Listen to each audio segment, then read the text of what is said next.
So Mayor, we have Tracy. I don't know if we've met before, but I've met Roger. I've met Julia by Zoom, which is the only way you meet people this past year.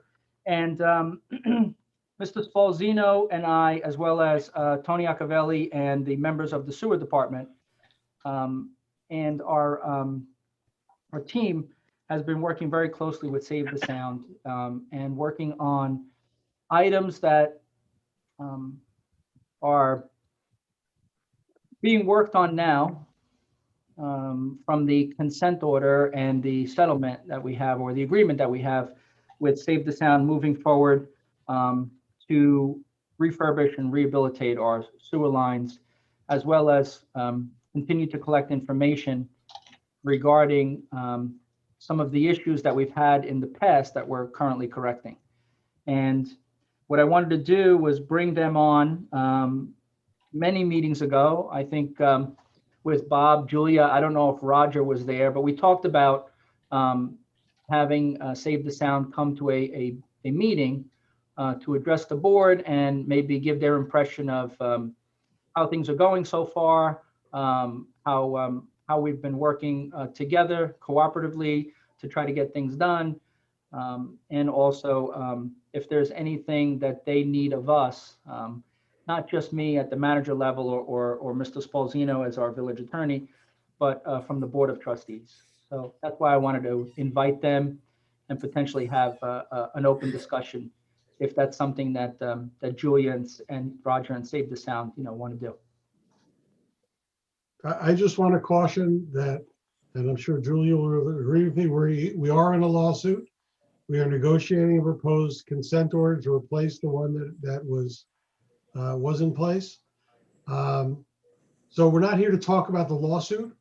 We're here to talk about how the village is and can continue to address the environmental issues in the Sound. Is that fair, Julia? Yes, I think that's fair. Okay. And Julia, you're the attorney for Save the Sound? Yes, sir, I am. Okay, thank you. And now, members of the Save the, Tracy and Roger, is there issues or actions that we should be taking that in your view? Before, I'm sorry, Mayor. What?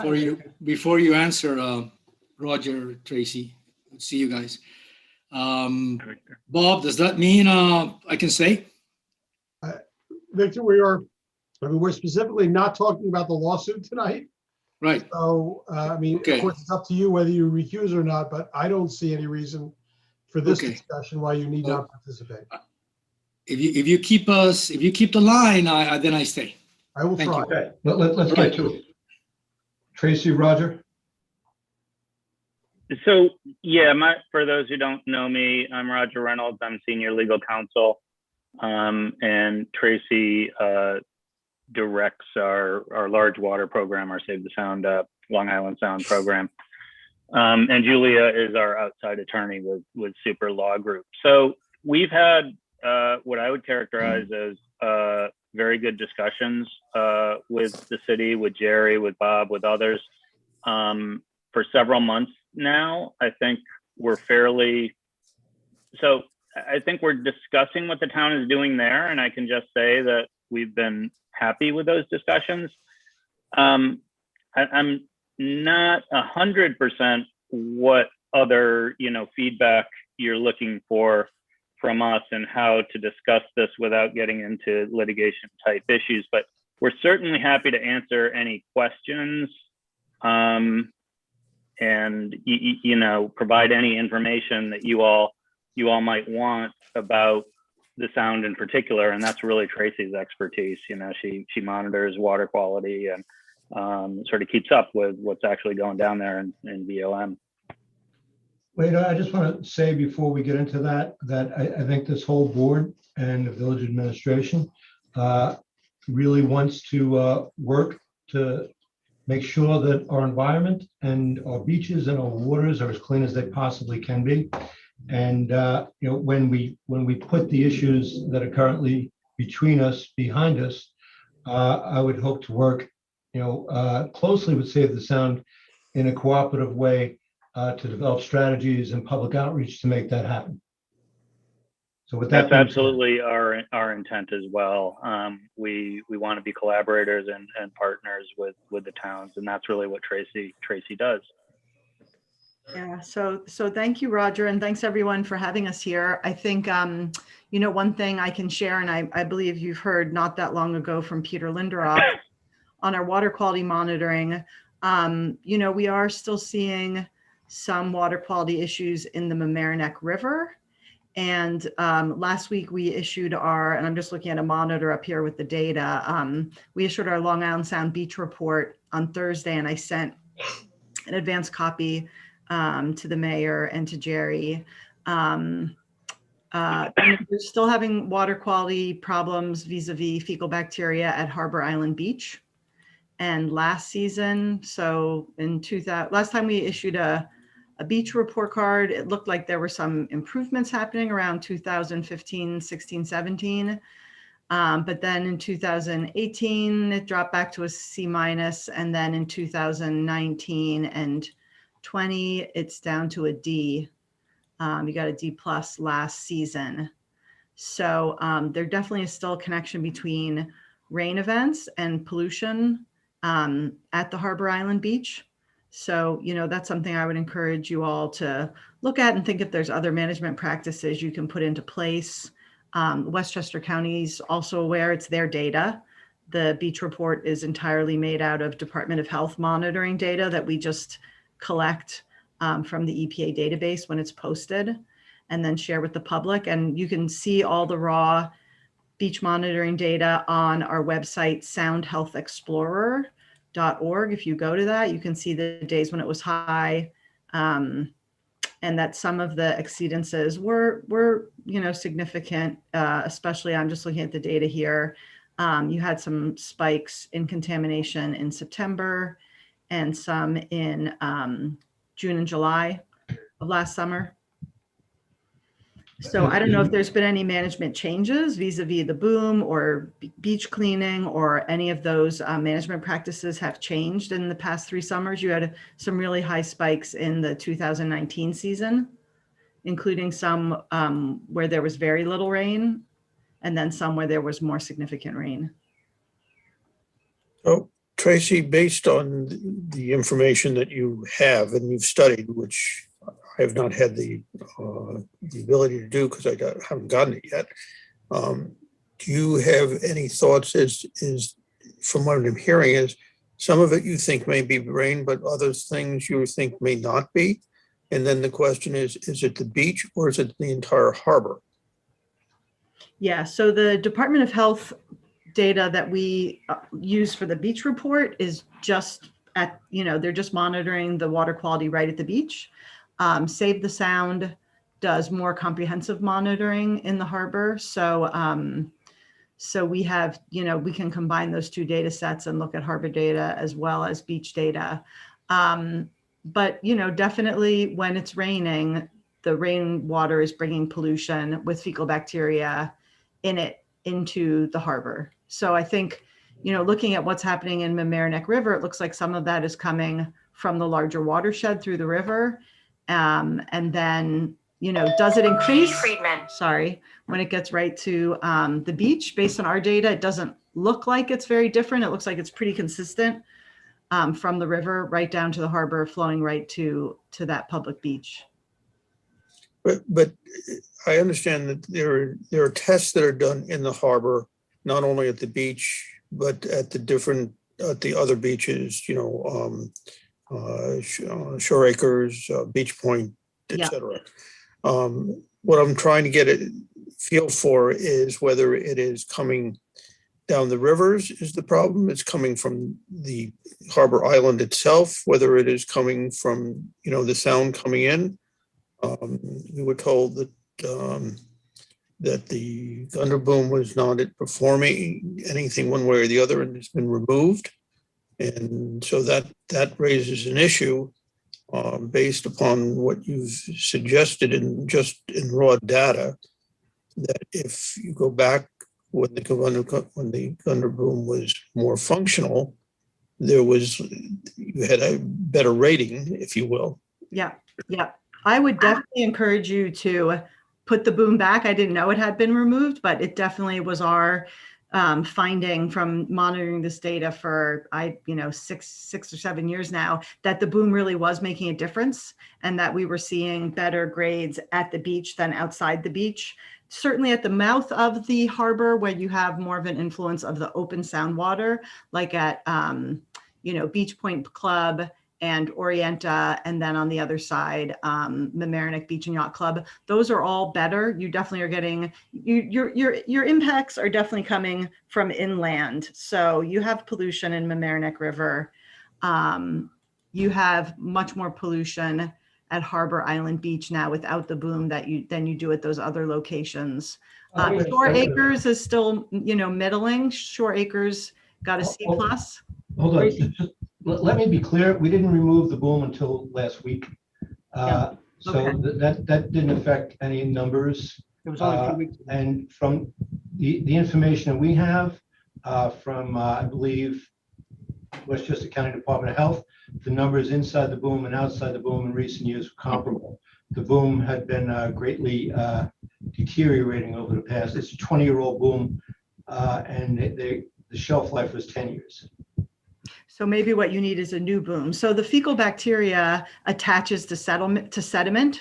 Mhm. So being attached to sediment is the way it's going to travel out of Mamaroneck River and then get up to the shore. So as much as the boom filters out, those particulates, you're going to have better water quality on the inside of a well-functioning boom. Tracy, does your data show that the Mamaroneck River is worse than Beaver Swamp Brook, or vice versa, or the both have issues, or those are the two main contributors to the harbor proper? Yeah. And Beaver Swamp Brook comes in both, on Guyan Creek, but also in Otter Creek. Yeah. So those two flows are the same. They came from the same river. They split by the Rye Neck High School. Yeah, so I'm just looking at our data again right here, which is on our website for anyone who wants to check it out. So the Beaver Swamp Brook performs worse than the Mamaroneck River in terms of the geomean, the average fecal level is higher in Beaver Swamp Brook. But I imagine, hydrologically, you're getting more of an impact from the Mamaroneck River. They both have high fecal bacteria. So if you look at our page from last year where we compared the rivers, the most contaminated was the Hutchinson River, and then Beaver Swamp Brook, and then Mamaroneck River, and then down the line, Blind Brook, Sheldrake River, and Byram. Okay, so if I'm hearing you correctly, Sheldrake is not as big a problem as Mamaroneck River going up towards White Plains and Scarsdale. Yeah, that's correct. Okay, I know when I was doing sampling and doing the testing, Brook was far worse than any of those, and I don't know enough about the interchange, but the concentration was much more severe. That's also what we document. Yeah. Okay. I do just want to point out, just to going back to the boom, that with or without the boom, after a half inch of rain, the beach is closed for 24 hours. After an inch of rain, the beach is closed for 48 hours. Regardless, that was Westchester County Department of Health edict. So I just want to, have that, bear that in mind. Yeah. So if you look at the, if you go to the Sound Health Explorer site, you can actually see what your thresholds are in terms of rain and when you tip into failures at this site, because we put the local precipitation with the numbers. So sometimes the biggest rains don't actually make the water quality worse, because the first flush, as we call it, is just that plug of pollution that's in a river or in your storm water system that comes out, and that's when it's highly polluted. And then at a certain point after that, it's just rain, and the rain's just diluting it and pushing it out to the sound. So often the really big events aren't actually that polluting. But, every rain event's a little bit different. So, I agree that the Westchester County is erring on the side of caution. But just for this board to know, sometimes a little rain event can give you more pollution because it just gets to the beach and then it doesn't get pushed out further. So just in all of your statistics, have you tested the Mamaroneck River in Beaver Swamp Brook further upstream from the village, i.e. in Harris, Yeah. White Plains, Scarsdale? Yep. We monitor up to both of those communities. Let me just look at my map here. So what I'm trying to find out is it the same? Is it higher? Is it lower? Or is it, significantly? So looking at last year, in prior years, it did get higher upriver on the Mamaroneck River in 2019, 2018, 2017. Yep, there were higher counts as you got away from the harbor last year. That improved somewhat upriver. So there isn't, it looks like there's been some improvements there on the Mamaroneck River. And we know that they are also, doing repairs to their sewer system. So, the hopes with the legal action that we've taken is that, all the upriver impacts for your community are going to decline as those communities fix their sewers. And then your local impacts will decline as well. On Beaver Swamp Brook, we don't go outside of the village. Oh, no, that's not true. We do. So on Beaver Swamp Brook, we go into Harrison. It's not worse than Harrison. Actually, there's hot spots. The hot spots from last season were in the village of Mamaroneck. Okay, Tracy, as you know, I think we're spending $5 million this year on the first phase to try and remediate our pipes.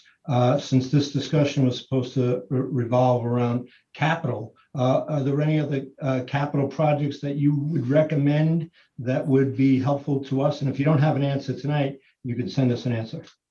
Okay, yeah, I don't have anything prepared, but I would definitely encourage you to get a new boom for the beach and put that back in and probably keep on that 10-year schedule. But I don't have anything prepared at this point to suggest for Blind Brook. Jerry, did you have anything you want to cover?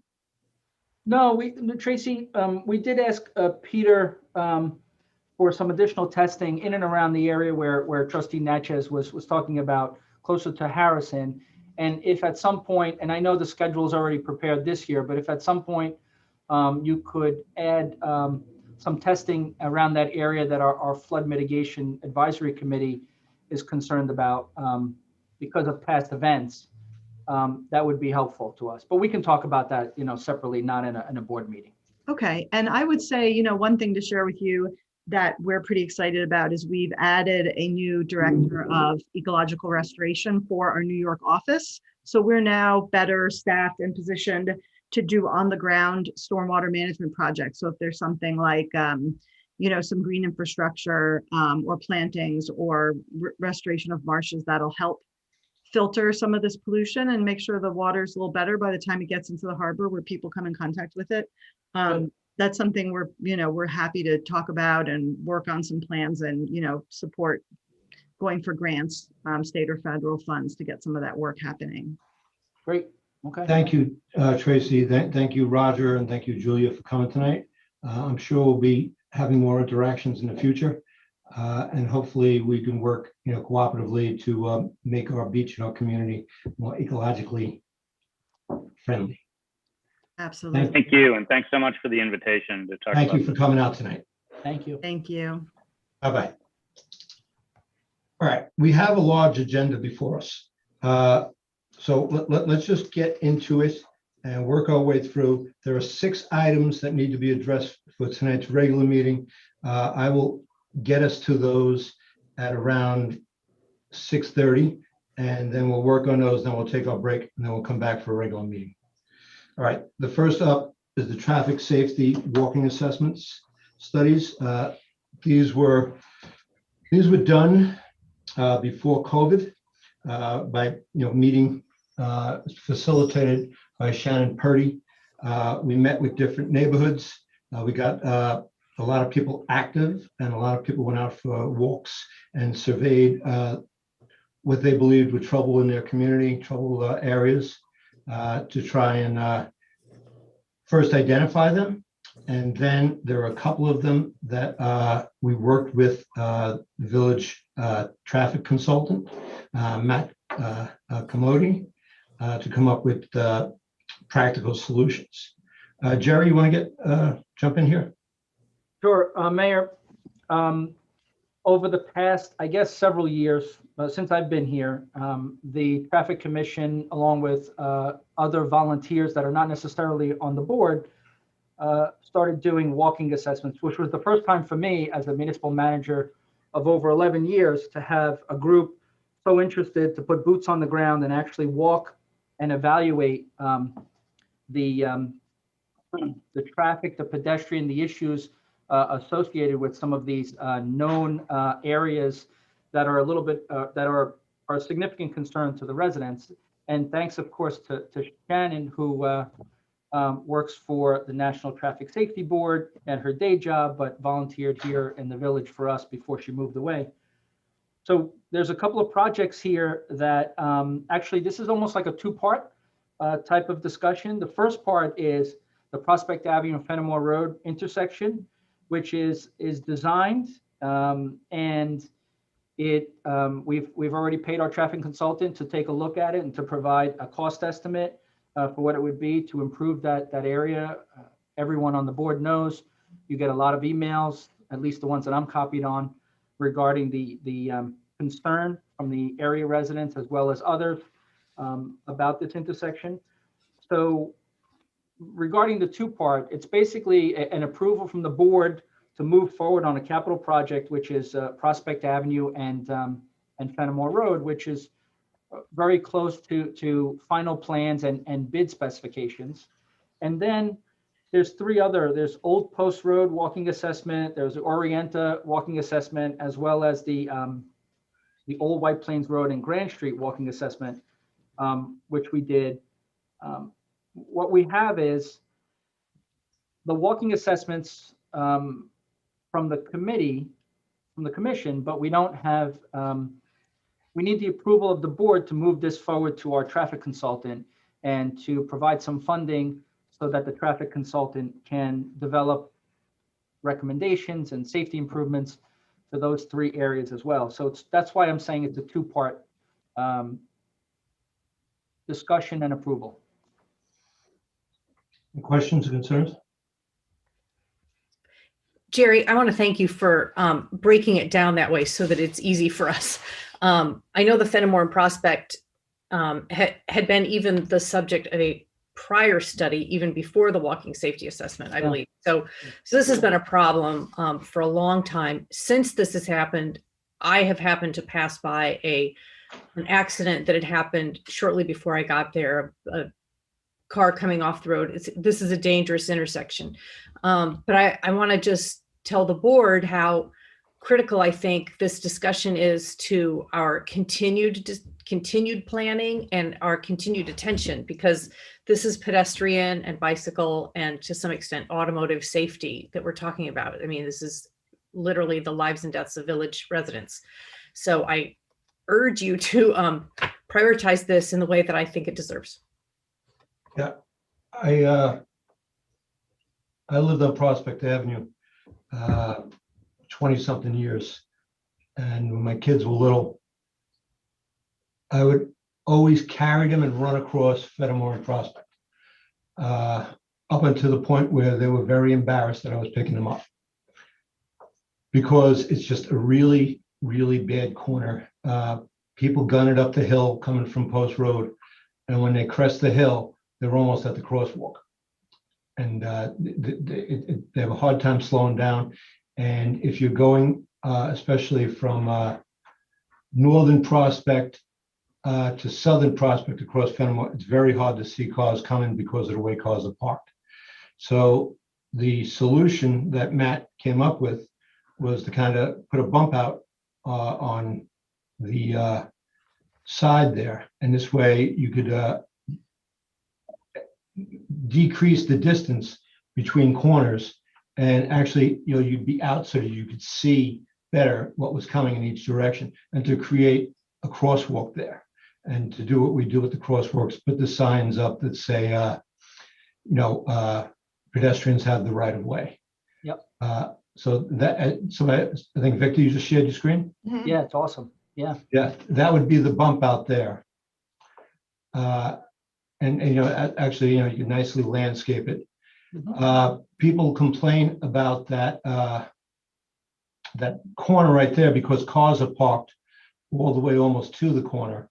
And if you have a big SUV or a big pickup truck, it's hard to see around it.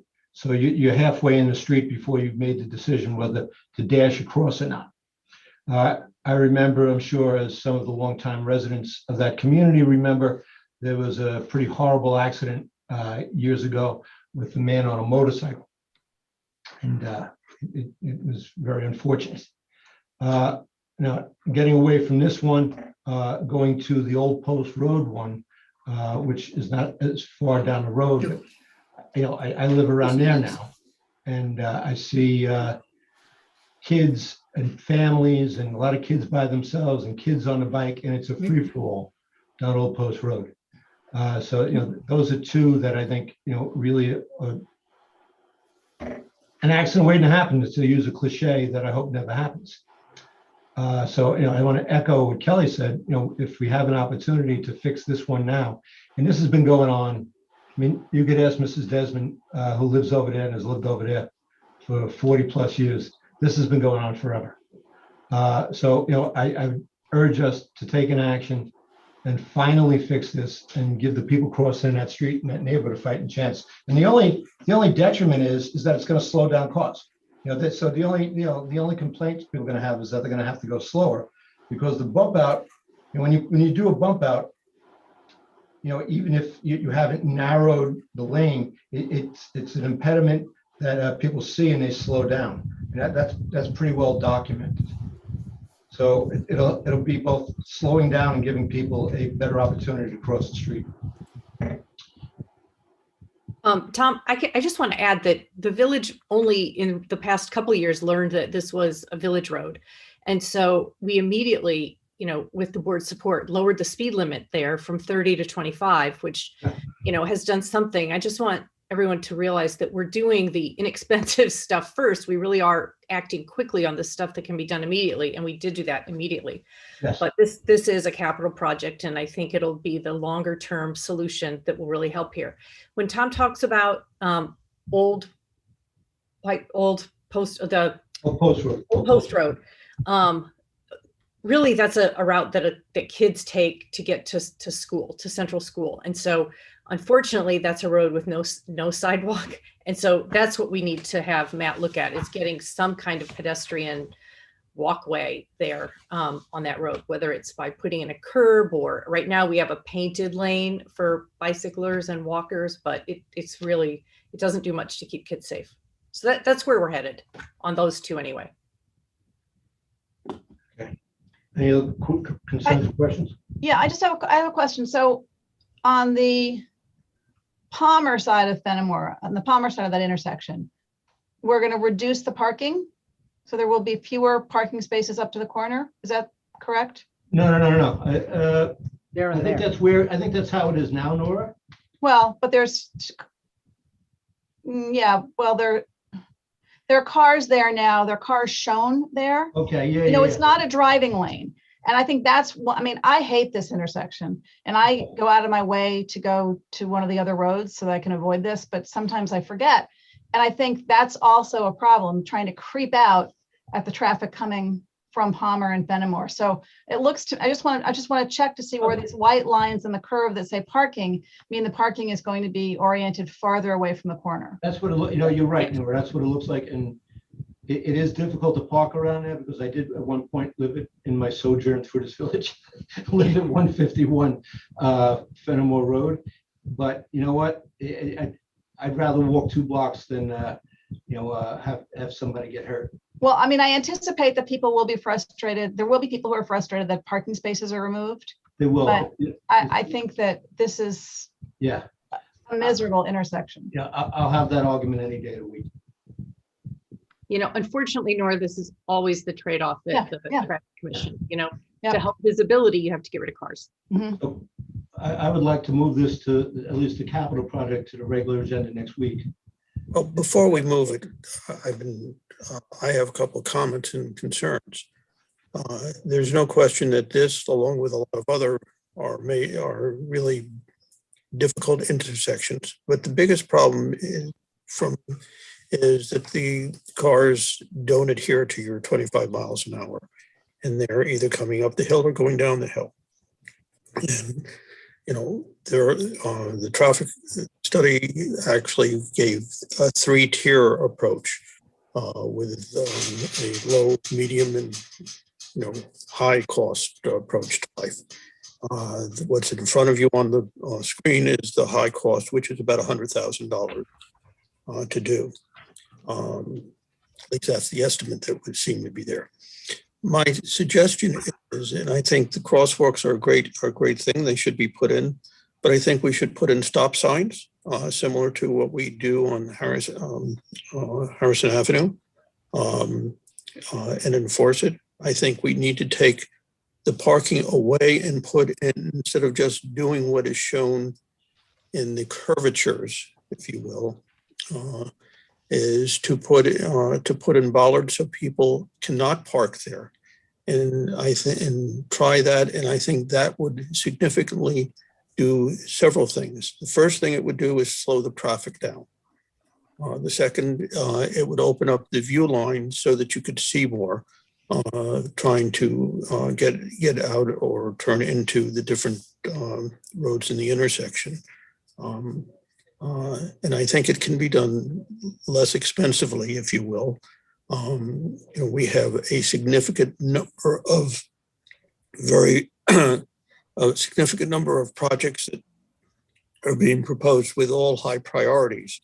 And so the question is, I think we have to see if there are ways we can accomplish things, maybe not go the most expensive route, but go in a route that is meaningful and accomplishes what we're trying to do.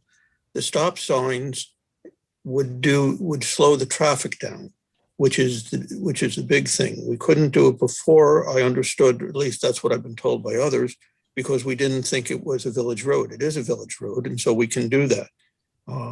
We've actually done the stop signs and the crosswalks on county roads in this village. And it works pretty well. It's not 100% because some people don't stop. But we put in stop signs, yield to pedestrians, or you can put in a full stop, either one. And that would do significant things. If in the picture that was just shown on the harbor side of the intersection, it shows taking out parking, but not doing anything there. So putting the bollards in would keep people from parking there. I've been there. That intersection is not a good intersection. You have trucks that park, right next to the intersection, which blocks your view line. So people trying to get in and out of the different things have to, be, difficult. On either side of where it says Fenimore Road, that would need to be blocked off. There are normally a lot of cars parked on the Palmer Avenue side of that intersection on both sides. And I don't think that the bump outs in and of themselves are going to slow the traffic down significantly. And so I would be much more in favor of doing that, which could be done relatively quickly, would require a lot of engineering study, it could be implemented and, we could see the results very quickly. Okay, Kelly, you have your hand up?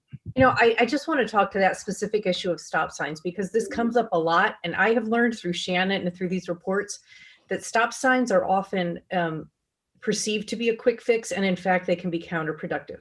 So on pages 2 and 4 of this report on this particular intersection, a stop sign is not warranted. The Federal Highway Administration, it is not warranted at this location. I mean, it's just plain as day. It will not work. And then further on page 5, it says, FHWA guidance also suggests that uncontrolled marked sidewalks should not be installed in close proximity to traffic signals. The signalized intersection of Palmer Avenue in Fenimore Road is located approximately 300 feet from the study intersection, which is not close enough to warrant an issue. It is unreasonable to assume pedestrians would walk 300 feet away to the signalized crossing and walk 300 feet back to the crossing. It's just when you put a stop sign, I've seen this on Cove Road in Orienta. What happens is a pedestrian and cars expect the oncoming traffic to stop. And so they're not as cautious and they may go into the intersection and someone coming won't stop. It can be more dangerous than helpful when put in the wrong place. And I think our experts have told us this is the wrong intersection for stop signs. And I think the optimum word that you spoke there, Kelly, is experts. Yeah. And I think that we have to start listening to our experts and not improvise. And yes, it might be more expensive, but good government's expensive. Saving people's lives is expensive. I don't want to skimp and save on that. I want to make sure that when we fix something, it's fixed. And not that we, experimented or improvised to save a couple of dollars and somebody ends up getting hurt, then we didn't fix anything. So this is why you hire experts. And this is why you listen to experts, whether it be your budget expert or your village manager or the traffic consultant who does this every day of his life. Is anybody else on the board? Well, in answer to all of that, I understand it. If you don't want to put the stop signs in, you can put the stop sign that says yield to pedestrians in the middle of the road. And that has worked. And it works on,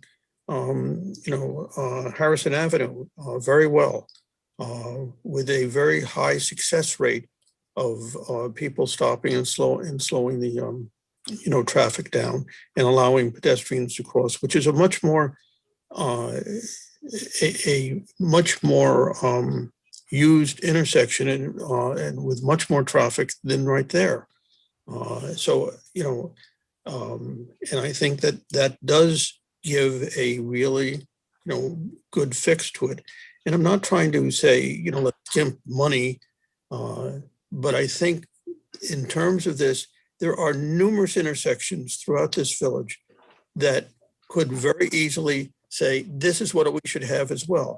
And that starts to raise the question of, how we should try and do things that we can really accomplish, on a wider scale. And I don't think it doesn't preclude, if it doesn't work, doing the bump outs, but I think it can work and it's worth a try. Okay, you've made your case. Nora and Victor?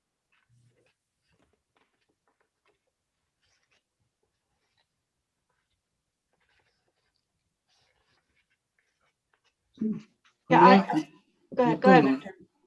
Go ahead. I thought you were unmuted. Somebody, please go. Go, Nora. Are you All done, right, Nora? Nora's on mute. Why don't you go, Victor? Okay. My first question is, well, I'll really minimize my introduction because we all have stories with this. Mine will be limited to saying this was a priority from the board when I joined many years ago. And we moved to the point of, yes, getting the consultant, actually agreeing it was a priority. And we have a project that is October 18, 19, finally kind of in design. So, and it was already discussed by this board. Yep. So unfortunately, we didn't move forward. Let's now move forward. So let's move on how to do it. Let's not go back on the priorities because otherwise we'll we're not gonna make any progress on this work sessions.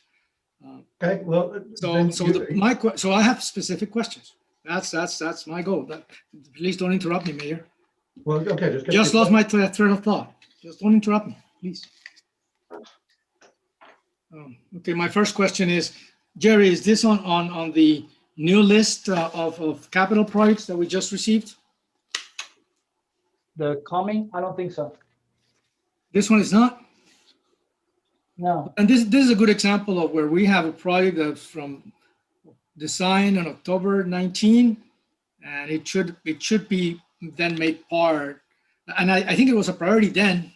So this is a good example of Oh, I'm safety sorry. measures. I'm I'm sorry, I sorry? do have it. We do have it. Yeah, we do have it. Okay, We do have it. where is it? One of the manager's office. And it's on the list. Page 10? It's on the list. I have the list, Victor. I have the big list. That's what I work off. Okay. Okay. Okay. Manager's Yeah, office. Manager's office, I have. Yes, think the the traffic safety prospect- Oh, projects yes, are- yes, it is there. Yep. But it has, it doesn't have a price tag. Or does it? Yeah, it has a price tag of 150. Yep. But that was for a signal. Yep, 150,000. It was No, it in, says yeah, prospect traffic study. yep. And the criteria scale is 370. Yes. So why is it different from the project? That's why we're trying to get to. Prospect traffic signal. Project score is 150. What is the price tag? No, let me see. The price tag's 150,000, Victor. Is that in the blue line? Is that? I gotta pull that book because I don't work off that book. You know, the problem with the book is I don't think it doesn't have price tags. But this one has a price tag of 150, but I think I think they're page 13. yeah, if my memory serves me correctly, that was when we were talking about putting a traffic signal there, which we're not talking about now. Now it's about 100 for this bump out stuff. Right, so Yeah. that's why I braced this, because we have a project in front of us that then doesn't coincide with all the work that has been going on with our capital project. So let's really now clean this document, because otherwise it's going to be very hard to make very significant decisions. This one is $100,000. So then before we finalize this document, let's go through this project very quickly and see which is really the one that we are including on the list and then have in front of us. Because I really got, that's why I couldn't find it here, because the price tag didn't match. So then the point is clear that we're talking about a $90,000 project. Is that correct? Let me stop sharing. I just want to know what type of money we're talking. It comes to about 100. About $100,000 plus About or 100. minus. About 100,000. All in, it's about Yes. 100. Yeah, but it's for this. So I was trying to look at the details and seeing if how we can actually then bid that. This is a work project, right? So it could be beyond, around that figure. It could be below. The idea is how to do it. Is it's going to be just one project to be bid out? And if that's let me just answer that question while I pull up the other document, which is the cost. This is the one I need. The answer is yes. It's one project by itself that we need a design from AKRF in order to bid a design and specifications to put it out to bid so we get the lowest price, the lowest responsible price. Yes, that's correct. So how much? So this would be the price of the actual cost, not or designing it. This No, is just a design? no, that's the construction estimate, Victor. Okay. And how much is then is the engineering design? 16,000 of the $91,000. Which is this first, No, at the bottom, which is this one. 10,000 plus 10% design, 16,061. Okay. Okay, So essentially this board will need to approve this Yes, and then that you move forward and bid this project under this concept. yeah, but you're right. not approving, yeah, but you're not approving a cost, you're approving to go out to bid on the cost estimate presented before you, and then it would come back to the board to approve the actual bid, the winning Correct. bid. Yeah, that's Correct, what- correct, yes. Yeah, but actually, it would be, the first step is really this, authorizing the design, because I'm sure it's gonna come back different, or it has to be updated. The design is correct. That's correct. Okay. So then what do we need to do that? Have a resolution prepared for next week, 2 Yep. weeks? Yep. Okay, if that's the case, thank you for clarifying. Sure. I think the concept makes sense. Of some things, it's really, some sounds pricey, but if that's what the experts are telling us, and if we go through the bid process, what else can we do? So with those answers, I will be in favor of putting this on the agenda. Thank you. Thank you, Victor. Yeah, Nora, Just for, let's not share screen. anymore. I would too. But I'm sort of with Victor that I think we've got to really figure out how we're going to do the capital projects and which projects we're going to be able to do. Because we have so many projects that are mandated, and we have other projects that are really important, but they're not mandated. And we might prefer to do the non-mandated projects, but we don't have that opportunity. So I think we've got to really be mindful of what our, set our capital budget priorities and try and stick to them. Okay, but you're okay with putting this on for next week? Yes. Jerry, a couple quick questions. When we get the funding from the federal government, the COVID relief from the America Act, could this be used for that? I'd have to really check. It was a project that we put off last year, so we might be able to use that, but it may not be the case. I can tell you, Mayor, though, that the something like this is what you would, what we'd use for future bonding. Because this is going to last a long time. This corner, once it's approved, is going to last a long time. It's not a replacement of a truck or something like that. All right, thank you. Yep. Let's move on to the next 1B, the FOIL policy. Jerry, we were holding this off for you. So the FOIL policy.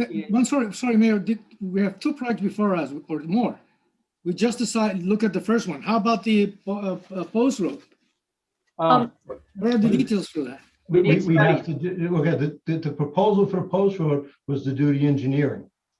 No, we need a study. We need, Mayor, we need studies on the other areas, because we don't have studies. We just have walking assessments, which are. Right. And Matt Carmody participated in some, if not all of those walking safety assessments. So he has an idea and notes from those experiences, but Yeah. he didn't do the kind of report, the expert report that he did on Fenimore. Right. But we Yeah, need the same. yeah, basically, I spoke with Matt about what potential costs could be for him to go out in the field, take the measurements, use the DOT quick estimator like he did for the Fenimore Prospect project, and kind of figure out what some costs could be. That involves field work, staff time, analysis time, and there's costs associated with that. The old post road is a little more in depth, because that could involve, construction of retaining walls, going into the right of way a little bit to build sidewalks. So that's a bit more extensive analysis to figure out what the ultimate cost of a project like that could be, which will likely be in the several hundreds of thousands of dollars for a post road. And Jerry, So how what's you the next suggest- step?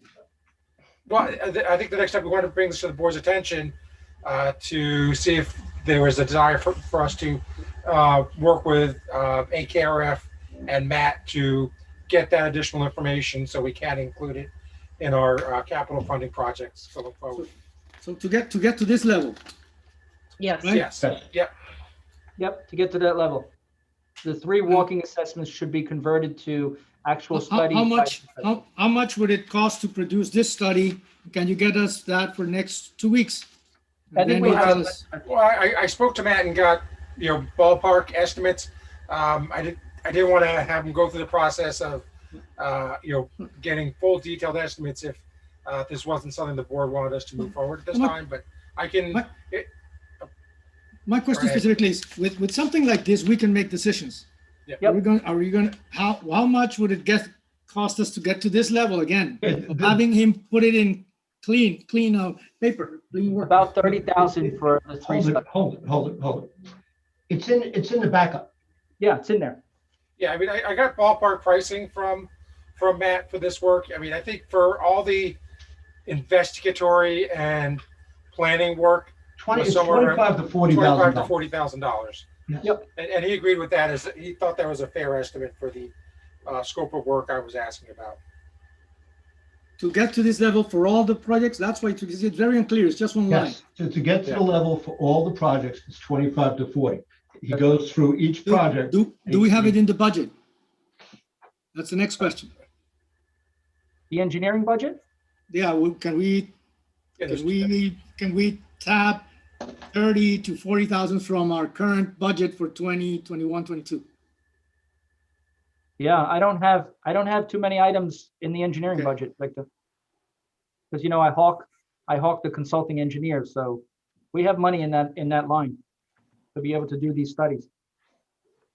And do you want to prepare something so we can approve this next week, 2 weeks? Yes, I'd like that. And bear in mind, we have a surplus with over 37% in it. That isn't just, this is the people's money. Well, we do have a policy to how to use it, so let's not, so Right. as long as it's used with that criteria, that's what it's for. And some of this, No. I'd just like to say, the policy is to keep it at 30%, and to go under 30%, there is No, a criteria. there's a criteria of how you use the No, Victor, 30% I was as well. speaking. Victor, I was speaking. Let me finish, please. No, we're just having a dialogue. Okay, please finish. The policy was, if we were gonna go under 30%, there was a criteria to go under 30%, but it is over 37%. So I don't think that it has to fit that criteria. No, Mayor, please reread it. Go back to it. This is based on the controller's office. It was a lot of work. There is a clear criteria of how you use it before you even got to the 30%. So please review it. I can pull it up, but it'll take too long. I can try to use that. I would bet that traffic safety would fall under that, but I'll look in the interim. There's no need to beat a dead horse here. And so That's why we have kind of so an what I'll do organized tomorrow- way of doing things. Okay. Yeah, what I'll do tomorrow is I'll reach out to Matt Carmody, ask him for some official quotes to implement these studies and work. And Okay. bring Thank back you. to the board next meeting. Much And have appreciated, it- everyone. Thank you have very it much. next week. And can I just say to Victor and Tom's point, that we do have a surplus and we can use the surplus, but we're probably going to be using it for projects that we haven't perfectly anticipated. So I think we need to be mindful. We don't want to just, use up our surplus in 6 months and then be unable to use the surplus if we have an emergency.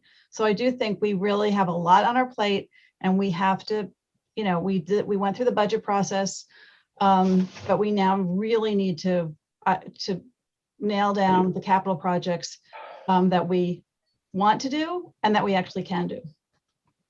And that we Actually, have to do. I think we're all in agreement on that. Okay. Yeah. It's on our agenda now, finally, and thank you for all this great work. So once we discuss this, for example, we could clean up those details. It's very fine print, and that's where we're going to need a few minutes to go through things, because I can do my best, but we have questions. So let's try to get to this, if not this week, next week, colleagues. Okay, it'll be on the. Perhaps it might be best to schedule a meeting just to do the capital budget. There's a lot in it. There's a lot of it, a lot of effects that it, We have to move on with the agenda. And can I also say, could we get a bigger printout? A larger font size, please. Yeah, yes. Okay. Thank you. Get it for you. Thank you all. if we're going to get a larger printout, it would be All right. helpful. And you're right. Excuse me. I know we have to move on, but You can't get off the can't just dime. stop that. If you're going to get a larger printout, it would be helpful in the ranking to put dollars in one column at the beginning or the end, because you have to keep flipping from one set of numbers to another set of numbers. And it's easier if it's all on one page, so you have some idea of what the implications are. Jerry, 1B, FOIL policy. Mayor, the FOIL policy of the village should obviously be what we've been doing now. We respond to those quick, easy, not very difficult to find or to deliver FOIL requests. But then we get some that are voluminous, that are very large, that, heaven forbid we say, no, it's too much work for us, and we get, called out for that. We need time to respond to these FOILs. And so what we've done during the pandemic was to make sure that we work with staff, and I communicate with staff, especially Sally and Augie, to see what the timeline is to get these items to the requester. And that's really, this is a policy. This is a policy that's developed by the board, but regarding staff input, all I can say is that during the pandemic, we've responded the best we can. People, are upset that they don't get their FOIL request immediately, but eventually they'll get it, and we work on it in the time that's permitted and allowed based on all the other work we're doing. I mean, look at the capital budget, for example. There's a ton of work we put into the capital budget, and I know, based on the discussions we've had so far, that I have hours and hours and hours still to put into it, to fine tune it, to make sure, to go back. The documents we provided were supposed to be discussed in June of last year. That's when I presented them to the board. We have not discussed them. It is June of the next year already. So our timing is not, created, made up, or fictional. Our timing is when we're responding to FOIL requests, sincere, and based on our workload, we do the best that we can to provide. I mean, I know today we must have received probably a dozen, again, FOIL requests. When you get hit that hard with so many FOIL requests, that really, I question, really why the involvement, why the attention to certain items that people ask for. I couldn't. It's hard for me to describe it. Well, there was 21, I believe, 21 FOIL requests from Mr. Tigert over the weekend, which is, it's voluminous. Bob, Mr. Sposino. Yes, Mayor.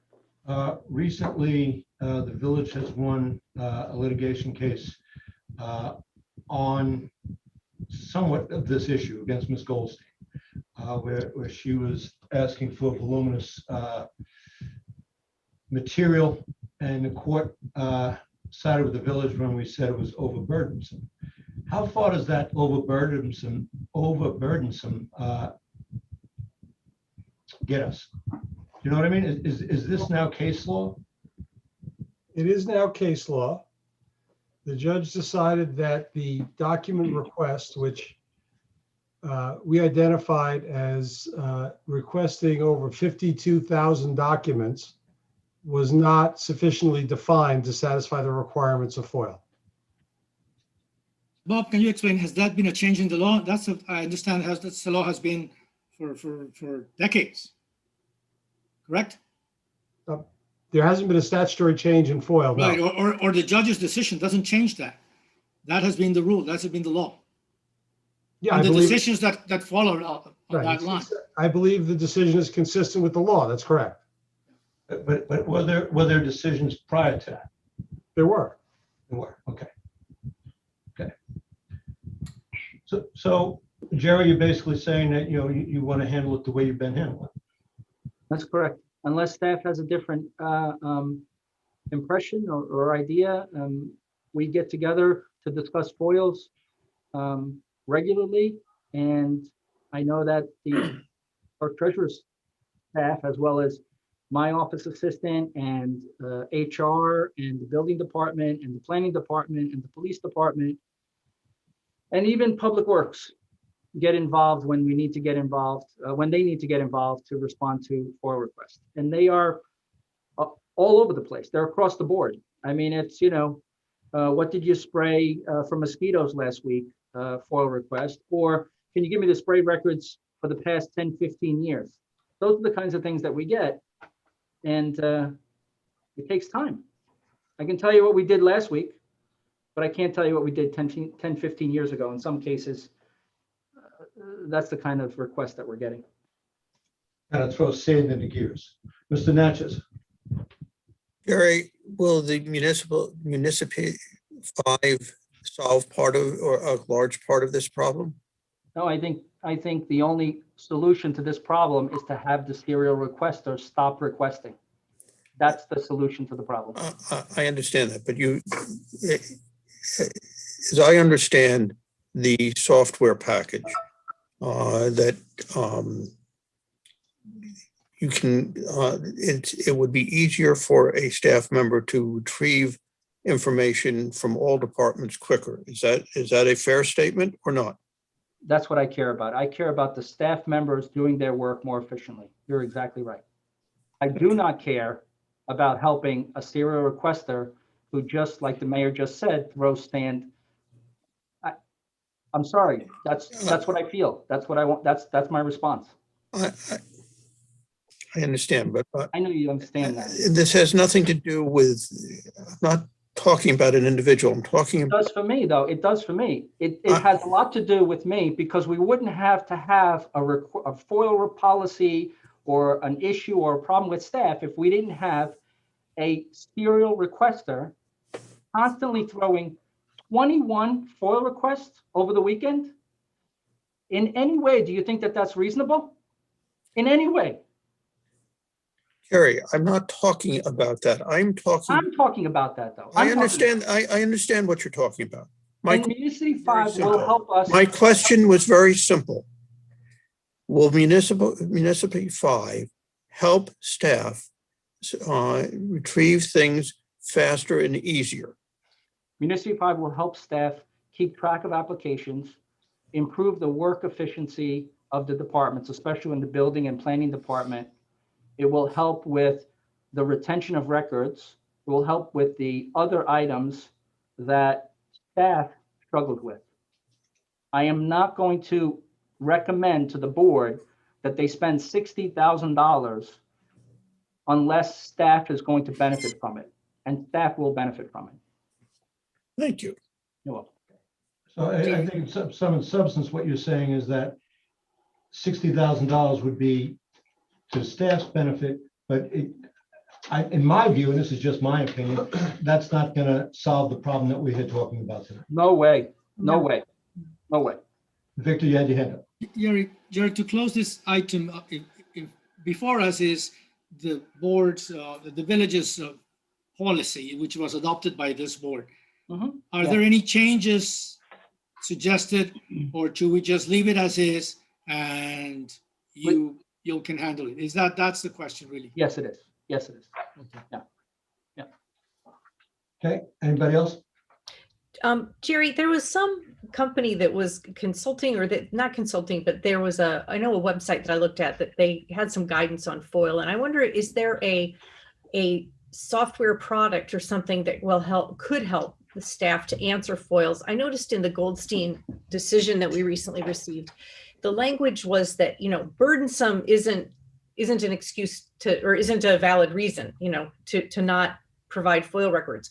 However, the specificity of the request or lack thereof is a reason not to answer FOIL requests. Mhm. And so to the extent, there's some software that can handle requests in terms of, here's what you're looking for, and staff could say, we direct you here, or if you search this municipal website, you will be able to find the records that way, and take the burden off staff and put it on the FOIL requester to use the software or search, appropriately. In my as the experience, software would allow. Would that be possible? so in my experience, the Uh-huh. individuals we direct to the website or to other areas either can't find it, can't navigate, their computer doesn't have the requirements or the hardware capability. So it's not going to be it's not going to be a benefit. It's not going to be a benefit. People send us they send us emails saying, I want this, I want that, I want this. They don't even put it into the, into the Destiny system, which is what we have to help us manage. And then recently staff looked into another software platform, which was exactly the same as what we have. So self-directing people would be ideal, but in our experience, in this office's experience, it doesn't work. It doesn't work because they don't want to go there. They want us to develop, to copy, to Yeah, scan, yeah. to do all those things. I know it's a weird dynamic. The other thing that's always bothers me about these FOIL requests is that, my neighbor may have a kitchen remodel going on with permits, and the FOIL requester may say, I want, all the permits on that house next door. And then the neighbor won't ever know that someone's poking around trying to get that. And I wonder if, as part of our FOIL policy, it would be extra burdensome on staff, because believe me, that's not what I'm trying to do, but just to involve the community more in what's going on, inform people, hey, a FOIL request has been submitted on your property or on you. And just, we're providing you this heads up so that you're aware of it. Yeah. That would be, if I'm that homeowner remodeling my kitchen, I'd want to know, I would too. But You know, I'm and- not sure how that would work unless Augie and Sally can. Any idea on that? Municipal 5 is a start. Yeah. That would help find documents, but as far as knowing what's out there, all FOIL requests are public. Not all. Most FOIL requests are public. Police records, we do not make public. We keep those confidential. If there's a reason why someone needs to know something about a police record, then we look at that. But other than that, all FOIL requests are public. But you would have to know to look. If you Right. look at a FOIL request weekly, you could see if someone is requesting information on your home. The other thing that we do is if a resident calls to complain or about another resident, we do not give the resident that's asking for the information on who called on them. We do not give them that information. That's a privacy issue. So if I called on my neighbor and my neighbor wanted to know who called on them, we would not let them know who it was, but just that someone did call. I think another issue is that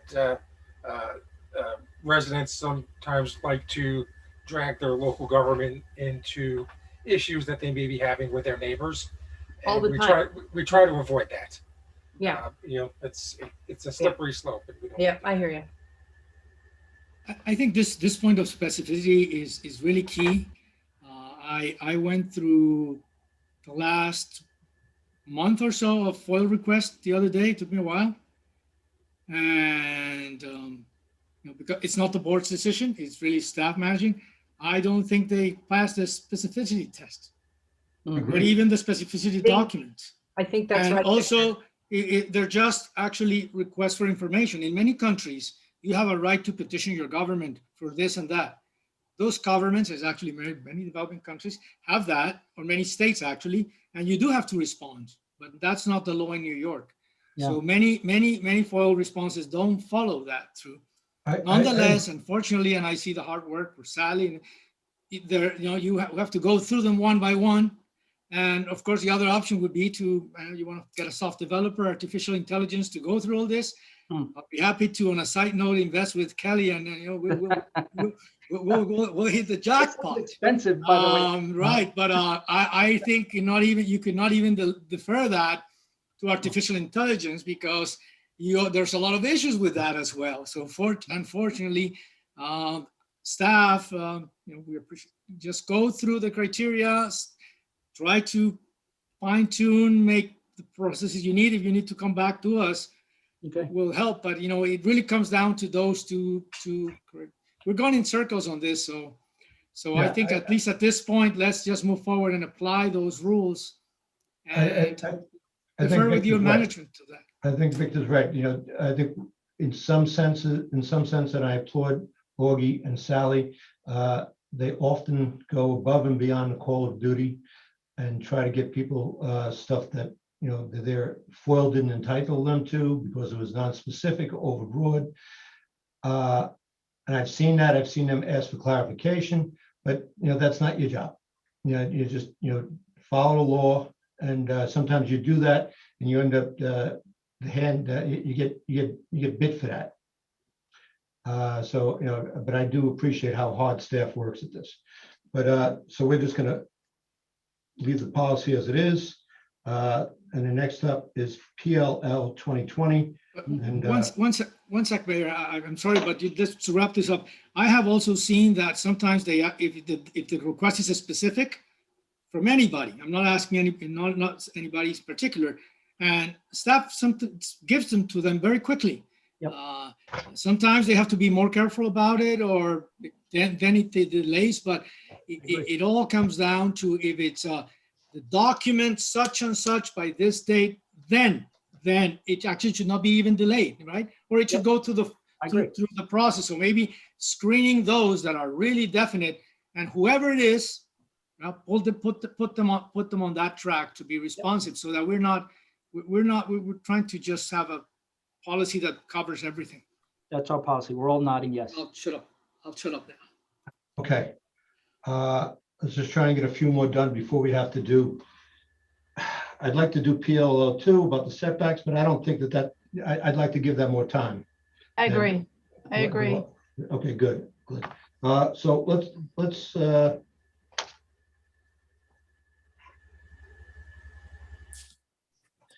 how about we go to 1H, location and funding opportunities, authorizing for living memorial, no backup, carried forward. This is the living memorial to honor the municipal employees for what they did during the COVID-19 pandemic. I know that both the tree committee and the Arts Council had worked very hard on this. Jerry, do you know where we are now? I don't, Mayor. I lost track of this. What I can do is develop a memo for the board for next meeting to make sure that I reviewed the request, reviewed the proposal with the planting of the trees and other items that would be added to the living memorial, and make sure that I have a full comprehensive understanding of it at the next meeting. Okay, let's work back. 1G, so we'll leave that on for the next meeting. 1G, parking fine collection strategy carried forward from January. Right. So as I've said, and I'll let Dan take over after I'm done, but I just wanted to introduce this item in the fact that at my previous municipality, we hired a company out of Connecticut that went after parking fines for us. The municipality didn't have much in the way of outstanding parking fines. I think they had $242,000, of which we were able to collect $150,000.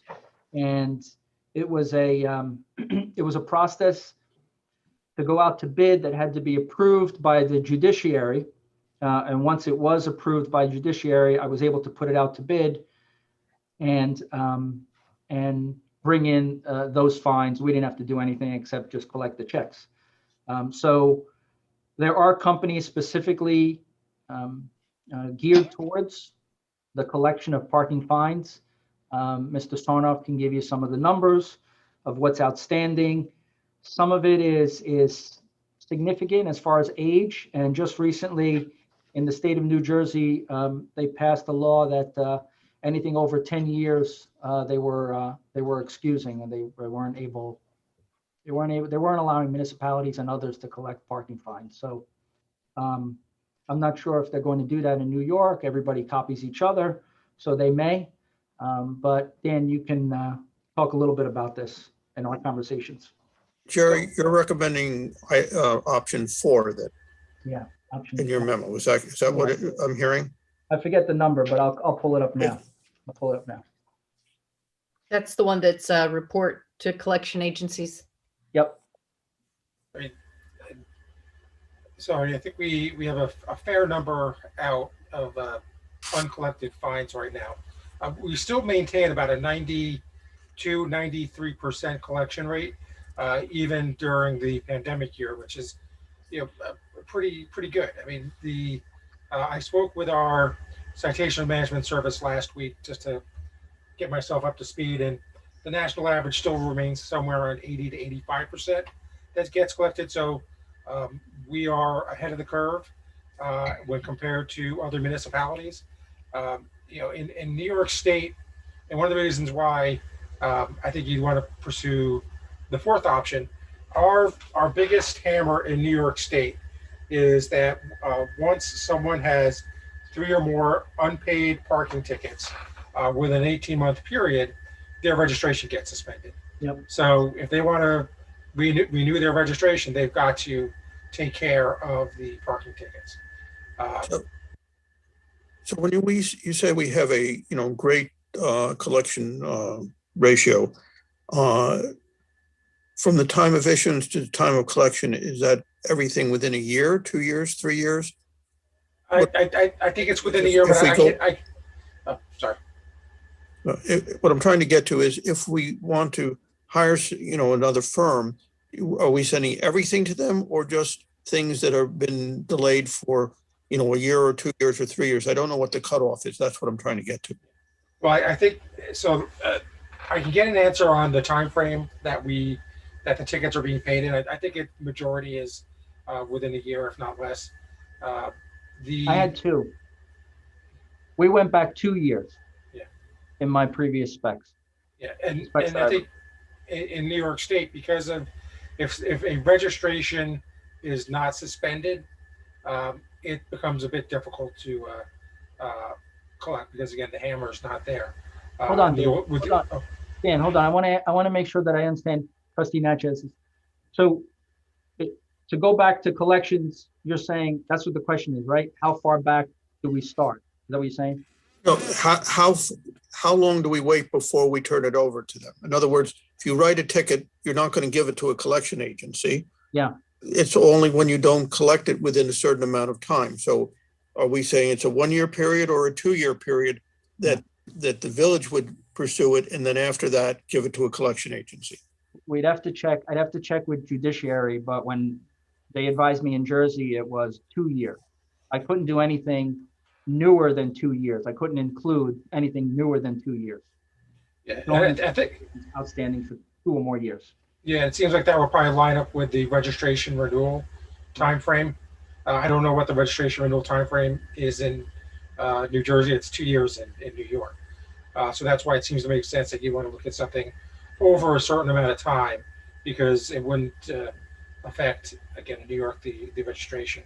I've looked at the list. I think we'd have to kind of look at the list if we brought an agency on to help with that. We have to look at the list because there's a lot of stuff that there's just no way it could be collected.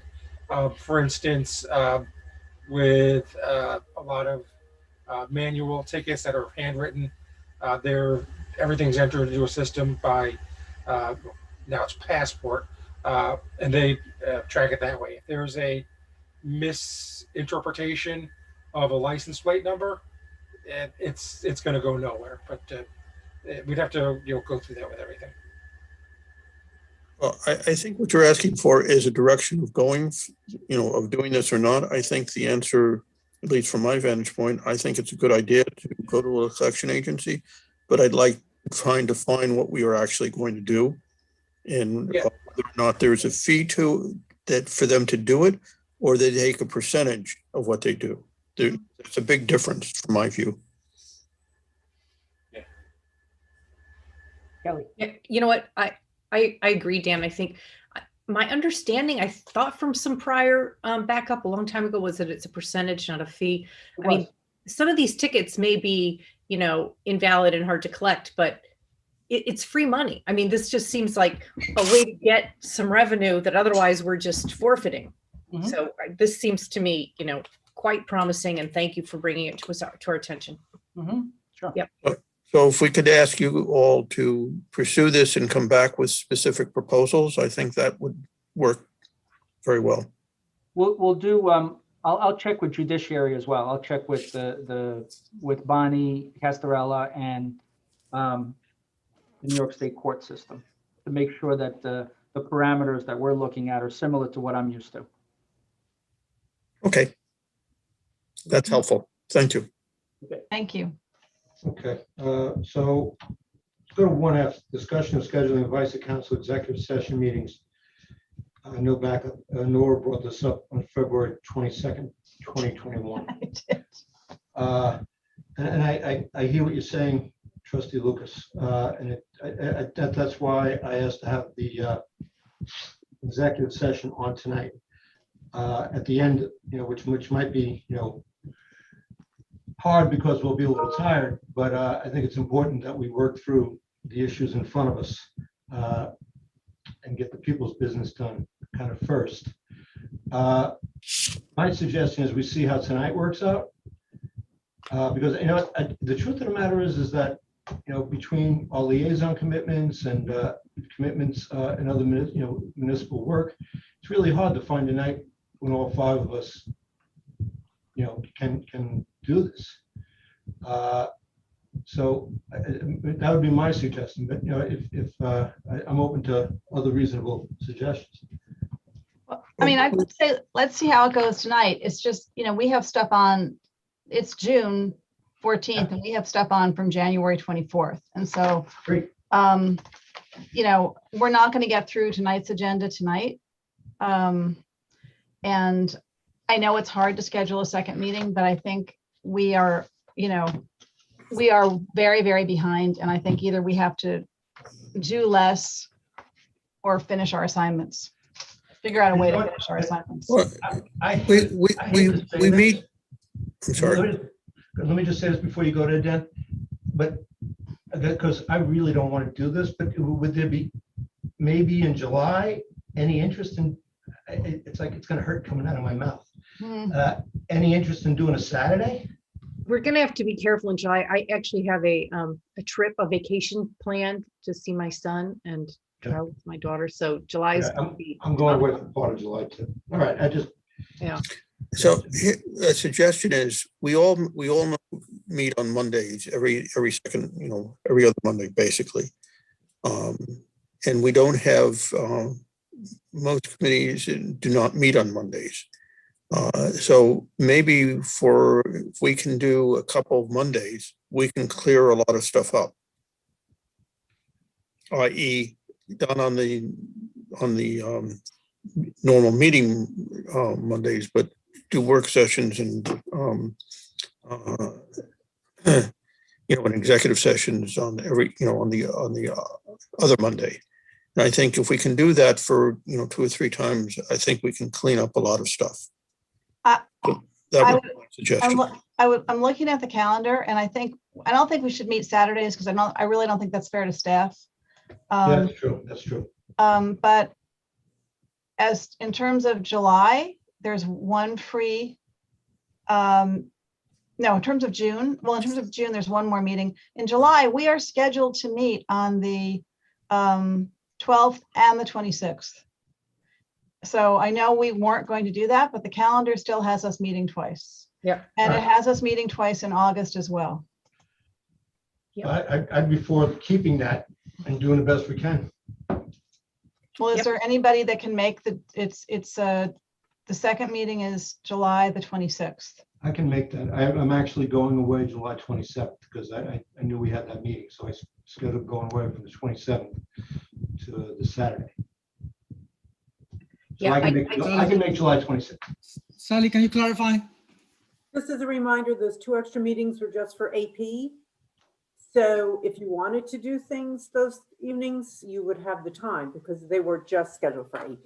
Yep. But actually the calendar has work session and regular. Yeah. I know that's what we planned, but the calendar has it as a regular. Yeah. So a question, could everybody meet next Monday, a week from today, and make that for the capital budget period? I can't meet next Monday. I'm sorry. You're I'm gonna- really sorry. A book solid. Let's, I think we could start the 28th with capital, maybe even start a little early. I'll try, for example, and start a little early and just dedicate an hour to that. Okay, let's just do one thing at a time. That's not a bad idea, One at a Victor. time. Let's circle back to that. But how about Nora's suggestion of July, what was it, 26th, Nora? 26th, July 26th. I can make that. So can I. I can make that. Victor? I'll try. I'm booked up. Okay, so I could do it. So I could do it too. All right, Let's see where we are. Let's really try to push the June, July 12th. and Yeah. can we think about meeting at 4 in 2 weeks, just to give us an extra hour? I could try. Well, you know what? I would say let's 4 might be fine, but if we end up going till midnight tonight, going from 4 to midnight is really not okay with me.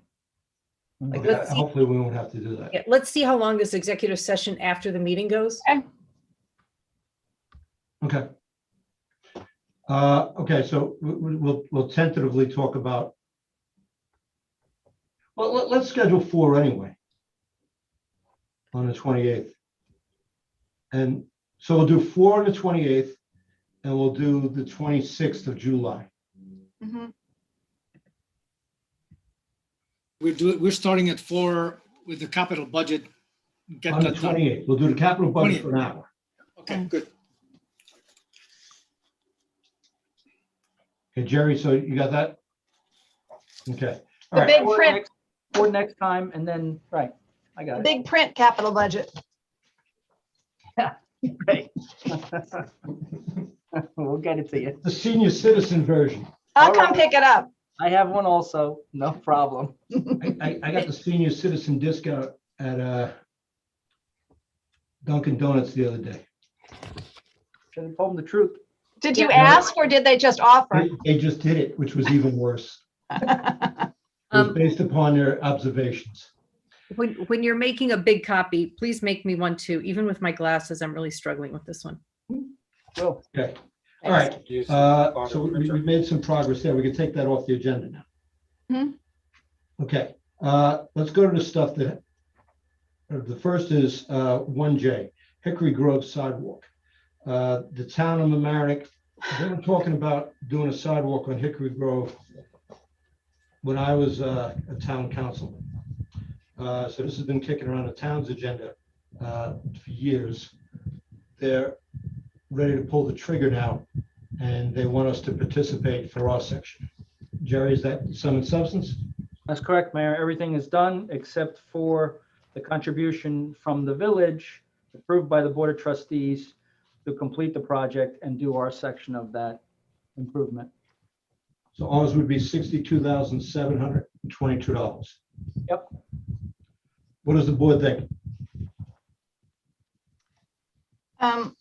I guess I assume they did seeker on this. I mean, we're kind of, what I think that, it's connecting to a piece of sidewalk we've already built. So it seems kind of wasteful to build a portion in the town and then have the gap in the village that gets to the rest of it in the village.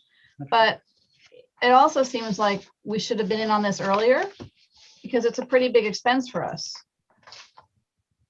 As far as, I think they've been asking us since March or February, but I don't know if there were discussions about Hickory Grove prior to me coming to Mamaroneck. I don't remember them prior to you coming from Mamaroneck, but maybe. I mean, I don't, when I was with the town of Mamaroneck, maybe they were talking a little about it, but I don't remember. They say that we have been involved, but of course I couldn't speak to that. So it could have been a previous manager who may have had a meeting with Steve and the engineer, whoever that was at the time before Rob Wasp. And our engineer probably. Right. So what is the board's druthers? 'Cause we I'm have to concerned. I'm concerned about the project. You're talking about 4 houses We spent a lot of money on the sidewalk that where it was actually needed, going, to Palmer Avenue. I don't see a need for it. I understand it would be nice and pretty. Mhm. You have, 4 driveways involved in here. There would be a lot more sidewalks that I would have rate as a much higher priority for this village to put in than for here. And I think that's part of what we need, part of our responsibility, to do so. The town is spending the money to widen the road and put in sidewalks for their portion, which is fine. I don't think that it warrants that expenditure from the village based upon everything that it's faced and the oversized sheets that Jerry can read with his glasses and we can't read without. You're right. I What mean, else? I've tried to get a sense just from looking at the map. Is this a route that school kids use? Is there any way, do we know anything about, who needs this sidewalk? It is definitely a route that school kids use going to Central. I see kids walking by it in the morning. It isn't as big a route as, say, Waverly or, Weaver. Yeah. It is a route. I wouldn't say a lot of our kids, but it's kids walking through the village. I can go either way on this, but Tom, when we did the sidewalk from that intersection to Palmer, the big issue was there were a lot of kids that were walking to the school, and that was a dangerous thing, particularly as it approached the railroad bridge. I don't have a problem with that. Here is not, this is not from my view, the same issue. Okay. If you told me you had 30 houses or 40 houses, that use that's a whole different issue. But the whole point of the other sidewalks, which we spent, Dan, do you remember how much we spent on that? It was a couple $100,000, if I recall correctly. With all the sidewalks we did the last couple of years. Yeah. I mean, it gets expensive the longer you go, obviously. So, and we spent the money because you had all of Baldwin and other areas that were using that area and it was unsafe, particularly going across 2 bridges. And that weighed heavily, at least in my decision, of trying to, set priorities of where we're going. no, I understand that you made that case before, and I wasn't saying I wanted to do it. I said I could go either way, and I'm interested in what the other trustees' positions are. Nora? I mean, I'm really concerned that there's a lot of sidewalks that we've been asked to do from village residents and we haven't done it. And now this is sort of a whole different, request from a different entity that we're responding to. And I think we should be more proactive and less responsive. Okay, that's a valid point. Victor? Let's prioritize before we approve. Okay, Kelly? I agree. Just looking and thinking of our earlier discussion tonight, we've got a lot of residents asking for sidewalks that are heavily trafficked with school kids. Okay. This hasn't come up before as a, Let's just, Jerry, this falls upon you to let them know that we're not interested at this point. And can I say one other thing? I guess this is like a specific town initiative because one of the memos says the town has not started any formal outreach to residents regarding the project. It would make sense for the town and village to review and coordinate before going any farther. And I think that's the case. I mean, I'm sure, I know that that's near where I grew up. It's a hill, it's a curb. I understand it would be nice to have a sidewalk, but it's not as dangerous as Old Post Road. as long as they don't come back to us and because without a sidewalk, it's pushing people into the roadway. And so I don't recall them saying that, but when I looked at the location and then I just reviewed the map now, it was September was the first time that they talked to us. it pushes people into the roadway, and that's if kids, because there's no school buses around here.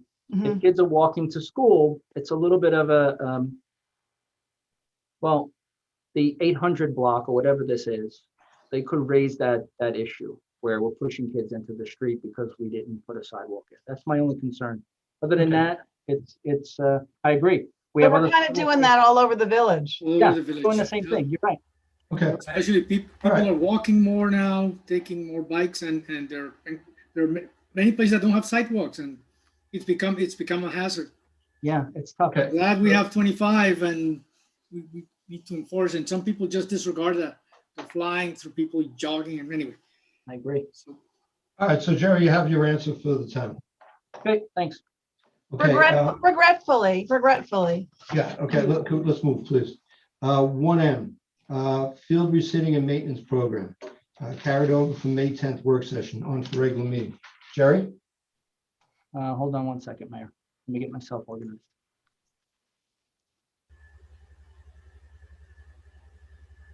Which one are you on? Field? Yeah, field, 1M. 1M. The reseating. Earlier today, Trustee Natchez had a question. I answered it. I think I copied everybody, including the Parks Department. But this request for a tractor has been in the capital plan.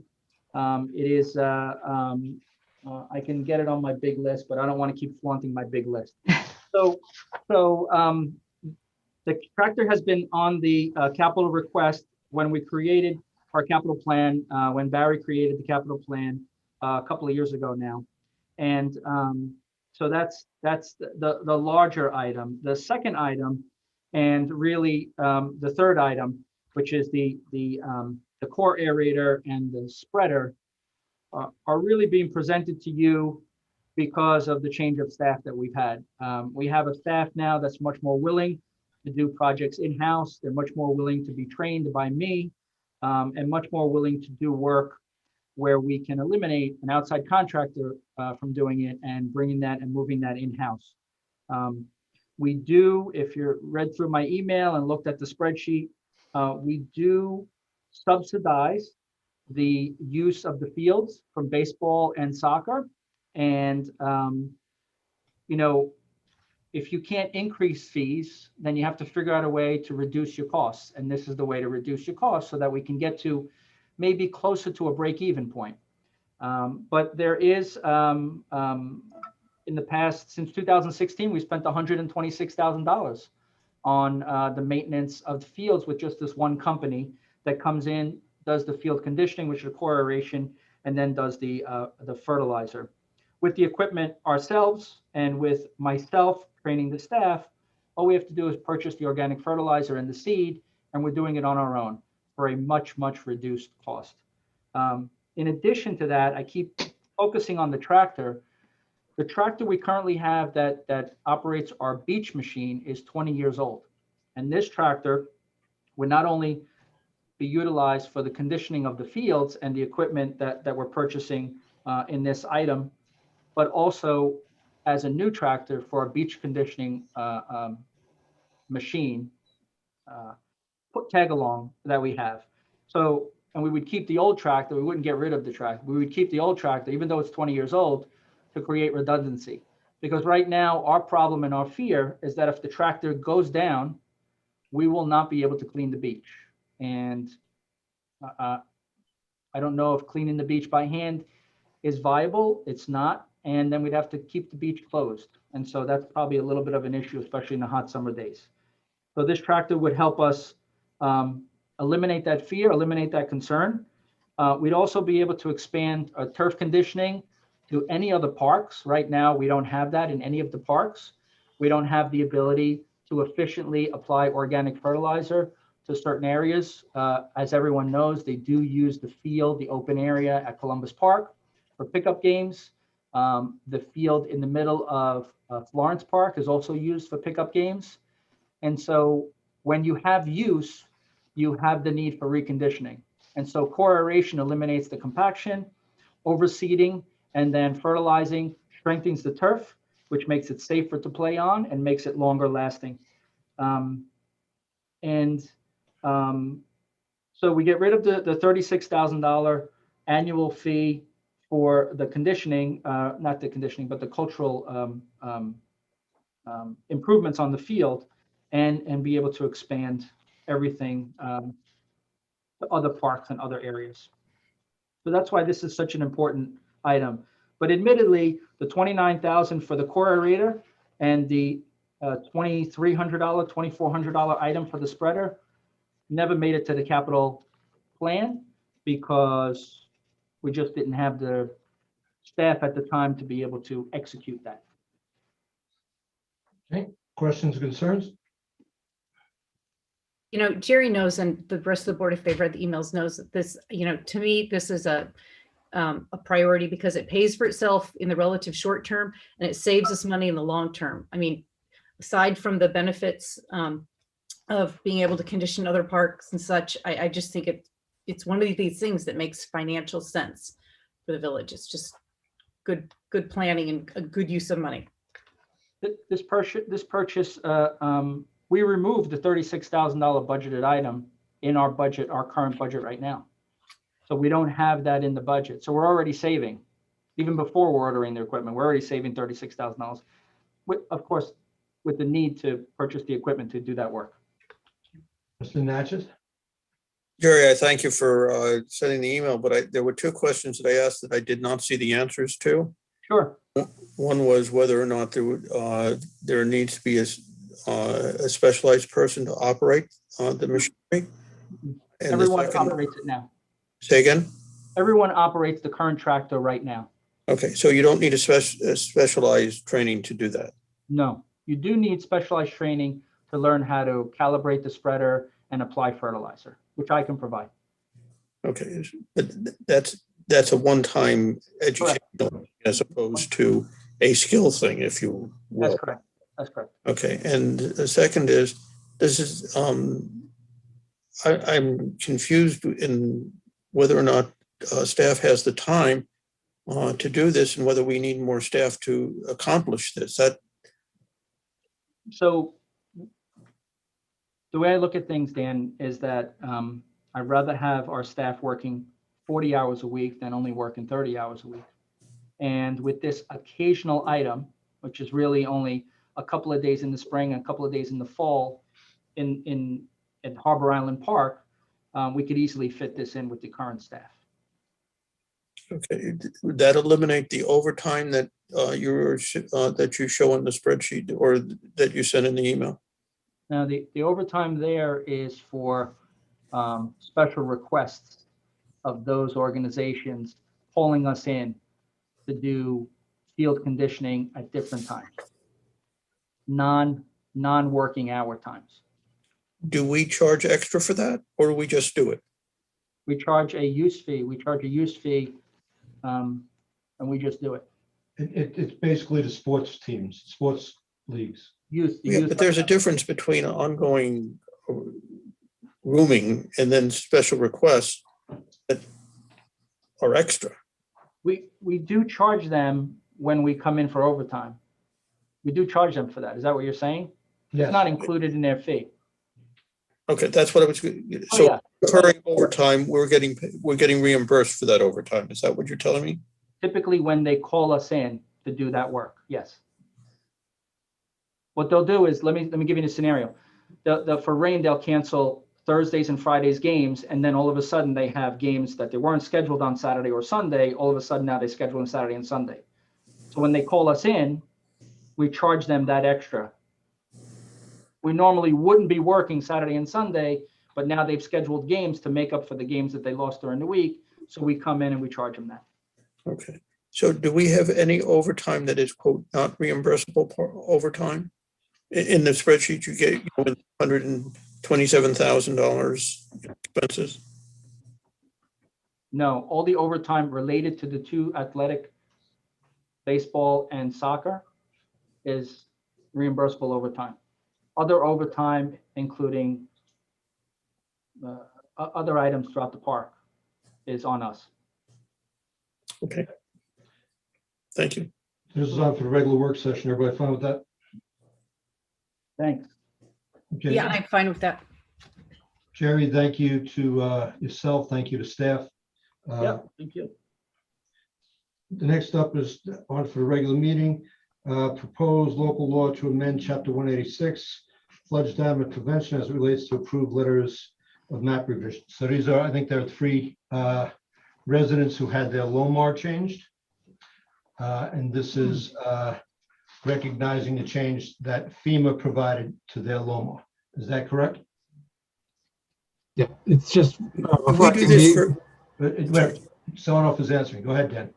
Yeah, we have to, in order for us to maintain our membership in good standing with the NFIP, National Flood Insurance Program, we have to reflect the adoption of the LOMARs into our local code. Okay.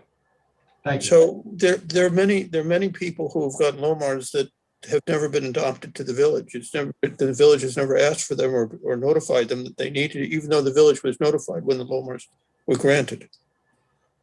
According to FEMA, these are the outstanding 3 LOMARs out there. So I'm not aware of any other letter of map revisions that have been approved at the federal level and not approved or not recognized at the local level. So Dan, if you know of any of those people, tell them to get their information to us and we'll make the change. Okay, shall do. Anybody have any other problems with this or concerns? I mean, we are obligated to approve these. If we Yes, want to maintain right. insurance. So not approving these only prevents us from being in the flood insurance program. It doesn't actually change anything. We don't make this decision. FEMA. Right, right. That's the point I was trying to make. Right. I cut right through that for you, Nora. Thank you. Thank you. Kelly, did you want to say something? I just want to say, yes, this sounds like obviously it needs to be on the regular agenda. We need to do it. Okay. The next up is 2C, Hillside Avenue Bridge Replacement Supplemental Agreement to reallocate project funding on for regular meeting. Mr. Sonoff, is this your bailiwick? Yes, it is. So during the design process, there were additional costs for the engineering and design work, and then also the property acquisitions that we had to undertake and are still working on. This isn't changing the overall grant from the state under the Bridge New York program. It's reallocating funds within the various categories of the grant we're receiving. So it's transferring money from, or transferring funds from, let me get my memo up.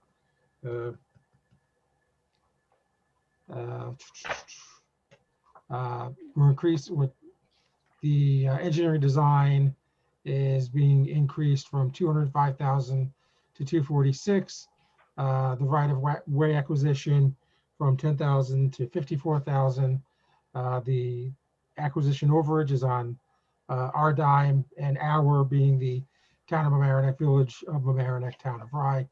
And the construction allocation went from 2,785,000 to 2,700,000. These are numbers on a page. As you know, we do have an additional $1 million grant from Westchester County, and the overage right now stands for the total project, including the bid award that was recently made, is 978,000, which is split equally between the town of Mamaroneck, town of Rye. I'm sorry, Dan, I didn't hear what the last figures were.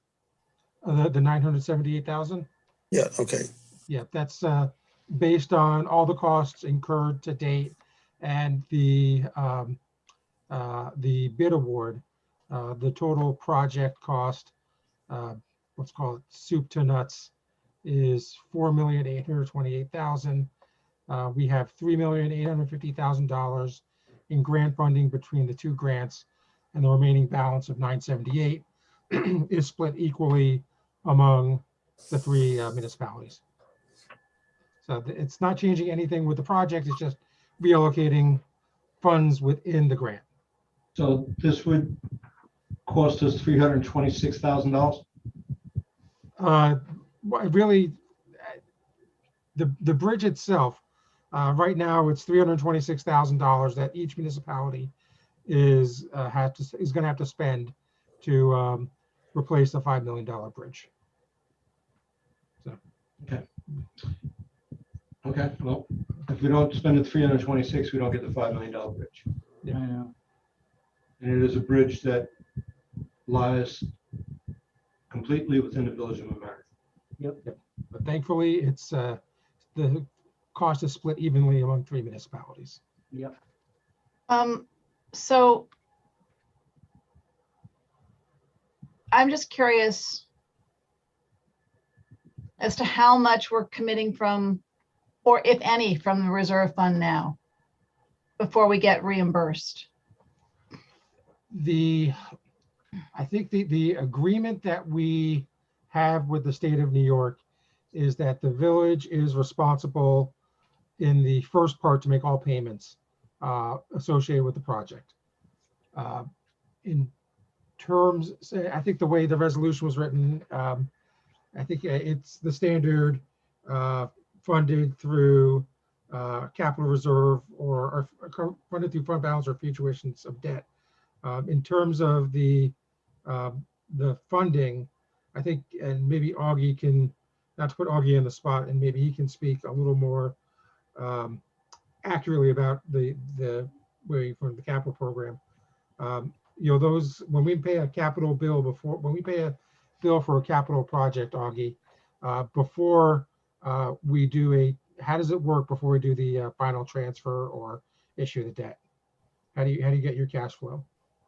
Is that the question you're asking, Nora? Yeah, I mean, you know, I know there was a very tight time frame. Is there any chance we won't get reimbursed? Is there any chance we'd be on the hook for all of it? And at what point are we reimbursed? I didn't realize that we were laying out the money for this, and now it's even more money. Well, that's the way most grant programs work, is that you know, usually the municipality puts out the money first and then they get reimbursed. There are some grant programs where you will receive the grant funding up front, but those are very rare, and I've never seen a bridge project get funded like that. It's usually the municipality putting the money out first and then getting reimbursed. But we've met all the tight timeframes, and so we will be reimbursed. Oh yeah, well, listen, the only time, the reasons we've asked and received extensions has not been issues with the village. It's been issues with the state of New York. Yeah. Requesting additional information, you know, changing certain rules and regulations. And that's very common for these types of locally administered federal aid projects. Okay. Yeah, we've met every time frame that we've needed to meet that was within our control. I'll leave it like that. Thank So, you. Dan, am I understanding that the village pays 100% of it and then collects from the other 2 municipalities in the state and the county? Yes. Yeah, what we'll do is And I we'll pay can't the hear bill. you. Yeah, what we'll do, and this is how we worked with, you know, Jefferson Avenue Bridge, was we paid the bill, we sent an invoice to the town of Rye, and they reimbursed us. I mean, there's a stipulation that we have among all of us that they're required to, you know, pay us. And I think that same stipulation also identifies the village of Mamaroneck as the lead agency for implementing the project. So Does the stipulation give a time frame where they have to reimburse us? it does not, but I know the town of Rye. I spoke with the town administrator, Ms. Reisner. I believe they're identifying $326,000 for this project as part of the contract. And I think the town of Mamaroneck is doing the same. But you know, we will pay up front and then they reimburse us. It would be administratively difficult to try and pay our vendor in a timely fashion if we had to at the same time wait to get paid from the town of Rye and the town of Mamaroneck in advance of. Thank you, Dan. Thank you. That's a good explanation. Dan, Mr. Sonoff, when you speak in the future, just try and speak louder because you're hard to hear today. Yeah, I think it's something wrong with my microphone. I apologize. And, just, we all have technical difficulties. Thank you for that. Does anybody have any other questions or concerns with that being on the agenda for tonight?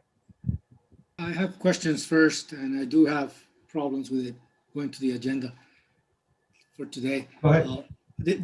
I do have questions, and I am not okay putting it on the agenda until those things are resolved. What are the questions? Because well, first, I understand, Dan's, your explanation about the difference on the 300,000, whatever difference, which actually doesn't come up in any of the whereases or the results of the resolution. So I perfectly follow you and I, we've been working so much on this. I have a stack of paper like this big on Hillside Avenue, secret that I've been following, working with you very closely. Now I don't follow, I follow the explanation. I don't understand the resolution because I don't, what you explained a few minutes ago is not in the resolution. So if that's what we need to do, let's have a new draft resolution and approve that difference. So explain what's going on and we approve the changes. That will be it. Yeah, I have no problem. But the resolution that is presented to the board is based on the sample resolution that the DOT sent. So I used their language in the resolution for the board. But if the board, Dan, this board approved this project in 2017. That's when it was approved. That's when we put that language that it'll be approved this or that. So why are we doing this all over again and with different language? Because the way it has 9 resolves, and I'm very uncomfortable with very open-ended, very unclear what is happening in those resolves. okay. I mean, I can look at the resolution, understand that this is the DOT's resolution. It's they're the grant funder in this instance. But so I we think already did that 3 years ago. Why are we doing it again? Because this is I don't want to sound repetitive, but this is the draft resolution that they've asked us to adopt. This is what was presented to us as along with the supplemental agreement. So that's why I prepared the resolution in such a fashion as to mirror the draft resolution that the DOT sent to us for board consideration. And then it mentions nothing about reimbursement. It just says that we're passing, it doesn't even mention that it could be capital project or funded one way or the other. It just says straight out, we're going to do it, taking those $3 million out of our capital fund balance. And then it just goes authorizing the staff to cover all additional costs without even, says any additional responsible cost, meaning any is any, so anything. And then, and it continues. In the event the project does not cover, then we're committing ourselves to anything that comes out of this project. And we are kind of reauthorizing this project. So we went already through this. I really don't understand why it's not clear. It doesn't reflect it really doesn't follow any of the parameters of this project that we just discussed today. That is essentially a grant that will be reimbursed. It's not reflected here. It's as if we were just taking money from our capital fund balance and building a bridge and authorizing staff. Any additional costs will cover. So I can talk to the DOT to see, I think they would probably be okay with revisions to the whereas clauses. The resolve clauses, they might be a bit more strident about as need to be included. Dan, my first question is this project was approved 2 years ago. Why do we have to approve it again?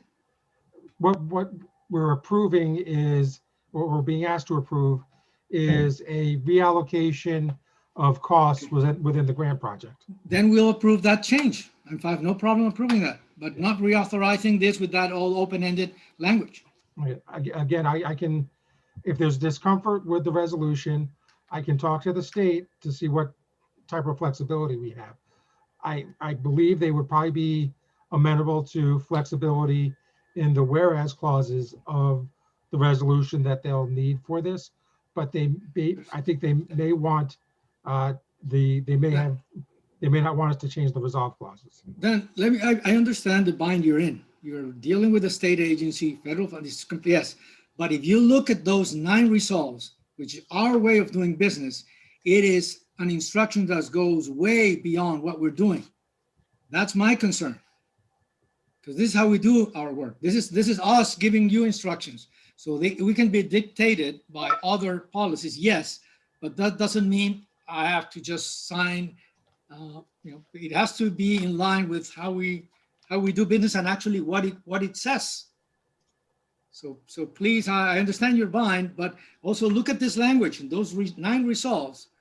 The lengthiest, one of the lengthiest resolutions we've had it's a way very, very wide, very, very concerning. So I don't know if others share that, but I have a problem with it. Nora, Dan? I mean, I think Victor's raising a very good point. Nora? yeah, I mean, this is I think we need to nail down the changes. I'm looking at the resolution from 2017, and that's when we approved it. We're not approving it now. It's an ongoing project. So I think maybe we need to make sure that we're documenting what we're actually agreeing to tonight and nothing more. Okay, let me suggest this, Mr. Sarnoff, when you talk to the Department of Transportation, maybe Bob could be on the call to help get through some of the legalese of it. Bob, are you okay with that? Fine with that, Mayor. Yeah, I think the concern is that this new resolution, which I understand that the state needs it, but it not, confer additional obligations on the village than those that the village accepted in the 2017, passage, right? I mean, the shifting of funds is one thing and just cleaning up some language is one thing, but we're really not looking to redo this whole project, reauthorize it. Okay. You guys at least have your instructions? Yep. Okay. So that won't be on for tonight. We'll hold that. IMA Westchester County Community Development Block Grant Funding for Waverly Avenue, Prospect Avenue, infrastructure improvements on for the regular meeting. This is a community development block grant that we won in 2019. Now comes the time we applied for it, and now they're asking us to enter into an agreement with them to pay our 50% of the costs. In sum and substance, Dan, that's what it is, right? That's correct, Mayor. Thank you, buddy. Anybody have any questions or concerns?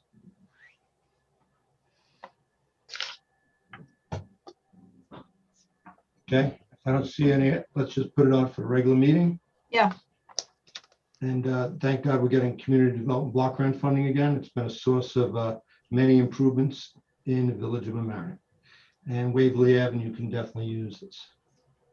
And so could Prospect East. Spray ground days of operation. It's time sensitive because, well, it's summer. Jerry, I know you got calls. I got calls. There were people perturbed on social media about the lack of spray time for children outside of camp during the summer. So So- you want to take it from there, Jerry? Thanks, Mayor. So I think that the calls are minimal compared to when the kids start to come out of school or when school ends, because more parents and grandparents will be utilizing the beach and the spray ground and the park when kids are out of school. And so obviously we see that things are turning around. It looks like that our tax payments are higher than our sales tax payments are going to be higher than we anticipated. So I'm asking the board's consideration to take $20,000 out of contingency and provide the 7-day-a-week operation up until Labor Day for the spray ground, which will of course have a higher water bill, but will make the kids a lot happier, as well as the parents and the grandparents. But really, it's about the kids. I don't really not too worried about the parents or grandparents. That's what So this we're is. basically going back to our pre-pandemic funding That's correct. Yes. Yep. because we're assuming we're going to have a sort of pre-pandemic summer. We're going to have a busy summer. Yeah. And I think that we're going to have a good revenue year because of how things are turning around so quickly.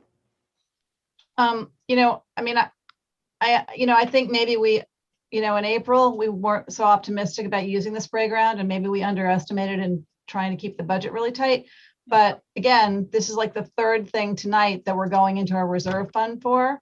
So we have to really be mindful of how we're doing this. And I think, if we know that we're going to send, we may end up selling more beach passes as we did last year. Like we may, have revenues from the beach for this. And I think we should, I go for it, but I want us to sort of keep evaluating the budget and where we are.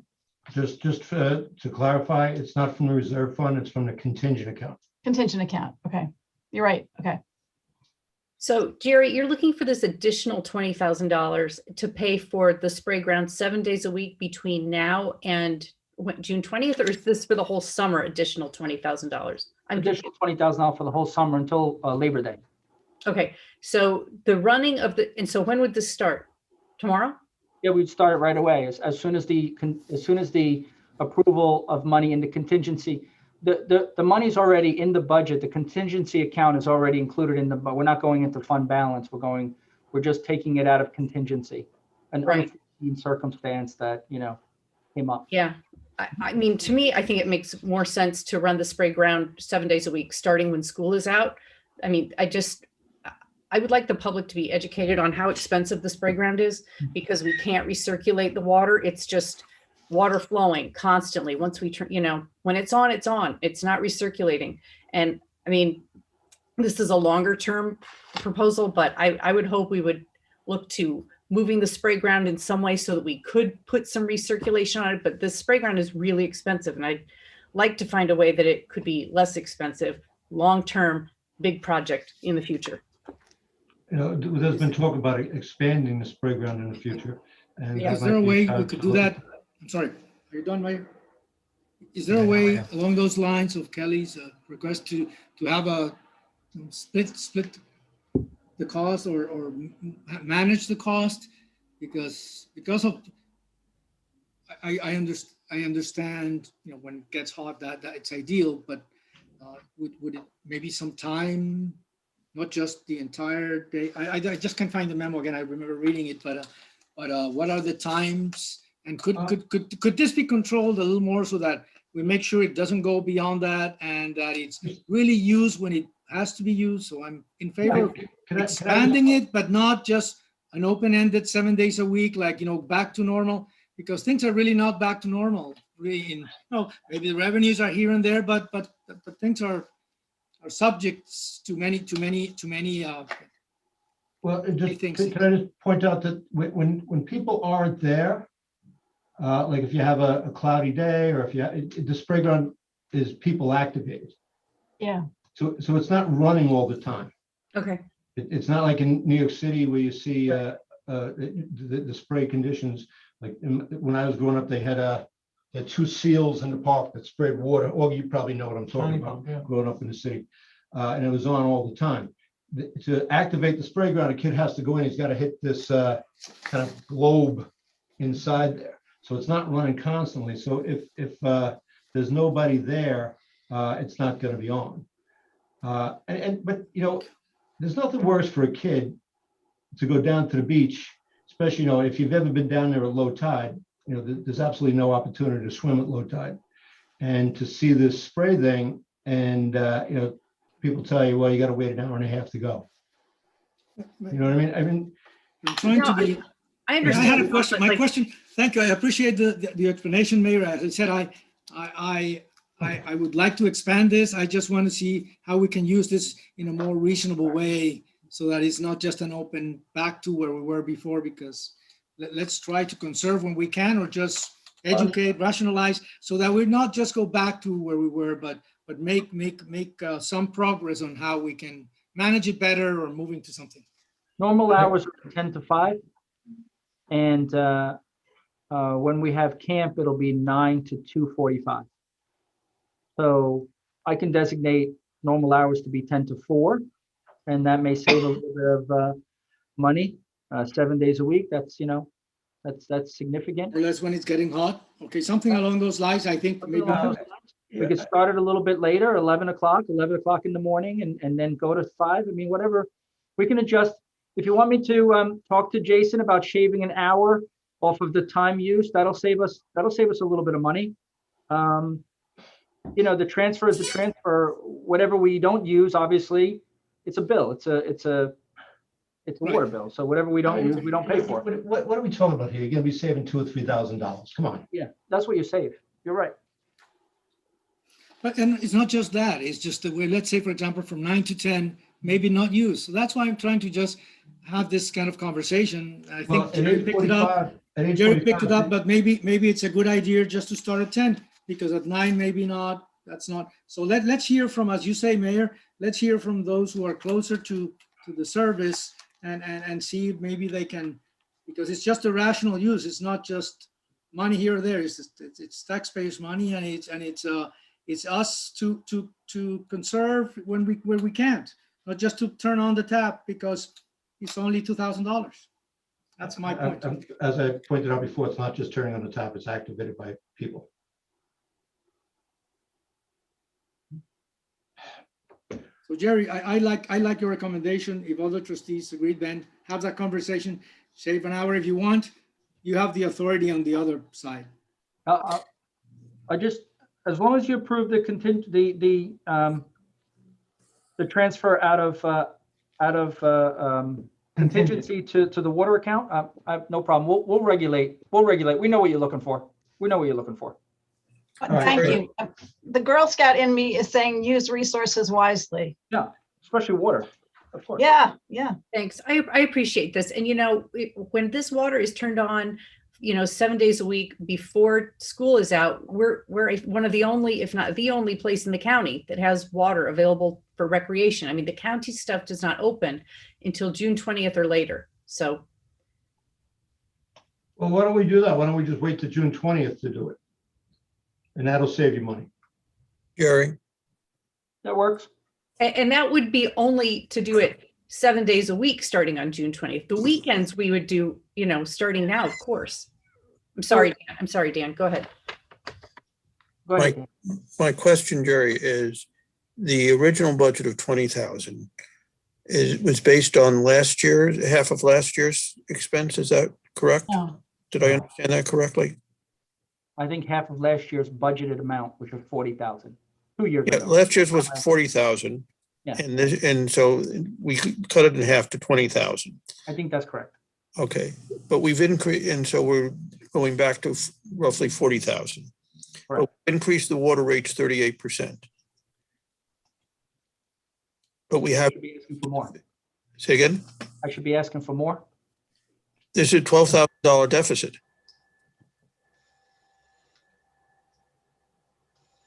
So let me try to adjust the hours, as trustee Tefor mentioned, and still keep the kids happy. Does that work? Yep. Okay, but Sounds like this, a magical formula to everything, Jerry. so Keep the kids what happy.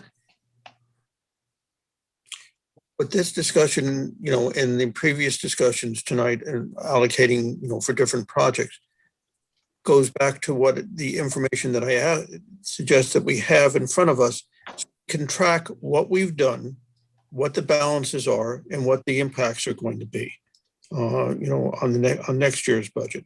Because all of this has to take a much more holistic view in terms of managing where we're going, in terms of the budgets, regardless of which pocket we take it out of. It all affects the totals, and that's what we need to have. I'm still, how do I forecast water use at a spray ground prior, other than to give you an estimate, when there could be 21 days of rain and we don't run the spray ground? I don't understand that part. Like, No, what are you looking for? No. You asked for $20,000. We increased the water rate, so we have to adjust the amount that I think that you need in order to meet the expectations that we're trying to do. From past experience. But if we take, that 20,000 or 32,000 out of an account, and we've done that with other things out of accounts, that we have a running total of what the accounts were at the beginning of, for the budget, and, what the adjustments are by line item. We're not asking you to be clear of what, how many days is going to rain and whatever. That's not the issue at all. Augie gave you the running total on June 11th at 9:46 a.m. Mhm. He gave you the running total of the general fund budgetary accounts, the items that were in addition to the budget. Sure. Is that the list that you're looking for? It looks like this. Yeah, I understand what the list is. What I'm looking for is each time there's a request that on one page we have a summary that shows us what the cause and effect is. But we don't have to keep going from one report to another report to another report.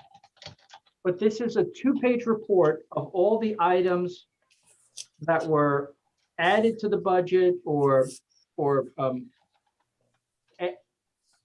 revenue was included, revenue was added, or appropriations. This is a 2-page report that provides that. The resolution, like we have in the packet, typically provides you the information that you're looking for, unless we need to add more information. Actually, Jerry, I don't think it does, because what happens is, and yes, it's in a lot of the different pieces of paper that we can, everybody can individually try and put together. That's not the point. We passed a budget for, that starts in 2 weeks. Okay. We were under the cap by about $107,000. It started 2 weeks ago. It started 2 weeks ago. Started 2 weeks ago. Started 2 weeks ago. I'm sorry, it started 2 weeks ago. Forgive me. I misspoke. I apologize. Thank you for correcting me. Since then, before that, we reduced certain revenues. We added certain expenses. We would have been way over the cap, based upon that. It's a question of not saying what we're doing is wrong. Absolutely not the issue. The issue is so we all understand what the real implications and cause and effect are. And that's how, most corporations run, so that we understand the implications of what we're doing, not that something's wrong with doing it. Okay. Not that the proposal, it doesn't have merit. There's So no, how does, for any type All right. We're past our time. We beat this dead horse. We've given Jerry his information. I need a motion to end this meeting, take a break, and we'll come back for the regular meeting. So moved. I'll second. All in favor? Aye. Aye. Aye. See you in a little while.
Tom.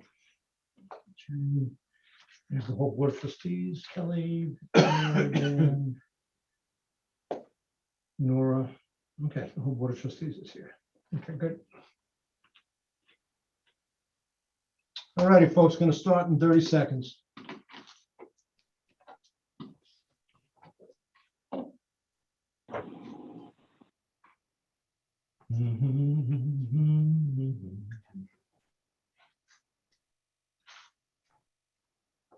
Broadcast over? Yes. We're currently streaming live. Okay. Good evening, everyone, and welcome to the June 14th, 2021 Board of Trustees regular work session. Please join me in the Pledge of Allegiance. I pledge allegiance to the flag of the United States of America and to the republic for which it stands, one nation, under God, indivisible, with liberty and justice for all.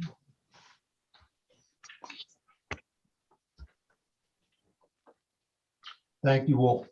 I need a motion to open this meeting. So moved. Second. All in favor? Aye. Aye. Good evening. Tonight, we have a presentation as the first item on the agenda. And the presentation is from our friends at the Westchester Joint Waterworks. And tonight, we have Paul Cutsey, who is the director of the Westchester Joint Waterworks. And we have Mr. David Birdsall, who is the treasurer of the Westchester Joint Waterworks. Gentlemen, thank you for being here tonight. And they're here tonight to talk about the proposed changes to the water rates. Who wants to begin tonight's presentation? Mayor, I'll begin the presentation. Again, I'm David Birdsall, the business director of the Westchester Joint Waterworks. And thank you for allowing us to present some background information on the water rates of the waterworks. And we're going to talk a little bit about capital projects as well. I'm going to share my screen and hopefully we'll be successful in that.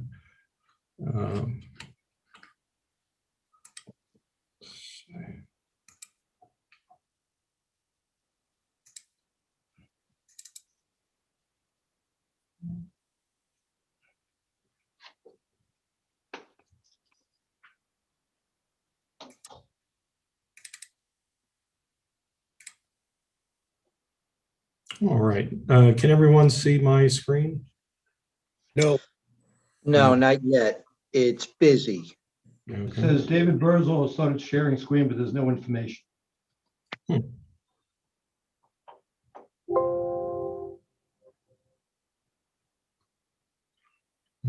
it indicates that I'm on my end, it indicates that the screen is shared.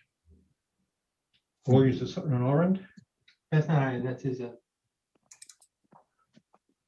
All right, let me try it again.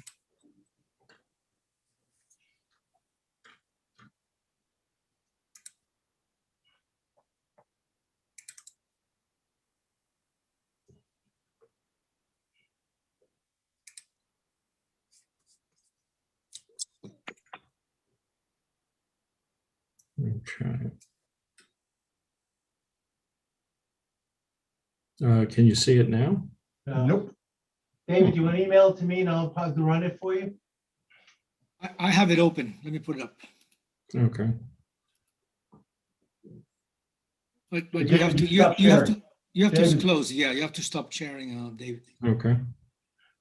Okay, let me get a try.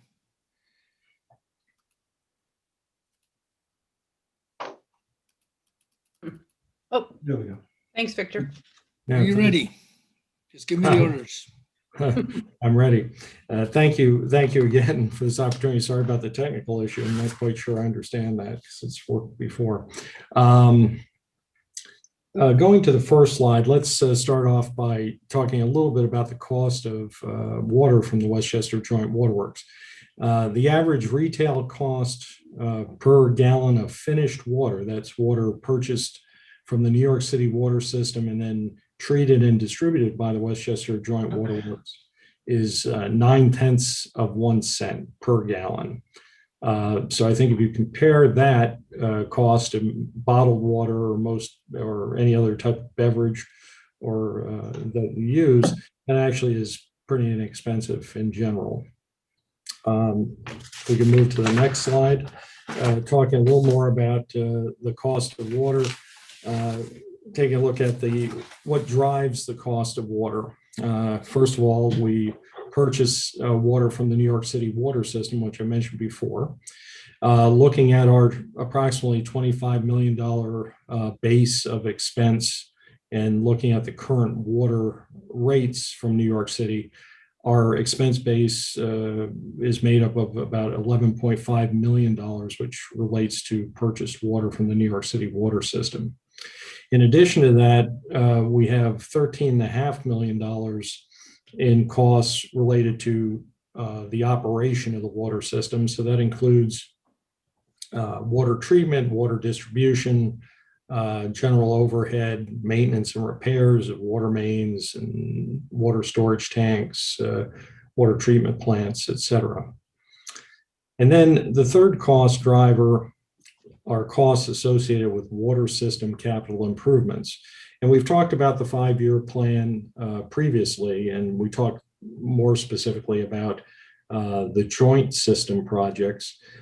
In this figure that I'm showing here, 143 million, we've incorporated over a 5-year period what the local system costs would be related to the capital plan as well. So if you can move on to the next slide, we can take Sorry, David, would you entertain a quick question? The first Sure. two, for the first two bullets, those are annual, correct?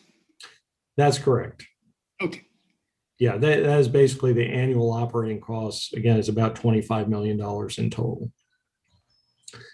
The 5-year capital improvement plan, we've previously gone through some detail with you on the joint system plan projects, which were around $124 to $125 million. The Village of Mamaroneck share of that cost is approximately $34 million. It's roughly about 28% of the total. And that's based on the village's share of water purchases, gallons purchased, relative to the other two members of the Westchester Joint Waterworks, the town of Harrison and the town of Mamaroneck. So the single largest project in those planned joint projects is the filtration plant at $108 million. And the Village of Mamaroneck share of that is roughly $30 million. Now, again, these costs are spread over a 5-year period. This isn't all occurring in 1 year. You will notice, we have multiple other projects related to UV treatment, the UV treatment facility at Rye Lake, our water storage tanks, pump station modifications, transmission system upgrades, chlorination system upgrades. And then we also have a line for grants and cost sharing. On the UV treatment facility project, the Westchester Joint Waterworks received a $3.2 million grant from New York State related to that. So that gross cost of $8 million that you see for the UV facility actually gets netted down by $3.2 million. And there's some additional costs included in there for cost sharing with the county on some projects that benefit them as well. Now, below the line of the joint system plan projects, we have joint system emergency contingency projects. And we've been a bit conservative on that number, but we can have between $1 and $2 million of emergency projects that arise that have to be addressed that affect the joint system. With respect to the local distribution systems, or in this case specifically for the Village of Mamaroneck, the most significant costs we have on local projects relate to transite water main replacements, and we've included a figure of about $1.5 million per year. And that's, again, a local distribution system cost, so it's 100% cost of the Village of Mamaroneck. And then we also have included $250,000 a year related to pre-paving infrastructure replacement. So where we may have some run across an occasional lead service connection or faulty valves or something that would require a fairly quick repair or be vulnerable to any planned paving within the municipality by either the municipality itself or the county.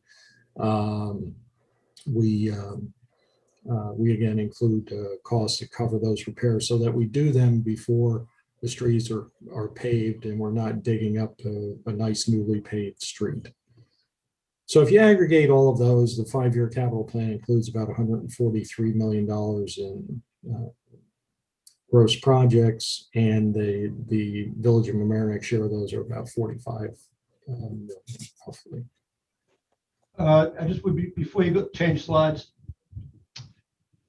I just want to point out, it's a 5-year capital plan, but those projects, and this is partially to our staff too, correct me if I'm wrong, those projects aren't capitalized on a 5-year basis, they're capitalized on a 20 or 30-year basis. Is that right?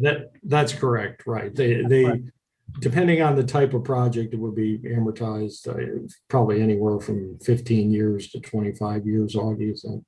Okay, so I didn't want people to think that that was on the hook to taxpayers in the next 5 years. Okay. Right. No, this is just the spend over the next 5 years. Thank you. You can go to the next slide, Victor. All right. Moving to the next slide, look a little bit at water rate history. Now, I mentioned we purchased water from New York City. And you'll see there's a column for New York City DEP, which is Department of Environmental Protection. And we purchase water from their system. And you can see over the last 15 years, the average rate increase from New York City has been approximately 7.9%. During that time, the Village of Mamaroneck's average rate increase has been approximately 9.3%. In 2021, this year, effective July 1st, New York City will be increasing their rate by 9%. Now, we haven't increased rates in a couple of years. And in that interim period, New York City also did not increase rates other than 1 year where they had a 9.2% increase 2 years ago. So the rate that we're proposing, again, to be, in this case, also effective July 1, 2021, would be a 9.5% water rate increase for the Village of Mamaroneck. And if you look at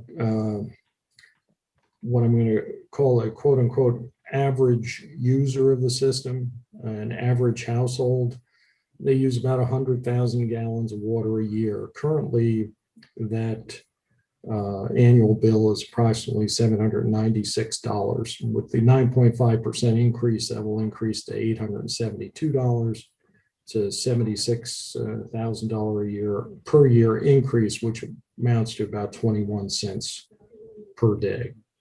Does that increase anticipate increased costs for capital projects?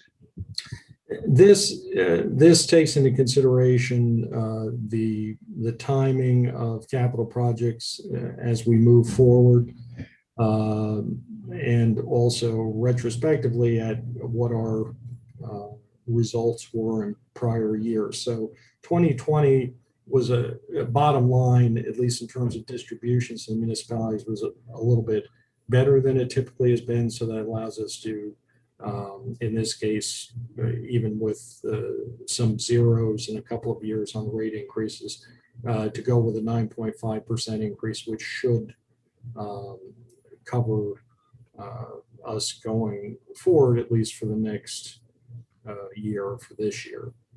We will obviously be entertaining other rate increases in the future, based on the progression of the capital plan. 2020 was a wet year. Excuse me, a dry year. I have it backwards. 2020 was a dry year. So the water usage was up. Is that correct, David? So well, that's right. And COVID-19 had an impact too on the cost side. Our costs were lower than they might otherwise have been because projects were deferred. Right. And as to answer the question is yes, it factors in the capital projects in terms of the stage of progress that they're in at this point. Gotcha. So for instance, the largest capital project in there, the water filtration plant, we expect to have, we've incurred about $2 million to date related to the engineering design and other consultant costs.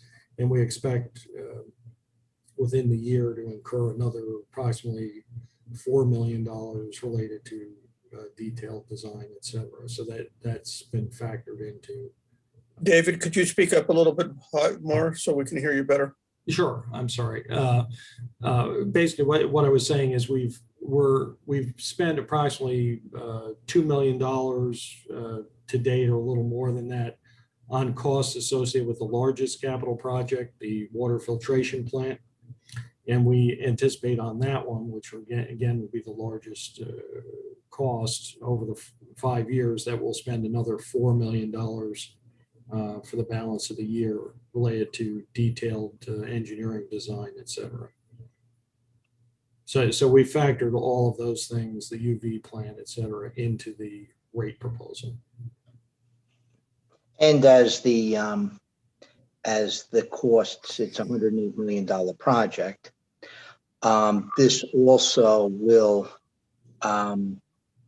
this number, this rate, and David, please help me here, also takes into consideration the higher expenses that are going to be coming in the years to come with the filtration plant, so that we won't have to increase rates proportionately with the proportional increase in spending on the filtration plant. The idea is to keep the rate increases uniform as much as possible over a period of time. So does that mean that you're anticipating over the next 5 years a 10% increase every year for 5 years? There'll be a rate increase somewhere in that neighborhood. We in all the municipalities over the past years, we've tried to set rates so that we build fund balance within the water funds, which can potentially be used to mitigate and spread out rate increases. But yes, yeah, there will be significant rate increases over the next 5 years.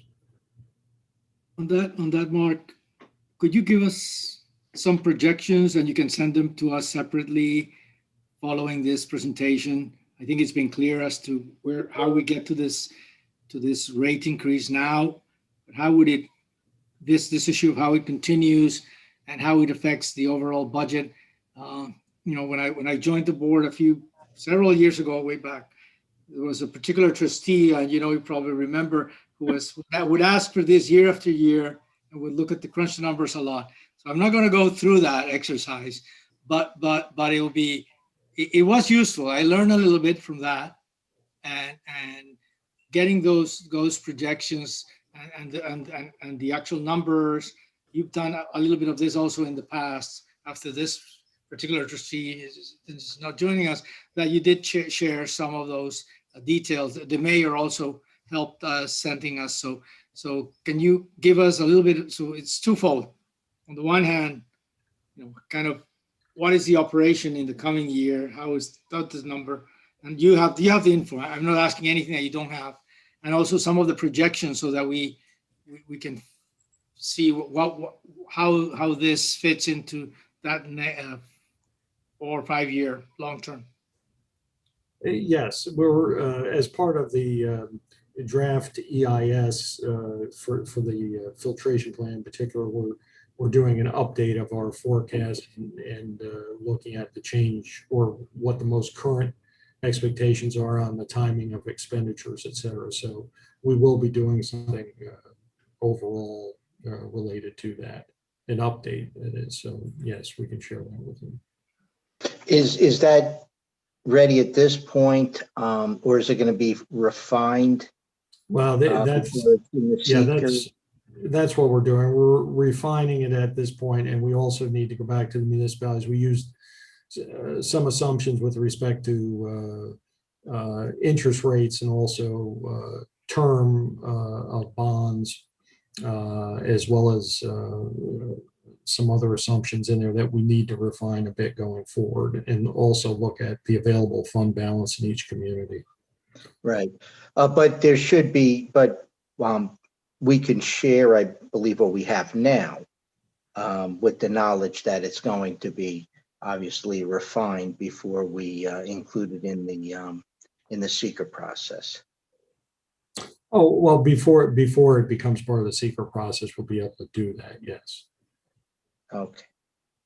But I'm saying, are we able to share what we have now, or are we going to, or would you feel more comfortable refining it first before we share it with the village? Well, we're in the middle of doing the updates now, so I'd rather, take a little bit more time to do the updates and then share that rather than have multiple scenarios floating around. Got it. Okay. So how long, so what do you expect in terms of we can, we'll be able to make it available to the, when do you expect we'll be able to make it available to the village? But probably sometime in early July, I would say. Okay. Thank you. David, on the other piece is ready, the operations for last year. You share that, I think last year and the year before you did give us, it's like a, 8-9 page summary of Yes. your accounts. That is, if that's ready at the same time, fine. If not, let us know. Because it does help us. I know the mayor goes there, sits every month. But for us as trustees, also it helps us to have an overview of where you're standing. Right. Yeah. To the extent that I have finalized information available at this point, I'll provide you with that, or start providing you with that. Can you, David, can you provide us with that, like in the next week, so that we could use it for backup at our next Board of Trustees work session? Yeah, I can send you a copy of the audited financial statements for 2020. Is that what Mr. Taffer, is that what you were interested in? Yes. Okay. Yeah. Okay. Is there any more slides? No, that's actually the end of the presentation. If anyone has any questions, we'd be happy to entertain them.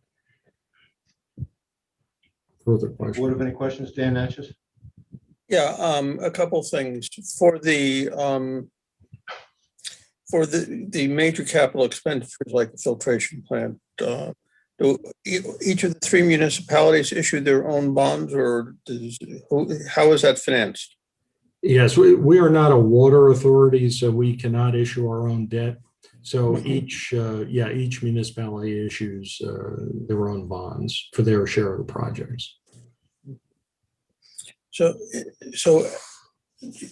help me understand this. For something like that in the trunk lines, who actually owns the plant and the trunk lines? Does the 3 municipalities own a third of each, or? It's there's some historical information on the allocations of those components over the years, and then basically it's based upon the share of the water sales on a gallon basis, which it can vary year to year, but they're in generally the same range. So it's roughly 28%. Village of Mamaroneck and 54% for Harrison, and then 18% or so for the town of Mamaroneck. But again, some of those allocations can vary a bit, but that's roughly what it is. Okay, but but I guess I was. When it's a tri-municipal ownership, I guess my question is who actually owns it legally? Is it a percentage ownership that each own like a common property? Like, Yeah. or Well, basically, the waterworks owns the joint system, and each municipality has an ownership interest in that in the financial statements. It's reflected there. I'm sorry, could you repeat that? I'm not sure I understood it. The allocation of the ownership effectively of the joint system through the waterworks is reflected in the financial statements. I mean, we can have our legal counsel expound on that a little bit as well. Mr. Spolzino, you have a lot of experience for writing memos about the Westchester Joint Waterworks. Would you have an answer to that question? Well, I think it was Mr. Birdsall that was speaking, right? I think he Yes. answered it correctly. It's sort of a unique entity in that, as he said, they own the joint system. The village owns each municipality owns its distribution system. But the village has an obligation to pay its share of the cost of the entire system. Of the jointly owned system. Right. And of the distribution system, the operation of the distribution system. Right. Okay. I'm just not sure I totally understand that, but maybe I'll do it a different way. For the local projects, for the local lines, in the village of Mamaroneck, does Westchester Waterworks own those, or does the village own those? The village owns the lines. Westchester Joint Waterworks does the projects and charges the village for them. No, I understand. Okay, but the hardware is owned by the village. That's correct. Project, basically. Depending upon what the hardware is. If the hardware is a line that supplies, let's just say, town of Mamaroneck and the village of Mamaroneck, then that's owned by the Westchester Joint Waterworks. Right. If it's a main that's going down, let's just say, a street in Orienta and doesn't supply anything in the town and doesn't supply anything in Harrison, that's the village of Mamaroneck. If it's like the huge main that got replaced that went over North Barry Avenue, that was the joint waterworks. So just because it's in the village of Mamaroneck doesn't necessarily mean it's all pipe. It's about who those pipes are servicing. Right. Yeah, and the transmission mains, which are part of the joint system, which you're referring to there, are generally about 12 inches and larger in size. And the local distribution mains are below that, typically. Okay, so I understand it. So you have a distribution system and you operate it, and we pay you to operate it, but we own a third of it, or roughly 28%, or whatever the percentages are. No, that's not correct. Okay. Distribution system we own. The village owns title to the distribution system. Okay. Westchester Joint Waterworks owns title to the joint system. What it does. Transmission system. Right, the transmission. The village has no percentage ownership interest in that. It has an obligation to pay, but it doesn't own it. The entity, Joint Waterworks, owns it.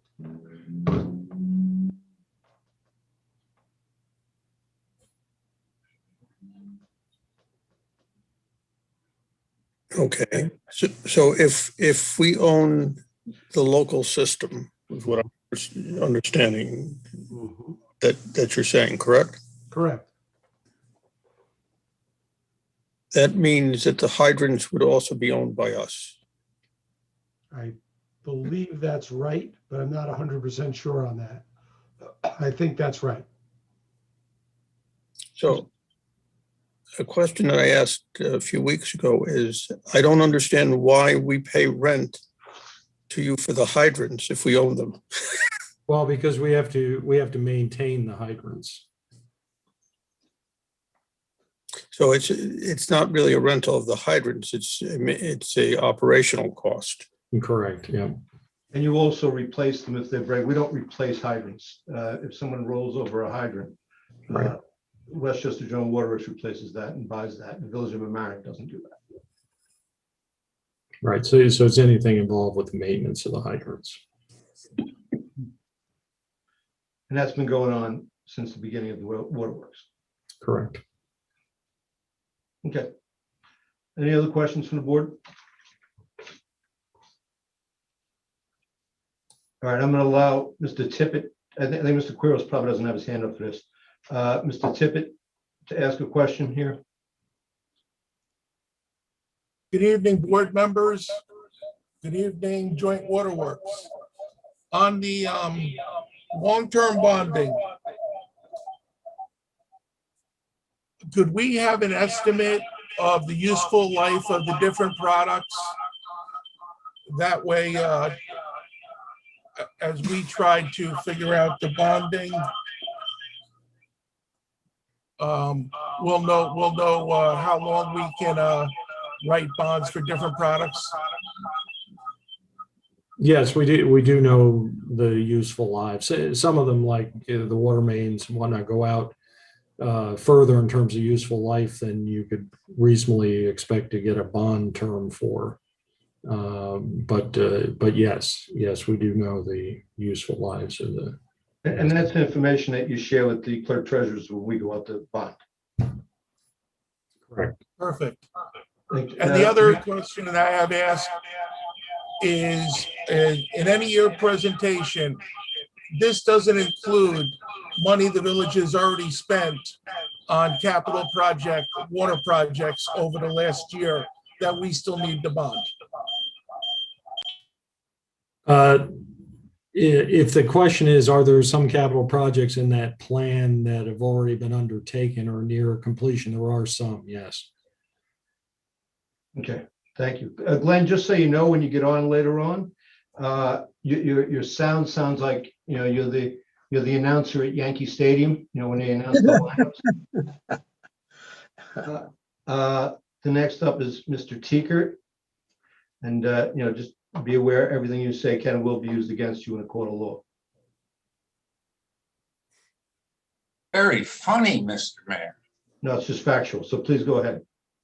Okay. On the hydrants, I don't have the audit of the bills that the Westchester Joint Waterworks does every 2 weeks that you review, Mayor. But I do believe that when a hydrant is replaced and it can cost up to $30,000, that's billed to the municipality it's in. So I just hope that the statements that were made about the hydrant arrangement are fact, and they'll be corroborated as so or explained. Thank you. Okay. See if Mr. Quiros wants to talk about this. Mr. Quiros, we're talking about the Westchester Joint Waterworks. My comment is not about the waterworks. Okay, then hold on, Louis. I'll call you first on okay, that's okay. I'll call you first. Okay. So hang on. Thank you, gentlemen, from the Westchester Joint Waterworks. I appreciate you being here. I just want to say I've been on that board for a number of years now, and you gentlemen are a pleasure to work with. Thank you. Thank you, man. Thank you. Have a good evening. Good night. Good night. Okay, now the next item is communication to the board. And just before we begin, there's a 5-minute limit. At the end of 5 minutes, I'm going to tell you time is up and you can finish the thought in the sentence that you were on. Okay, Mr. Quiros. Go ahead, Louis, unmute yourself. I'm sorry. Okay.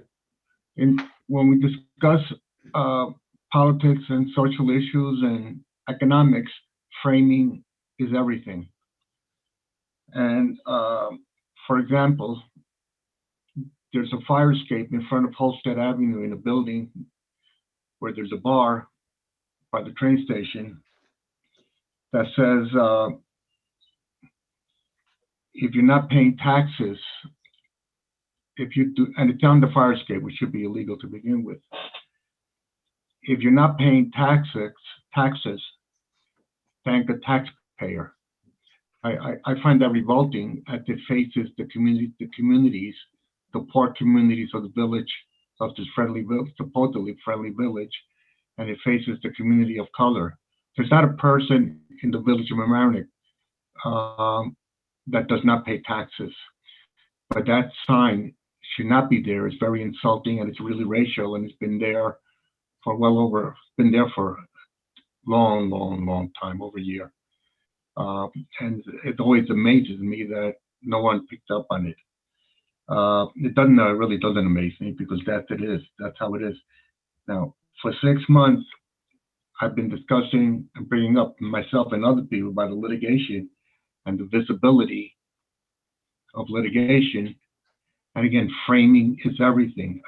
I have no idea why gentlemen's agreements and the unethical part of budgets, if we can't afford anything in the village, it's not because we have lack of funds. It's because we have lack of transparency and lack of ethics. As I demonstrated many times in different ways, and with that fire escape. You will never see that fire escape, that notice in front of wealthy areas. And again, the litigation is missing for some political donors of the Democratic Party or of any party. That should be there. I keep looking at the website. I keep being told that it's there, and it's not there. And particularly Cindy Goldstein's lawsuit has not been posted. And again, it's the sense of framing, the framing of political issues, the way you want to frame an argument. And this will become more evident as time goes on with me on other issues. But I'm a framing expert, literally. I know how to frame issues as I teach it in graduate school. And I teach police officers. I work with lawyers that add for my framing of things. And this is where we cannot afford. This is where people cannot afford living in this village because of the trickery. So, I'm bringing that forward, and it's really malice to protect the few, the 15% of the village. But that lawsuit should be present. It should be visible, and it should be transparent. And I don't know why, with all the people that I'm talking to now, we can't get the framing ethically done, so the answers are transparent. I don't know if I used my 5 minutes, but I had to say that. And thank you for not stopping me. It's over 5 minutes. Thank you, Louis. Have a good evening. That's all you have to say? I'm sorry, I thought you were done. Yeah, no, but you have no comment over what I said? Are you going to tell me that that lawsuit is I present? don't have a comment. Thank you. And you think that's fair? I'm paying taxes. As a matter of fact, this month I got to pay taxes again. I am one of the taxpayers. We all are. And as you rightly pointed out, everybody in the community is a taxpayer. I agree with you on that. Okay, but then why can't I get the answer to that question? Why isn't Cindy Goldstein's lawsuit listed? I see it there. I don't know what you don't see. Maybe you could call up tomorrow and have them walk you through it. No, and I've walked through it and it's not there. Okay, thank you. Okay, can you deal with that other issue too? If we're all taxpayers, that sign should go off, and then it's illegal, and they should have been fined a long time ago. We'll have the building department look at it. Thank you.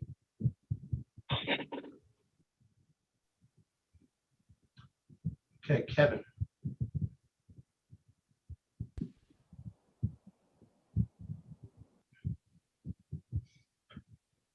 Kevin Westchester?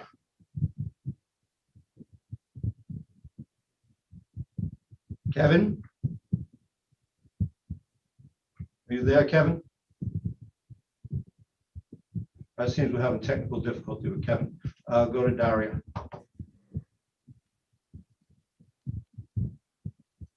Hello there, can you hear me? Yes, ma'am. I just wanted to ask, I know that I asked last meeting when you guys were going back into in-person meetings, and you guys said like around fall. And I saw that some other towns and villages like around Westchester have gone in. So because the like New York law that was mandating that that these meetings were over Zoom like expired. And I was just wondering why you guys were keeping Zoom meetings, and if you had any more accurate estimate for when you'd be back in person. Right now, that's still the estimate. It's something that we could discuss as a board when we look at how the rules have changed. That's the best answer I have for you. Okay. And if you guys, like, since you guys are able to go back whenever you want to, when would like you want to get back in person? I just don't understand why it hasn't happened yet for the village, but it has for other places. Some places have and some places haven't. And I think I've told you, we'll look at it again. Thank you. Thank you. Let's go to Glenn.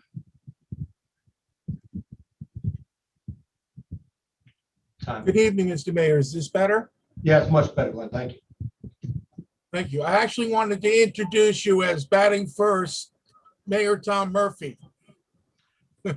That would be, one of my fantasies, to be playing Yankee Stadium.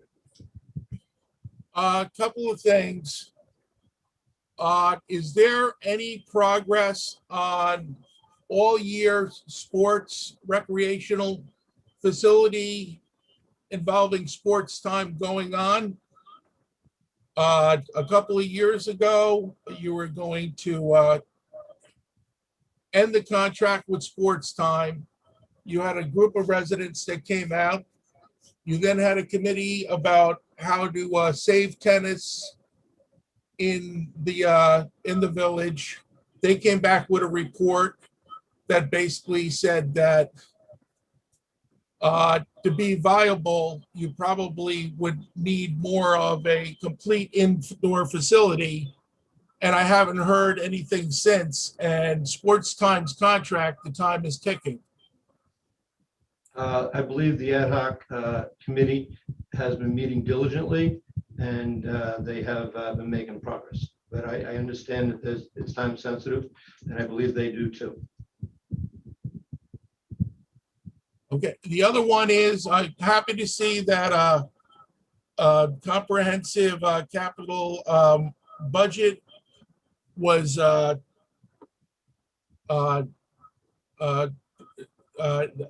put in by Jerry. Thanks for his effort and the entire staff.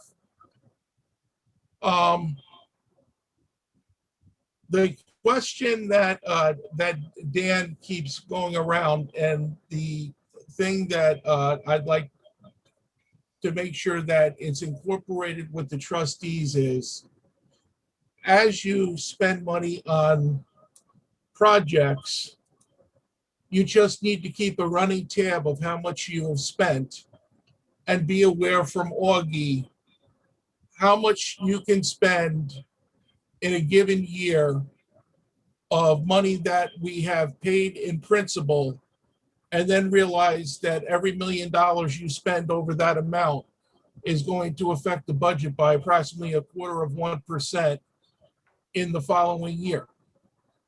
Okay. You're passing a lot of different projects and everything. The one thing you do need to do is keep a running total of the amount that you're spending and how it's being spent. You have New York Pave that Augie has now explained to me, thank you, that what they do is they get them out from New York, and what they've been doing is rolling over and saving it. In the capital budget, you have $900,000 in annual paving, and then you have sources of revenue, which include New York Pave, CHIPS, extreme weather paving.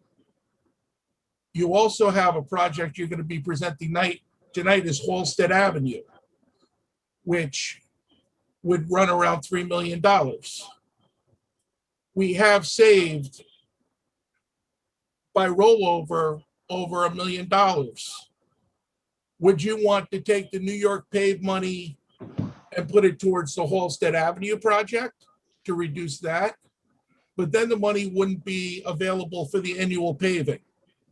That's the only thing that you really want to keep track of. That way you know where you're spending your bond money and where you're going to be spending your anticipated revenues from state aid or grants.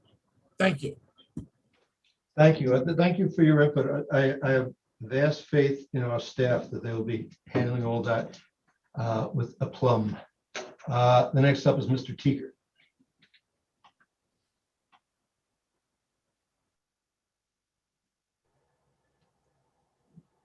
Same thing. Mr. Teeger, you're muted.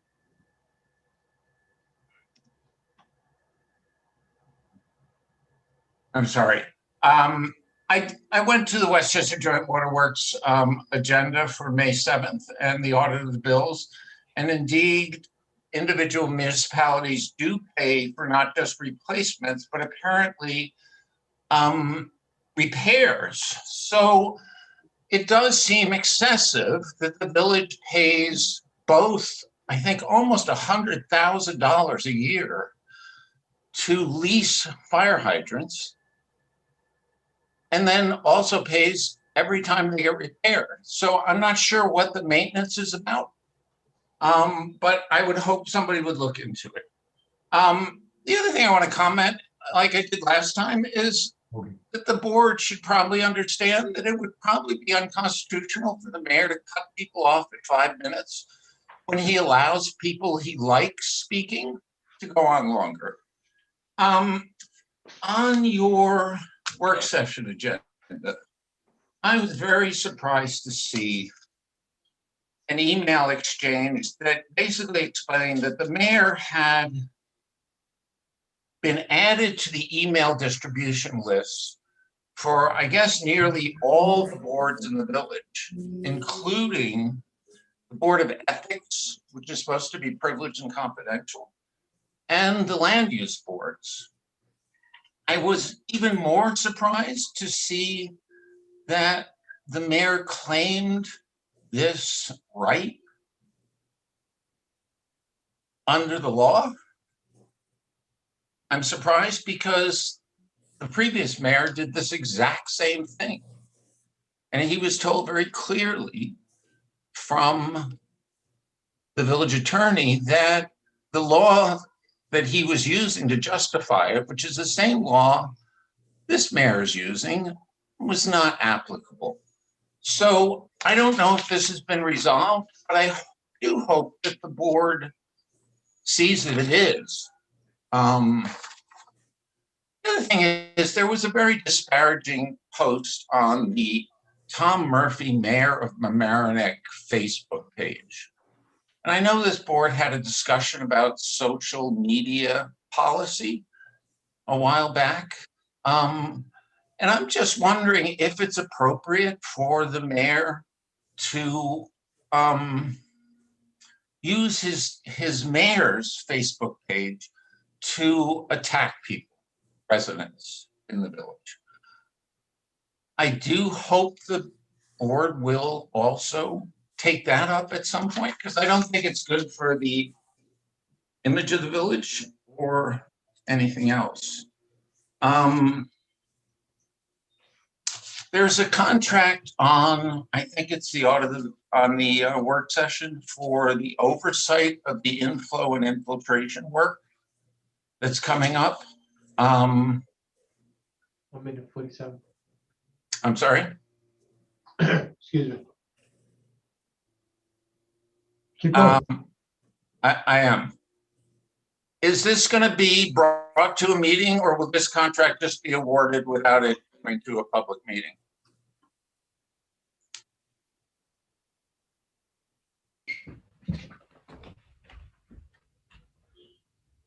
It's the contract with Kellard and Sessions to oversee the inflow and infiltration work.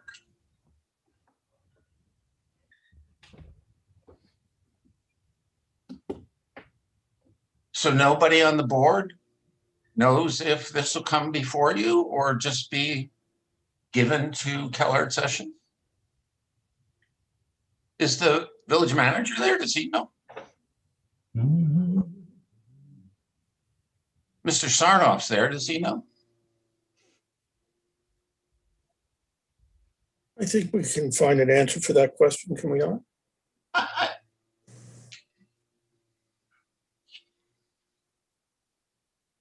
Jerry or Dan, can you answer the question? It's not an unreasonable question.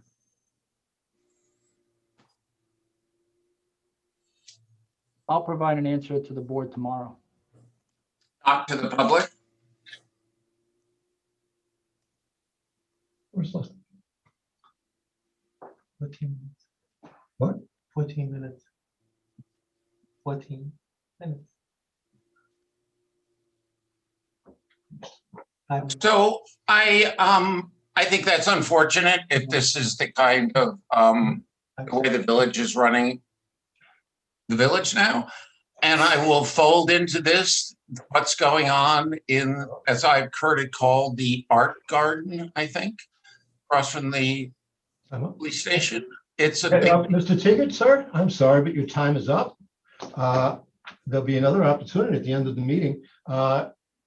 I just want to point out that. Mr. Mayor, Mr. Mayor. No. I want to point out that the last. I'm sorry, Mr. Mayor, I still have the floor. If you want to cut me off, Mr. Mayor, you should cut me off. So just to point out, at the last meeting, Mr. Tigert had way over 10 minutes. This meeting, we're going back to the rules and the regulations. I just want to point out that on my personal pages, and they are all on my personal pages, I will post whatever I want. I do not take back a word of what I posted or what I said. I stand by it. I think that there is a problem in the village of Mamaroneck, and if you want to see what that problem is, I won't bring it to this meeting because this is about the village of Mamaroneck business. The other one was political. So if you want to look to see what I think there's a problem in the village of Mamaroneck, please feel free to look at my Facebook pages. Anybody else with their hand up? No. Yes, we want to go to Charlotte Mountain. Mayor, I do have a comment. I'm sorry, Mayor. Mayor, I do have a comment because there's kind of a sense that this situation, this contract with Keller Sessions kind of is a mystery or something. I believe it's on the work session and we didn't get to it. Yes, it is. So it'll be discussed, right? It will be discussed. You're right.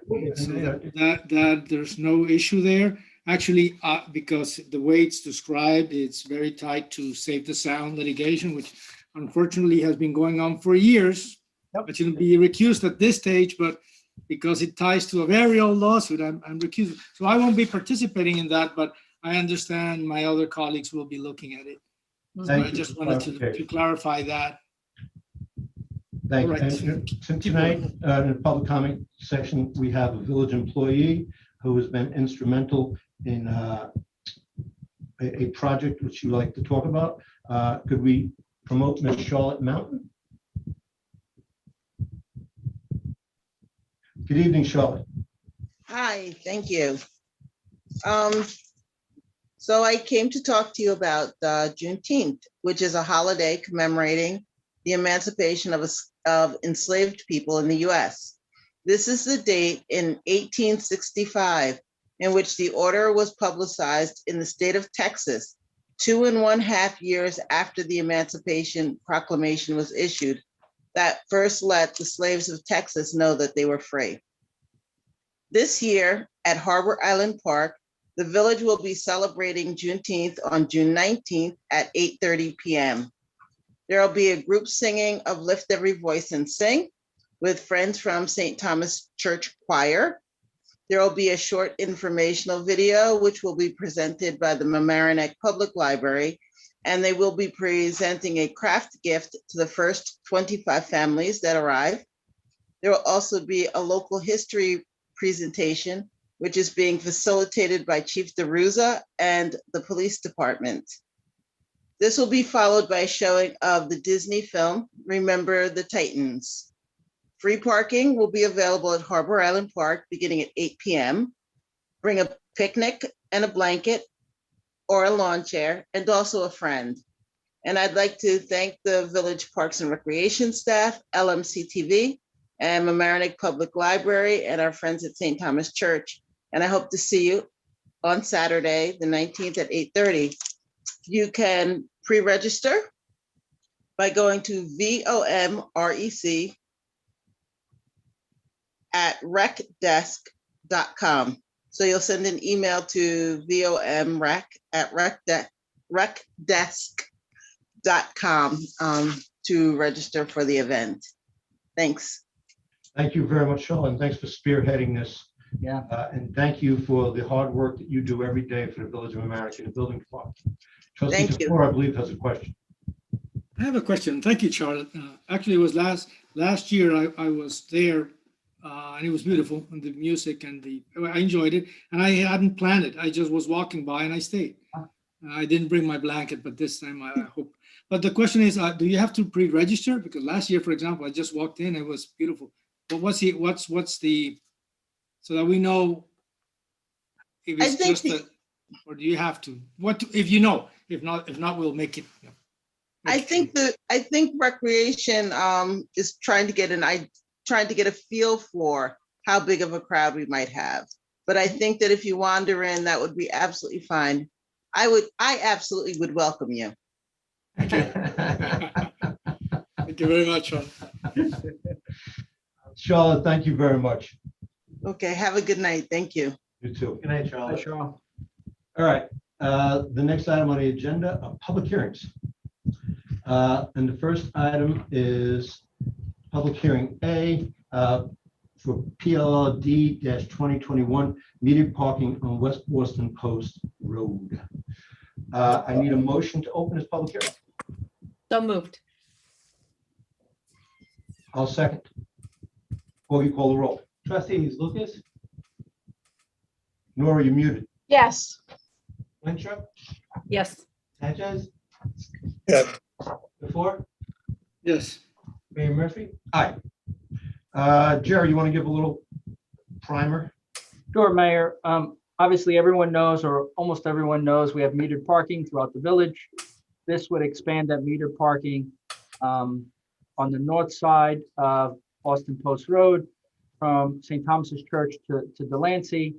And then on the south side of West Boston Post Road between Mamaroneck Avenue and Delancey, prohibiting parking in front of the fire department memorial and installing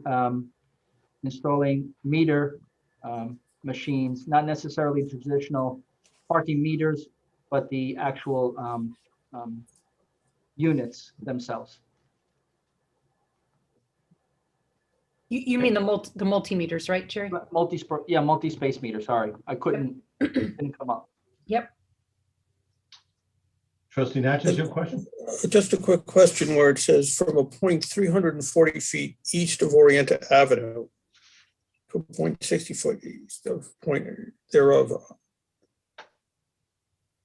That's all the entire north side? Of Orient. I think it'll be the south side. The box at the bottom of page 1. Outside. Yeah, hold on. Let me look at that. I don't understand the measurements is what I guess I don't understand.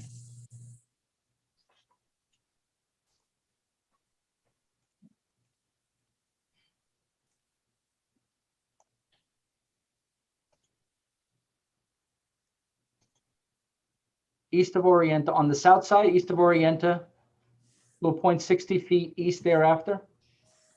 It starts at 340 feet east of Orienta. I'm not sure where that is. And I don't understand why we're stopping 60 feet east thereof. I think that might be Fireman's Memorial, right? 32680. Yeah, I think it's the Fireman's Memorial. It is. I'll look up what 32680 is. I think that may be a no parking schedule, but let me, if you give me It's one boxing second, out the Fireman's Memorial, I believe. Yeah, I just want to take a look at the code real quick. That couldn't be. That's not the memorial. This is where you're putting in meter parking, not where you're putting meter parking in. No, 32680 is parking prohibited at all times. Yeah. So we had to carve out that section to keep the open vista of the Fireman's Memorial. So what it is the memorial is 340 feet from Orient Avenue, and they're allowing 60 feet for the memorial, and then no parking zone for the memorial. No parking anytime, correct. Yeah, so But we're starting basically at Orient Avenue and going all the way up to basically Mamaroneck Avenue on the south side. There's parking, correct? Yep. With the exception of the Fireman's Memorial. Yep. Right, and this that you just pointed out is the Fireman's Memorial. That's why it's there. Yes, the reference to 326-80, that's the section of the code where parking is prohibited, the schedule for parking prohibited at all times. Okay, it's So not 60 that feet. clear, but I understand. Thank you. Yeah, so, yeah, okay. Okay, he's got it. Anybody else have any questions on the board? Jerry, what was the estimate for revenue? Revenue was approximately $100,000 annually. Most of that revenue collected in the summertime when people try to bypass the parking fee at Harbor Island and park on the street.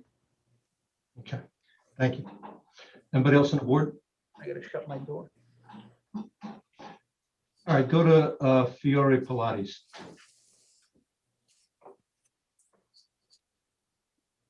Hello.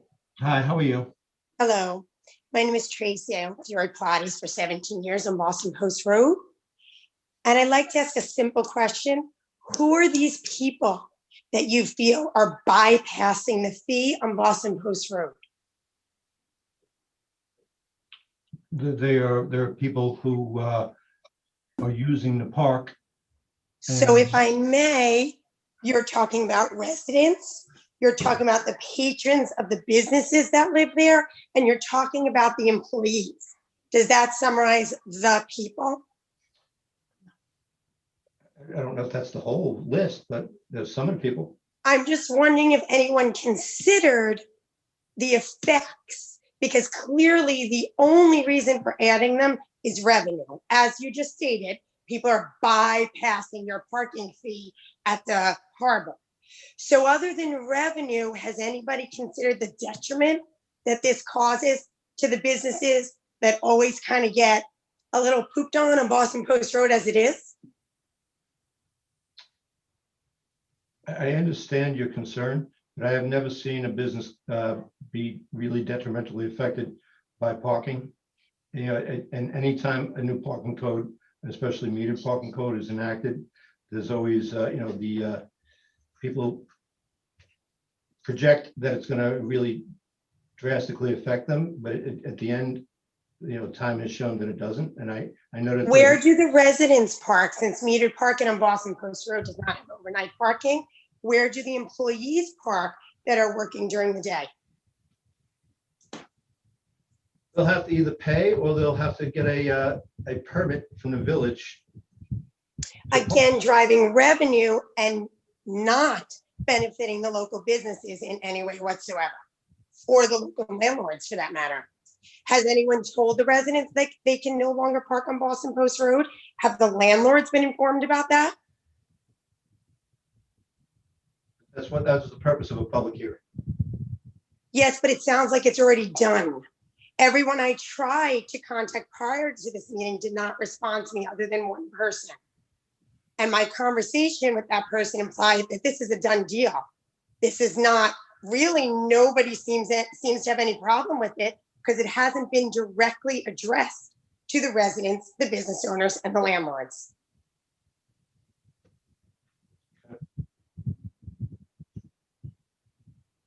I hear you. To be honest with you, I sat on this call, which is very precious time for me. Finally made it to this point, knowing anything I said will not matter. To be quite honest, almost anything everyone has said seems to not matter. But I thought it was important you should know that in the years I've been in business, all I do is fight for Boston Post Road. You tried to put the day labor site years ago. Let me tell you, we had to pay for our own holiday decorations. You would not put up snowflakes. 15 years ago, I paid $250 to guarantee a snowflake would go up on the pole in my location. All I'm saying is these might seem small to you, but I'm a small business. I already cannot get people to park comfortably. You can get killed on Boston Post Road trying to park your car. And now you want people to worry about the additional meters, the additional machines. Have you thought about the older senior citizens? Because I have 50% of my population above the age of 55, easily, if not more. And I can tell you, they cannot figure out that meter app. They can't figure it out. I go out there and stand on the street for them to figure out how to use this technology. And so not only are you adding meters, but you're taking away their ability to throw a few quarters in if they want. I just think these are things that the local community has not been able to express. And I think if you addressed it to some of your organizations that help seniors, you would hear them say to you, they hate these new meters. They have no idea where to park anymore. I mean, again, I know what I say is not going to matter, but you should take into consideration that the general public using the businesses that by far have struggled all year do not need another obstacle.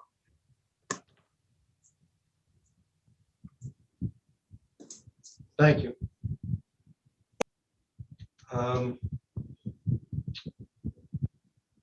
Just for the folks who have their hands up, this is about the parking on Mamaroneck Avenue. If you, so just bear that in mind. Let's go to On Post Road, Tom. I'm sorry, on Post Road. Thank you, Nora. Mr. and Mrs. Abati.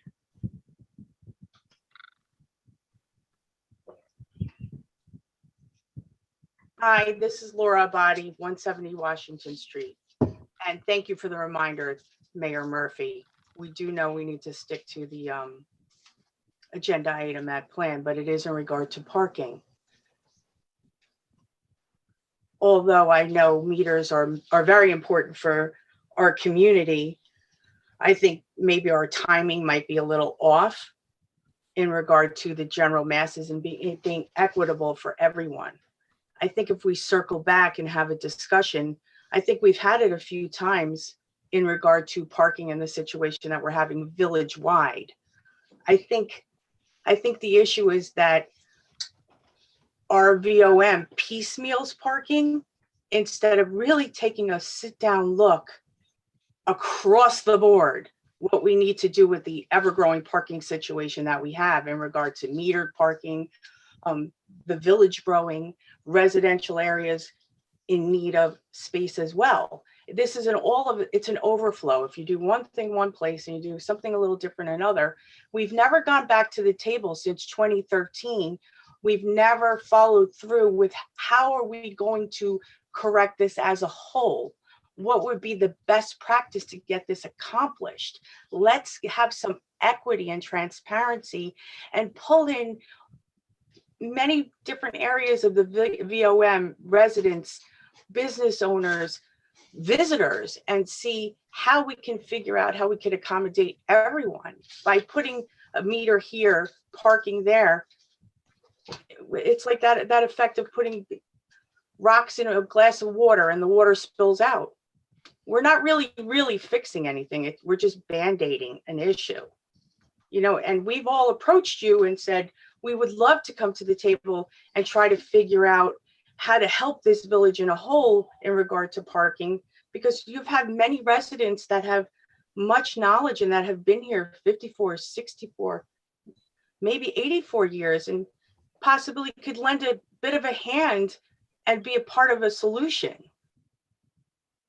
And I know maybe my input is not interesting most of the board, but I think that there's a lot of people that this affects. You know, when you do one thing in one place, it does overflow to the next. You know, we're not rebuttaling parking. We want it. We want structure. We need that because the village is busting at its seams. But instead of doing it in one place to fix an issue from overflow from revenue from the harbor, maybe we could figure out how we can fix it in a whole and spend maybe a year or two at the table trying to figure out a new plan that could suit the whole entire village. And I'm sure I'm not going to get an answer. I would love one. I would love some dialogue instead of getting, the curtain shut, but we're here and we're available. We want to have input. We want to help too. And we want to be helped. And we want to add to the revenue of the village as well.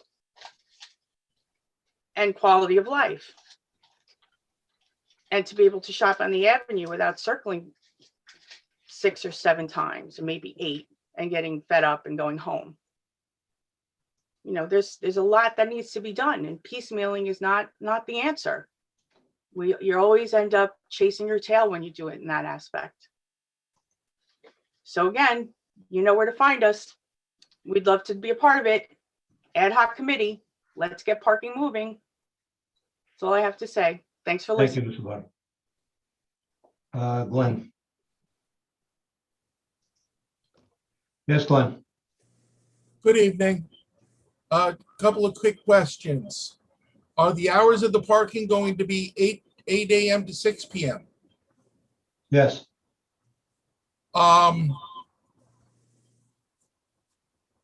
Approximately how many parking spaces are we looking at?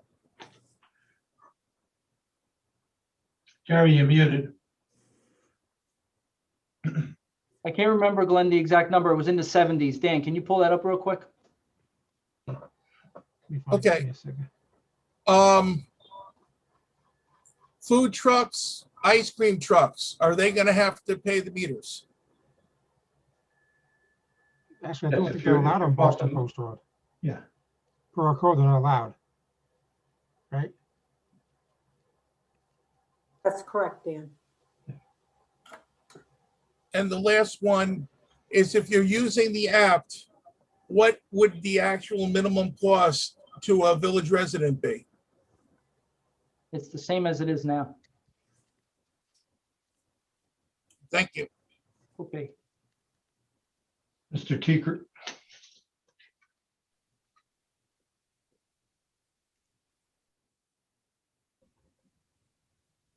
Stuart, unmute yourself.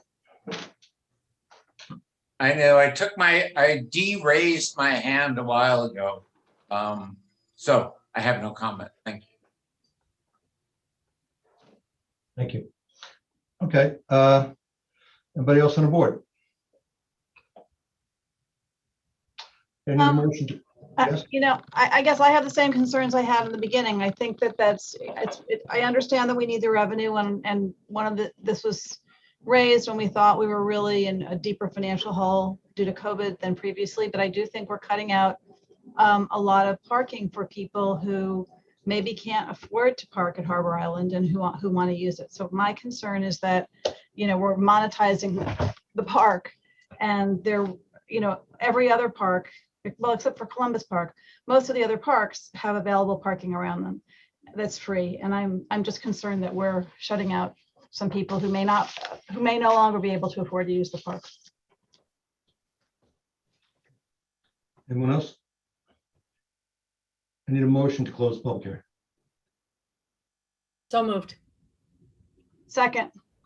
Augustino. Trustees Lucas, To close, yes. Winthrop, Yes. Natchez, Yes. Tefor, Yes. Mayor Murphy. Yes. Would anybody care to make a motion to adopt? So moved. I'll second. Augustino. Trustee Lucas, No. Trustee Winthrop, Yes. Trustee Natchez, Yes. Trustee Tefor, Yes. Mayor Murphy. Aye. Thank you all. Jerry, I think at one time we had discussed businesses in the off-season being able to park in Harbor Island Park. We have discussed that. We have discussed it. Maybe that's something we could work out for the businesses on Boston Post Road, that their employees can park in the off-season in Harbor Island Park. But they can. They don't need permission. There's no charge for parking. They can do it Right, but now, I don't think that they're aware of that. but they can do it now. I mean, it's not, well, not right now because we're in the season, but Okay. Thank you. The next public hearing for community development block grants for federal fiscal year 22, 23, and 24 funding cycles. I need a motion to open a public hearing. So moved. second, Augustino. Trustees Lucas, yes. Winstrup, Yes. Natchez, Yes. DeFour, Yes. Mayor Murphy. Aye. Gerandi Martinez is here tonight. She wants to talk about a project for the community development block grants that the CRC, the Community Resource Center, is going to be applying for. And I just want to point out, the village of Mamaroneck does not have approval over the not-for-profits and what they apply for. We're not an approval authority. We're here to help and support them. Gerandi, hi. You're muted, and now you're on. Hello, good evening. Thank you for having me on this call with you all. If I may, can I share my screen? Sure. Thank you. Hope you do it better than the guy from Westchester, John Waterworks. Oh, Lord. Let's see. There you go. Am I good? Okay. Can you What- see my full screen now? Yes? Yes. Okay. I'm Gerandi Martinez with the Community Resource Center, and we are planning to apply for the Community Development Block Grant locally, and are presenting to village residents right now, and of course you all at the Board of Trustees. As a reminder, we are a community-based 501c3 organization dedicated to advocating for and empowering the new immigrant community. Our work and our organization is a major point of entry for immigrants into the larger community, and we're second only to schools and medical providers because we provide a safe space for people to access basic human needs. We are a bilingual and bicultural staff, and our programs create pathways to opportunities for the entire community, but mostly for low-income and new immigrant families. So as such, our residents we serve struggle with poor and overcrowded housing, underemployment, limited and seasonal incomes, little to no English proficiency, and lack of medical care. So really, we're targeting a low mod income community, and that's why we think that applying for CDBG funding would be appropriate for capital improvements. So the grant that we're applying for, and this is just to let the rest of the community know, is federally funded through the HUD program. And we apply also to the county, but we need approval, and we need to make everyone aware because we're looking to make improvements to our capital space, to our building on 134 Center Avenue. This grant would allow us to make significant improvements to our small 2-campus buildings. So the Community Resource Center has 2 buildings. The Worker Center is a building to the right. It's an annex building, and it hosts a majority of adult, children, and youth programs, including workforce development. And this is part of a master 3-year extension plan. Just for some context, we purchased the building in 2015. It does house the local food pantry and Head Start programs. Except for like in the last year, the food pantry obviously had to move to Columbus Park because of COVID restrictions, but it does house a number of different programs. So specifically the Worker Center, we see 300 clients per week in that space when we're not in COVID restrictions. And unfortunately, because it's an annex building, there is no plumbing poor bathroom, which is creating hygiene, safety, and dignity issues. So in our phase one or year one, we're really looking to add an ADA compliant bathroom, a space for people to wash their hands with hands and soap, and a fire alarm system, which is obviously very, very important for keeping community members safe. I just wanted to show you everything that happens in that space, because I'm talking about something that people may not know what it looks like. These are the different programs that we house in that space. We host the Mexican consulate. We have children come in, community building programs with different entities in the village of Mamaroneck, workforce development. Obviously it's our worker center, so our workers are there getting work through our hiring site, English as a second language, our annual graduation for our students. So we obviously have a lot of different programs in here, and people have to constantly leave the building and go to the other building to wash their hands and use the bathroom. This is creating safety issues for children, because children obviously need to have a safe space to use the bathroom, but sometimes they're just running out and going out to the other building, and it worries me, especially on Center Avenue, where people are racing down that street. So we think that a capital improvement project is not just it's not a luxury, it's a necessity. And we really want to focus on installing plumbing, the ADA bathroom, sprinklers, and tap into the sewer line on Center Avenue. And I just want to add how important hand washing has become. Obviously, it's always been important, but we're so much more aware of it, due to our global trauma from the COVID-19 crisis. And I'm just adding information here from the Director of Infection Prevention at Mount Washington Pediatric Hospital, Erica Jones. We should never underestimate the importance of hand washing. It prevents illnesses, the spread of respiratory viruses, flu, not just the coronavirus, but also the flu. So we really want to provide a safe space for our community when we can return full force in person. Here is our budget. We are applying for a total of $158,750 for phase one of this 3-year master plan.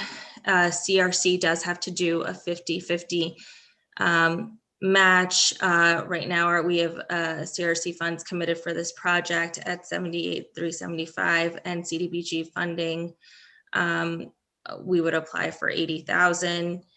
So we're looking to apply at this amount. And I know I'm running out of time, but I would really like to have a client testimony, some words from a client and local resident of the village of Mamaroneck who's on the call, and I think just has to be unmuted. Sure. Her name is Jadira Manuve, and I think she's on the phone. So her number is,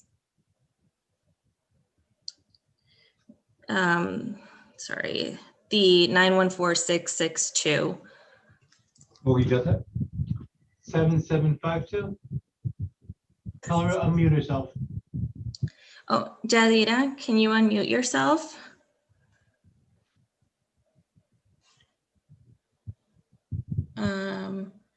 Just it's *6 or *7, Cliff. Oh, *6 or *7.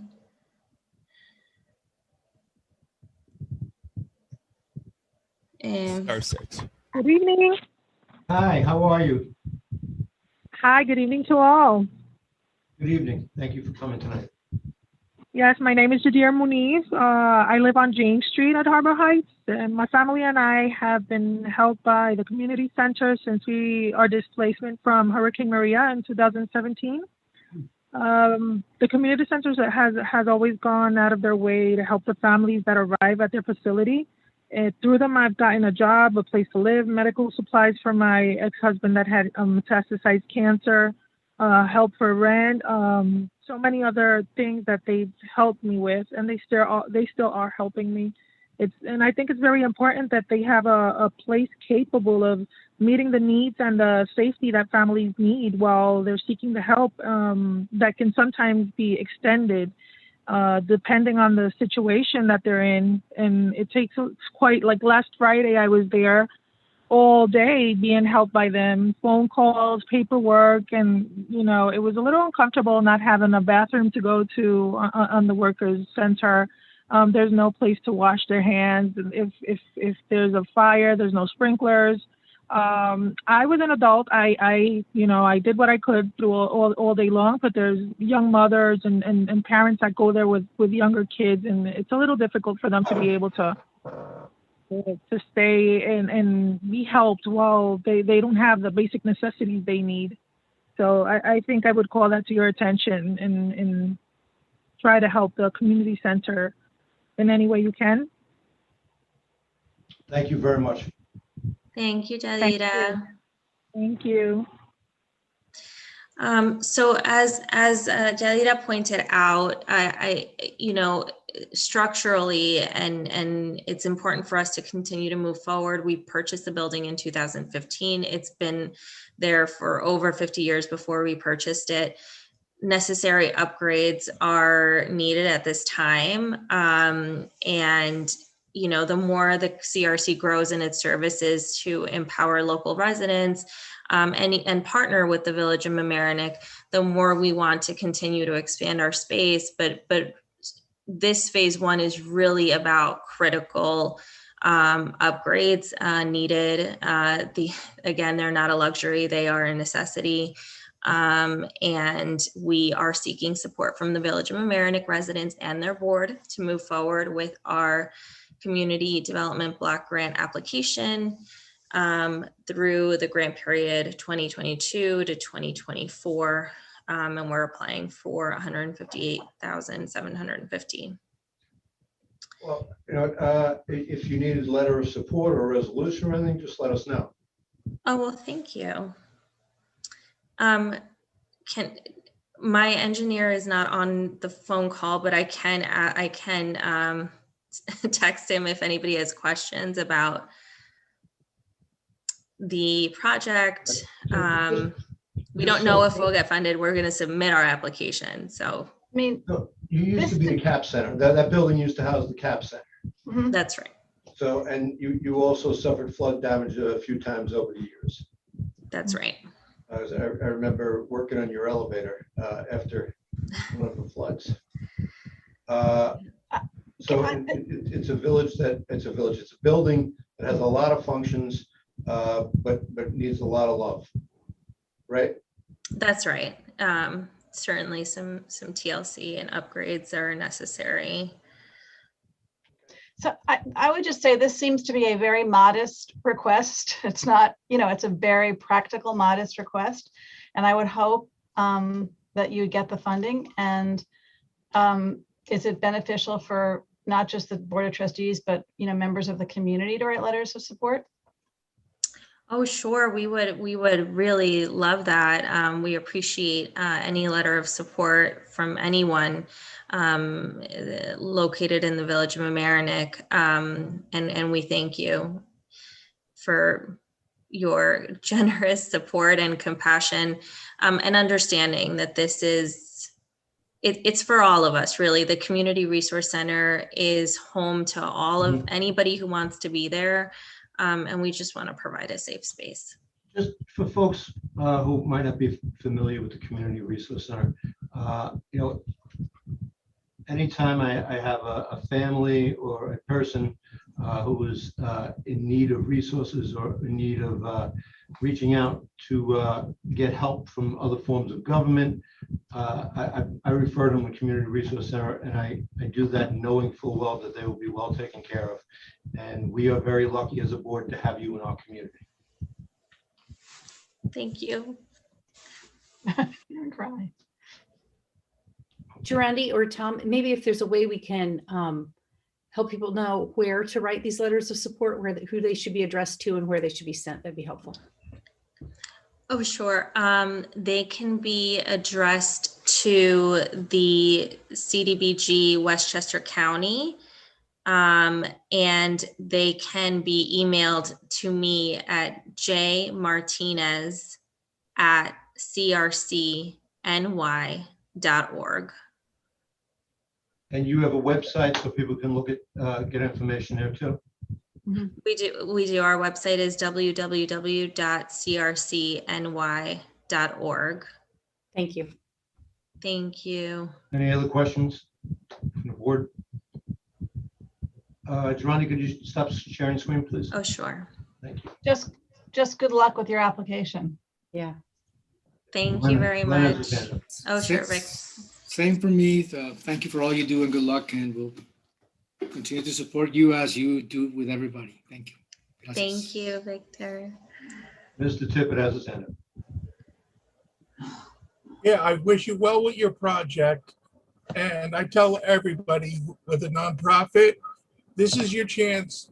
Give out where somebody can send in a donation. And if you happen to have a GoFundMe site or something, please let the public know as they're sending in the letters to you. Put in a check. Thank you. Thank you so much. Okay. Thank you, Giovanni. Good luck to you in the future. Thank you. Thank you so much. And thank you, Yadira. Bye. Bye-bye. Have a good night, Giovanni. Good night. Okay, so are there any other comments or questions about the CDBG grant process? It's on our agenda for later on. Yeah. Well, if you, as a village, we're looking to submit 4 applications, and I need to discuss that during this public hearing process as well. So say that again, Dan. You got to speak up. The village, we're looking to submit 4 applications, and I need to present those applications to the board during this public hearing process as well. Okay, why don't you do that then? Okay. I'm gonna share my screen now to go over the Mamaroneck Avenue School area pedestrian improvements.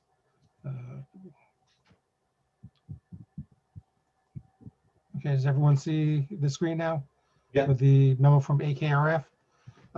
So the projects that we're looking to submit grant applications for are kind of evolving from the pedestrian safety walking tours that the Traffic Safety Commission undertook several years ago. The first one they did was in the area around the Mamaroneck Avenue School and identified a number of improvements to be considered. I think all told, it was slightly over $2 million worth of infrastructure improvements around the school. So working with Mr. Carmody from AKRF, we looked at how we could phase this project to attempt to leverage the maximum amount of CDBG funds that we could get.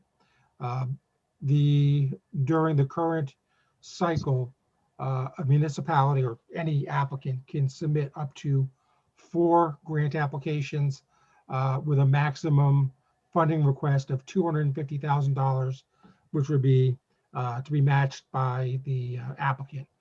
So that would be $500,000 per phase with the combined funding, and then 5 times 4 is $2 million. So there's a 5th phase that we've identified, which we wouldn't apply for funding at this time, but we could see what would happen during the course of the program. I'm going to just go over there's a map that Mr. Carmody prepared that details the phasing. Phase 1 would be along Mamaroneck Avenue, Elliott Avenue. We'd like to construct 2 bulb outs with ADA ramps at the intersections with Mamaroneck Avenue and Elliott.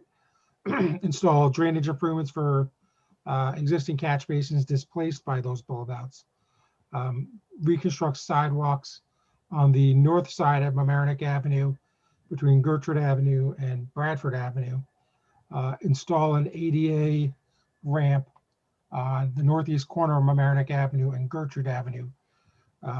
The cost during that phase is $418,000 with grant funding request of $209,000. That's the 50%. It would be nice if we could somehow coordinate this with some of the work the county will be doing on Mamaroneck Avenue next year. I think as the mayor may have mentioned 1 or 2 meetings ago, the county will be repaving Mamaroneck Avenue from up in White Plains down to the railroad bridge in Mamaroneck. The final phase of that project, which is likely to occur in 2022, is the area between the I-95 bridge and the railroad bridge. The second phase of the project, which we would submit a grant for, would be to reconstruct the sidewalks on the south side of Mamaroneck Avenue between New Street and Hillside. So it's approximately 771 linear feet. And then install 6 ADA pedestrian ramps at the intersections with Mamaroneck Avenue and Hillside Avenue, Nostrand Avenue, and New Street. The estimated cost of that phase is $416,000, $1, with a grant funding request of $208,000.50.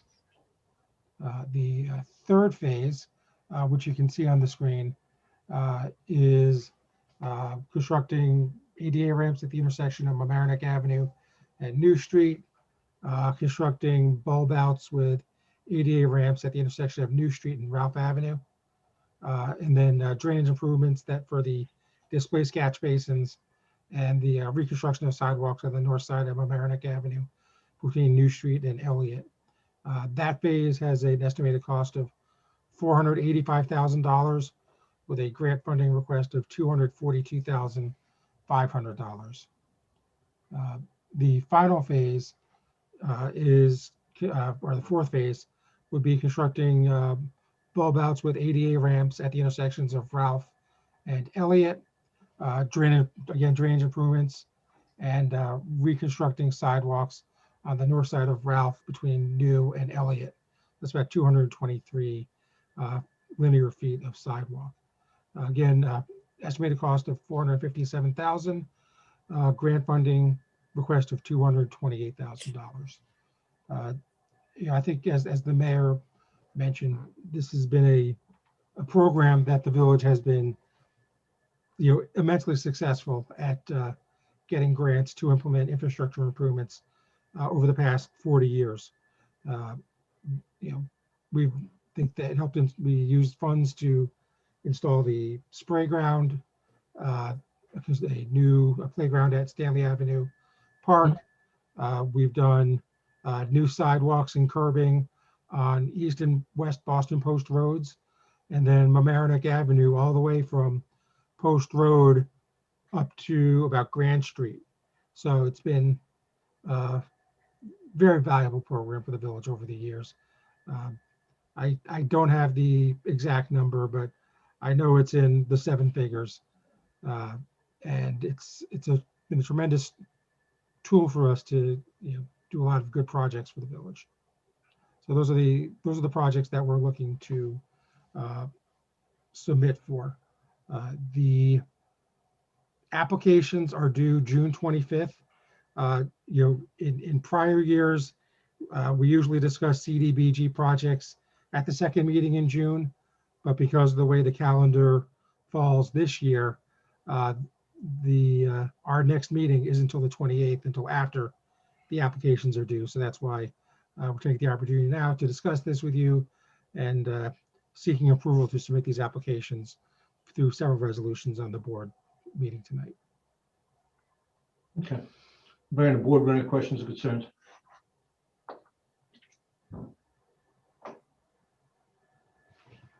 Dan, can you just stop sharing, please?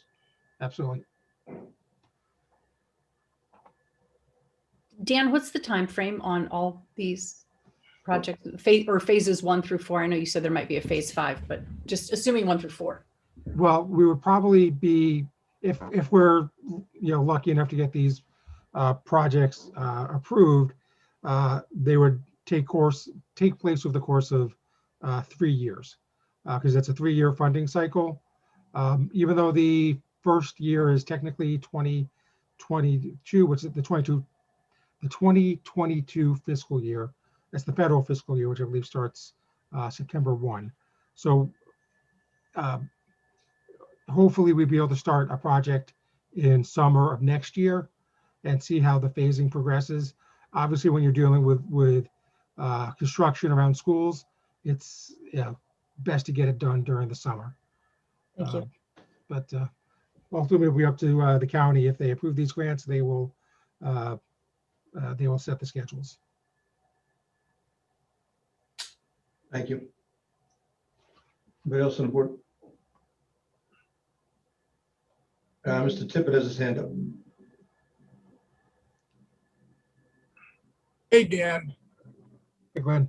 Do we front the money for the projects and then get reimbursed by the grant after the project's done? Number one.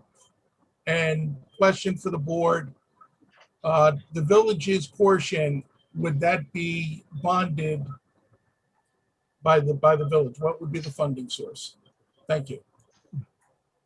So the first question that Glenn asked was about the reimbursement.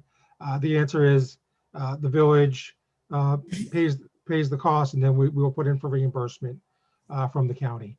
That's how it's been done through the entire history of the program. As far as the bonding, I mean, ultimately that's a policy matter, and the board can choose if we're awarded grants and get funding, the board can fund this in the manner they see most fit. But all I can say is historically it has been bonded. Yeah. Okay. Anybody else?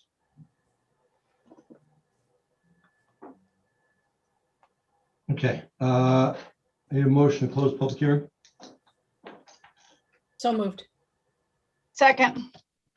Okay. Mr. Sarno, thank you for your presentation. Thank you.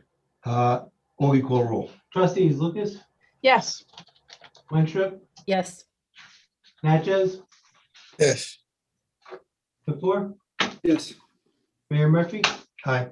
All right. Moving on to the order of the bills. Press it down. No, we're not adopting it now. We adopted at the, Okay. so it's item 4G.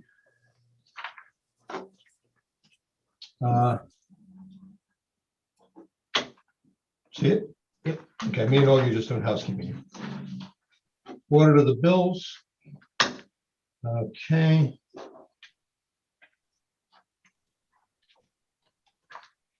First is a budget transfer. This is, we're transferring money from the emergency tenants protection invoice of $3,140 to the emergency tenants, same amount. Standard security voucher for disability insurance, $3,832, and that's being transferred to recreational salaries. Any questions or concerns? None? Okay, I'll make the motion. I'll second. Augie, please. Trustees Lucas, Yes. Winstrup, Yes. Natchez, Yes. the floor, Yes. Mayor Murphy. Aye. Authorization to I execute do, budget one transfer. question, sorry, I have a question. This is for the old budget. So how long do we carry this kind of transfers? For the When do we old, close? When do we close accounts? June 30th. This, okay. So this and the next meeting will be the last transfers within, That's correct. thank you. Yep. Last one. Resolution authorizing to executive budget transfers for COVID relief budgets. Jerry created a COVID relief line in the budget to prudently to fund stuff just like this. So this would be COVID personnel, $35.02 to COVID miscellaneous equipment. COVID personnel part-time, $8,391.67 to COVID miscellaneous equipment, same amount. And it would be COVID personnel overtime, $38,202.02 to COVID miscellaneous equipment. Jerry, what was the miscellaneous equipment? Those machines, when you come in to Village Hall and we read your temperature, and some lady with a nice voice tells me that you're okay and that I can move on to the next. Protection glass and plexiglass barriers, especially down at the recreation department, because we get a lot in May and June and July and August. We get a lot of people visiting, buying passes in person, those kinds of things, Mayor. All COVID-related expenses that we will apply for reimbursement now that the state of emergency is going to expire. Okay. Any questions or concerns? I'll make the motion. Second, Augustino. Trustees Lucas, yes. Winstrup, Yes. Natchez, Yes. Tefor, Yes. Mayor Murphy. Aye. The next item on the agenda is manual order of vouchers. It's mostly payments to Westchester Joint Waterworks, $13,462.77. Does anybody have any questions or concerns?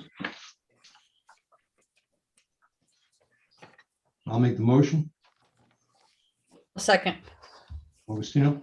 Trustees Lucas, Yes. Winstrup, yes. Natchez, Yes. Tefor, Yes. Mayor Murphy. Aye.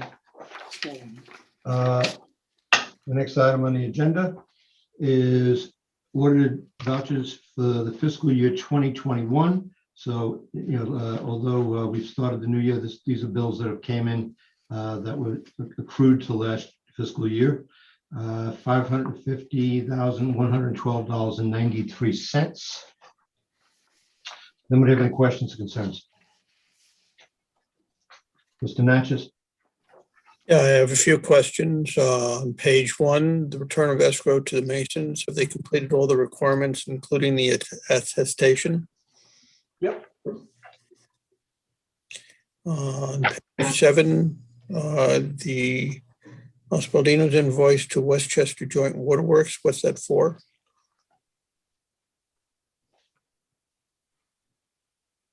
Hold up. Bob?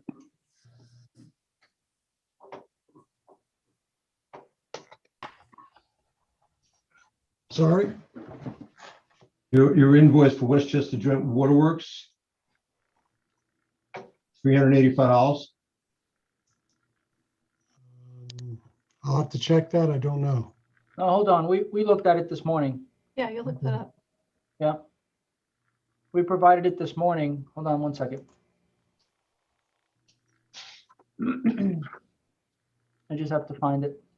You want me to read it off, Jerry? Yeah, please do that because I'm looking for it now. I can't find it. Sorry. Review emails from Westchester Joint Waterworks, General Counsel, State Court Order, Filtration Plant, and EPA, and cover letter. It's the EPA matter. Okay.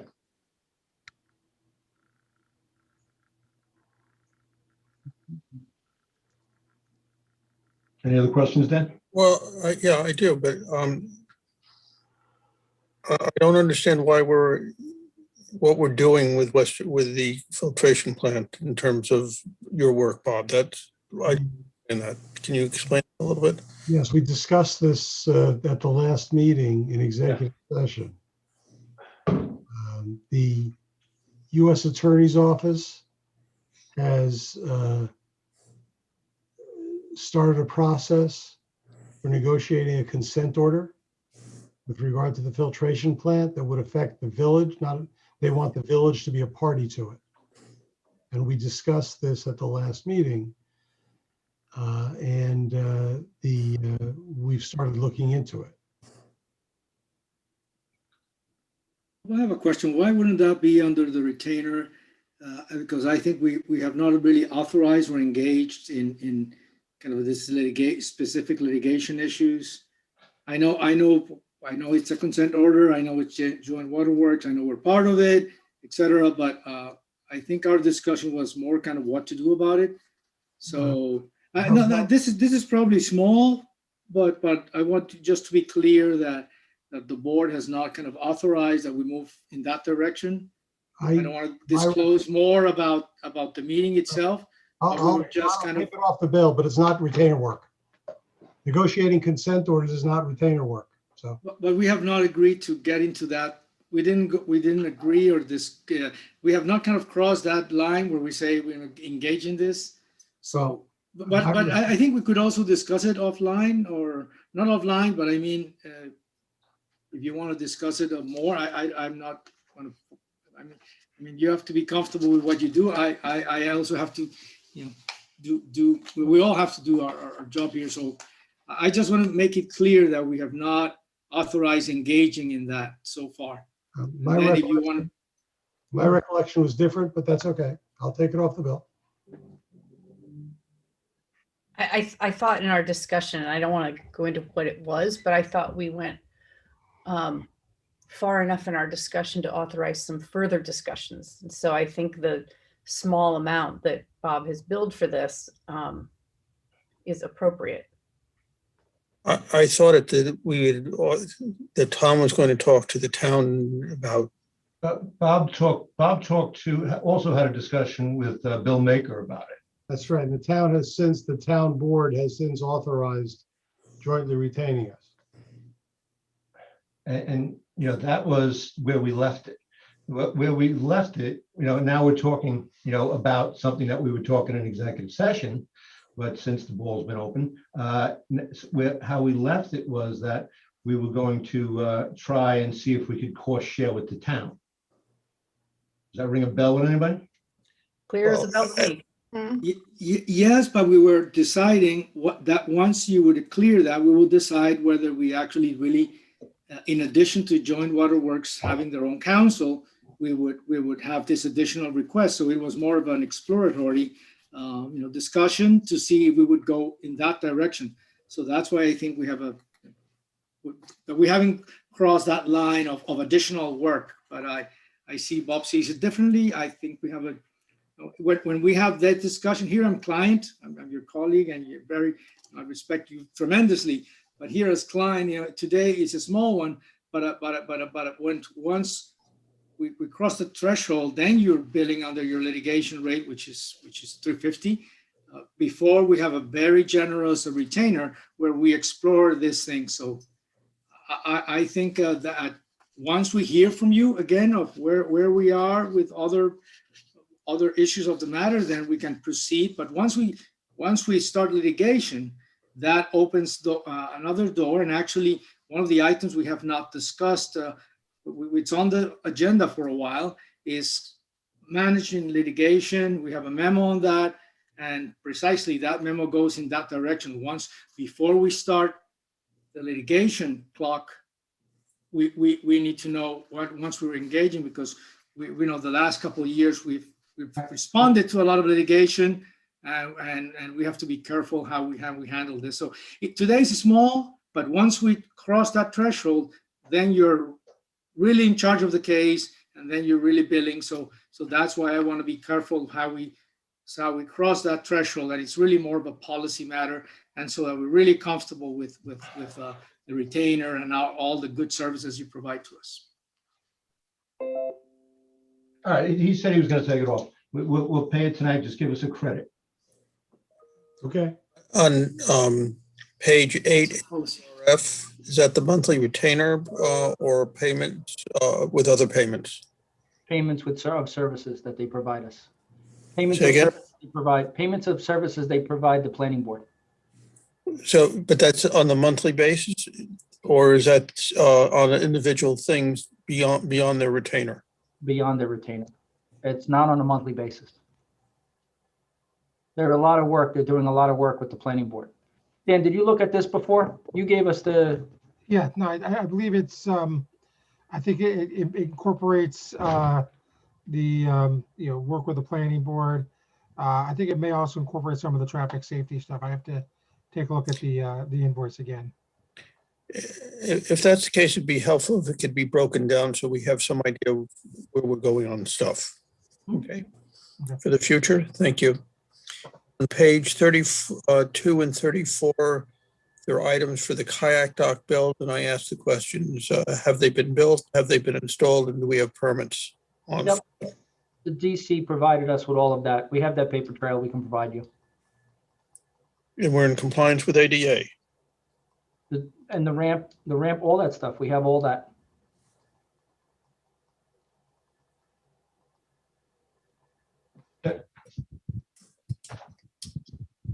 Any other board member?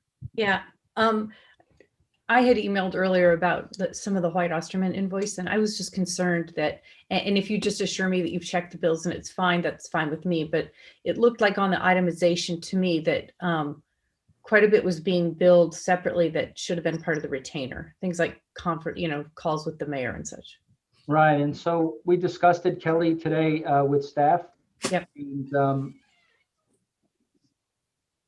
we're not lawyers, so we kind of don't know what's retainer, what's not. I'm going to take their word for it. But in the past, what I'm asking is that Bob or Mark, probably Mark would be best, if we can review the bills from outside attorneys to make sure that that's being differentiated and that we're clear on that. Because I'm not clear on that. Let me point out that a resident had a complaint about a pool. Yeah. I emailed the planning department, and then that precipitated a phone call with the attorney. I don't think that should be charged to us. I really don't. That's got to be part of retainer. And also, there's phone calls from Kathy Savold about matters before the board. That should be part of the retainers agreement. Well, I think, and we've had this discussion with them before. Can I just say something?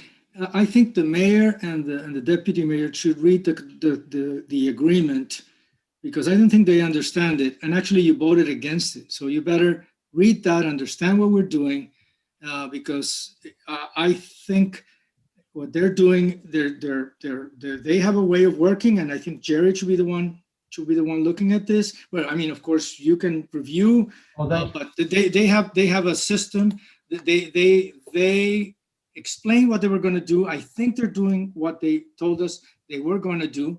And actually, you raise a very important point, is that if any of us, I think, reach out on a land use matter to our council or other council, I think it'll be important to share it around so we know what is happening, or if that incurs a bill, then we all get the benefit of knowing what's happening, because it's important.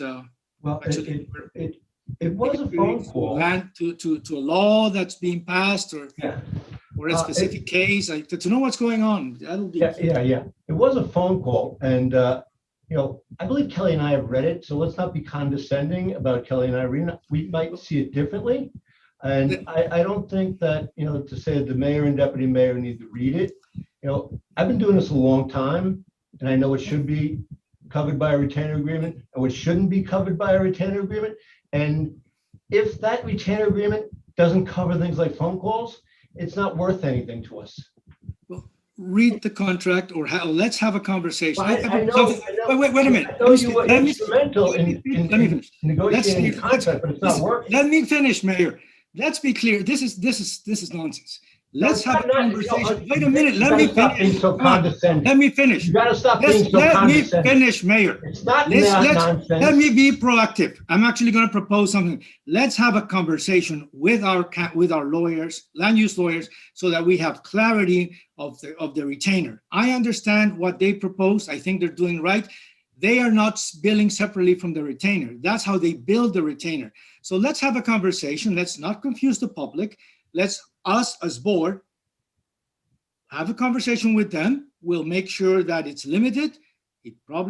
And we'll clarify things with them, and then we come back and make work as properly as we should. Kelly, got your hand up? Yeah, I don't know that the board needs to have that conversation. I think it's a conversation that village staff can have with them. And I mean, Victor, I just want to assure you that before I raise these questions, I did pull a copy of the retainer. I've had it. I've raised this question with their billing several times. I have reviewed the agreement. I don't think it's a very good agreement, but I have reviewed it. And so I would hope that you would assume that before I ask these questions that I am doing my homework, which I had done. Let me just clarify that what the emails that you have exchanged and from your presentation, I don't think you understand the retainer. So then let's be proactive. Let's have Jerry clarify this. If we're still in a misunderstanding, let's all meet with our council and let's all agree that we need to have a very good working relationship with all our councils, and we'll clarify our differences as we just did with Bob, because it's really important. We're dealing with not just very serious issues, but you know, high legal fees. So let's just be proactive and clarify things. So that I think it's very important. So your questions are very, very valuable. You have concerns, very legitimate. Let's clarify them. Okay, I agree. Anybody else? Mr. Teager has his hand up.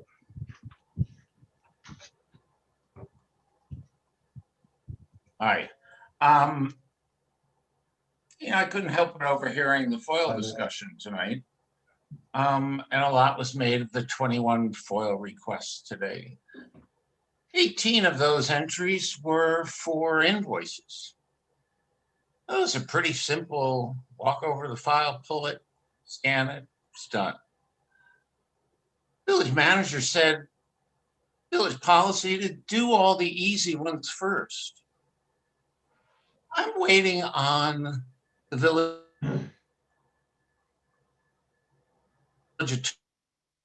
attorney's invoices on a form. Again, it's walk.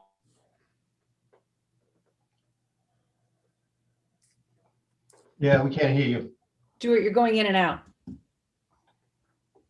And this isn't about the order of bills. How FOIL is running in the village, and I hope you continue the conversation. My questions about this are page 5. Jesus, my eyes are bad. Page 5, Lanza Electric disconnect for film shoot. I assume it was a nighttime shot on the street. Is that something we might get reimbursed for from the film company? Or something that maybe should be written into the contract next time, if there are add-ons like that? Page 6. $34,000 to Jeffrey Store for the bond resolutions for 2020 and 2021 projects. Are those done? Is that what we're paying for? Yes. Yes? Yes. Okay, thank you. I have a question about Whiteman Osman on page 7 also. There are 2 entries. The first one is through April. The second one is through March and April. That seems wrong. So I think you should check it.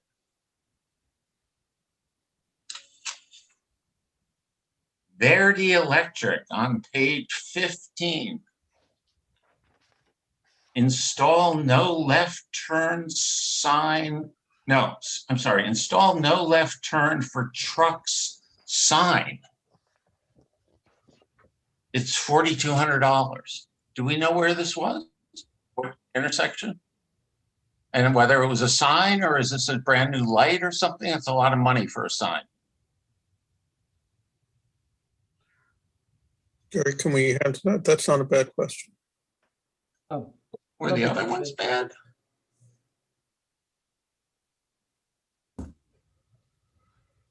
I'll get you an answer, Dan, tomorrow. Thank you. Okay. Yeah, you know, I gotta say that the controller's office says that when you guys pay bills, you're supposed to have enough documentation in front of you to know what you're paying for and know if it was for a proper municipal use. That's their guidance, not mine. I wouldn't have to put in 21 FOIL requests if you guys actually had, you know, I don't know, a scan of this stuff as it comes in and could be referenced if you needed to. It doesn't say you have to look at everything, but you should be able to verify what you're paying for.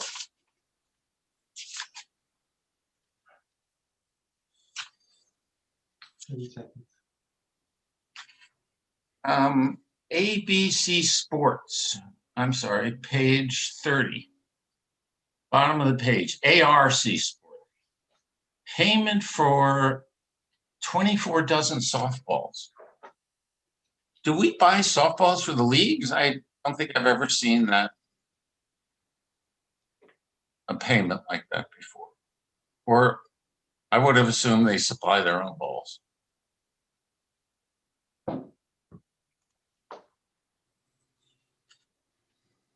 I would assume that that would be for the camp. 24 dozen. Wow. Some long hitters. Okay, Mr. Tigard, your time is up. Thank you very much for your pertinent questions. Glenn has his hand up.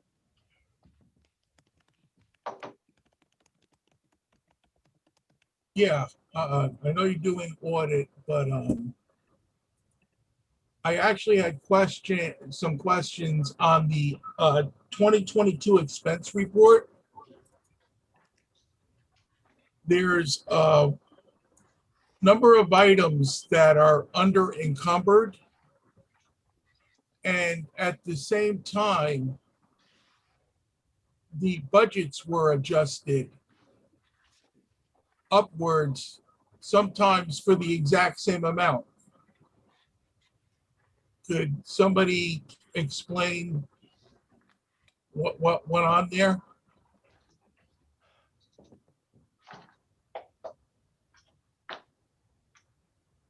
I don't know if it We could don't be have that that in big. front of us. It's a quarter to 10. You want me to answer? You got the answer? If you direct me to. Go answer. What page is the, Glenn, what page? If you look under encumbered, right? Let's say What page, Glenn?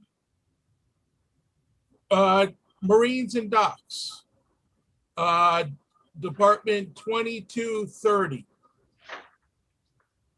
7230? 22. There's no such thing.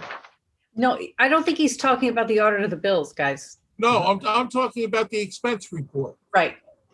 Why are we going over? A23, I'll give you one example. A7230. You know what? Point 4010 Glenn? under Marine and Docks supplies. The original budget was $4,000. Hey, Glenn? Adjusted budget is 6259.36, and you have 2256.36 encumbered. In other words, the amount that the budget was adjusted is the amount of encumbered. I'm just asking why. So basically, we have encumbrances at the end of the year that roll over into the new year. Those encumbrances that roll over into the new year adjust not the original budget, but the adjusted budget, and show up as an encumbrance in the current year, in that subsequent year. Okay, thank you. That's all. My pleasure, Glenn. Let's keep the comments to what we're working on, please. So is there any other concerns, or can we have a motion to accept I have fiscal year I have 2021? one comment, which is as we are pointing invoices that relate to cases or issues that we're recused from. There's one at page 8. Arcada's assistance with the STS, which I suppose is Save the Sound settlement. Since I'm recused in that case, that's gone for 5 years now or more, then I'll stay out of that one. Okay. Okay, thank you. I need a motion. So moved. Nora seconded, but she was on mute. Augie, call roll. Sorry, second. Trustees Lucas, Yes. Winthrop, Yes. Natchez, Yes. DeFour, Yes. Mayor Murphy. Aye. Thank you. But The next up is fiscal year 2022. Ordered vouchers of $1,424,131.73. Questions or concerns? I just want to clarify that the other bill was adjusted as we discussed, right? Before you sign it, Mayor. No, it wasn't adjusted. What I said was he'll give us a credit. Oh, okay. And he agreed to that, and I trust him. Okay. Of course, I didn't hear you that. Yeah. All right, on the order of vouchers that we're on, anybody have any questions or concerns? None. Okay. I need a motion. So moved. Second. Augie. Trustees Lucas, Yes. Winthrop, Yes. Natchez, Yes. DeFour, Yes. Mayor Murphy. Aye. Thank you. Maybe there's a few later. All right, old business. Return of funds. Resolution authorizing return of funds for regatta parking. We had talked about this before. This is a refund of a payment of $7,500 that was in a long dormant escrow account to Bridget McGraw and Franklin Vasquez. They are moving out of the regatta, and this is the way we came up with to resolve the situation regarding their parking spot. Somebody have any questions or concerns? No. All right, I'd like to make the motion, and I want to thank Ms. McGraw and Mr. Velasquez for being patient with us, and also just for being really nice people and really great residents of this village for the past 21 years. They are moving out of the community, but they were a pleasure to know. Yep. I'll second. Mr. Fusco. Trustees Lucas, Yes. Winthrop, Yes. Natchez, Yes. DeFour, Yes. Mayor Murphy. Aye. Mr. Sposino, thank you for working on this and for coming to a resolution on the matter. You're welcome, Mayor. Bench donation. It's a bench in Harbor Island, at a Village Park, doesn't even say Harbor Island Park. Mr. Wayne and Miss Bonnie Lee Lynn are desirous of donating a bench and plaque to the Village of Mamaroneck to be placed in the East Basin of Harbor Island Park in loving memory of Cow Shoe Carl Lynn. And the cost of the bench is $1,885. And we thank Ms. Lynn for their generous gift to the community. I'll make that motion. I'll second with thanks. Augustino? Trustees Lucas, Yes. Winthrop, Yes. Natchez, Yes. DeFour, Yes. Mayor Murphy. Aye. Resolution scheduling public hearing, amending chapter 186 of the flood law. What this is people apply to FEMA to change the designation of their property under the flood maps. If they have the proof to back up their case, FEMA makes the change, and the Village of Mamaroneck then must incorporate that change into our flood law. There are 3 of them, and this is just for scheduling in the public hearing. And the public hearing will be scheduled on July 14th 2021. Somebody have any questions or concerns? Someone please make the motion. So moved. Second. Thank you, ladies. Augustino, call the roll. Trustees Lucas, Yes. Winstrup, Yes. Natchez, Yes. the four, Yes. Mayor Murphy, Aye.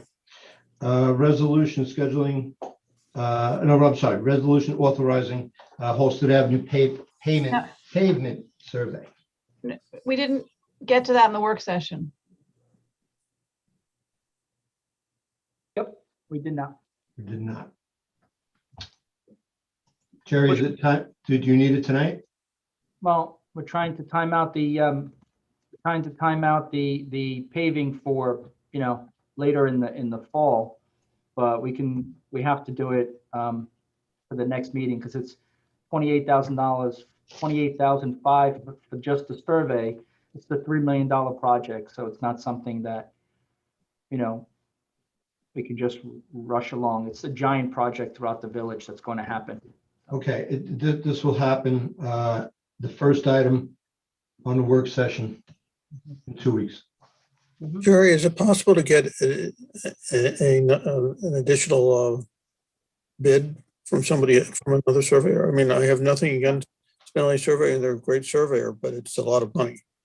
We will ask for an additional bid from another company, but if that bid doesn't want to bid on it, if that company doesn't want to bid on it, then we'll use that as a second solicitation. If that's okay, I'll do that. Sure. Yeah, if somebody's not going to bid on it, we don't want to twist their arm.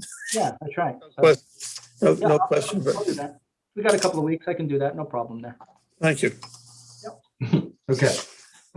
Resolution authorizing purchase of equipment to implement field reseeding program. Jerry, would you like to talk about this for a minute?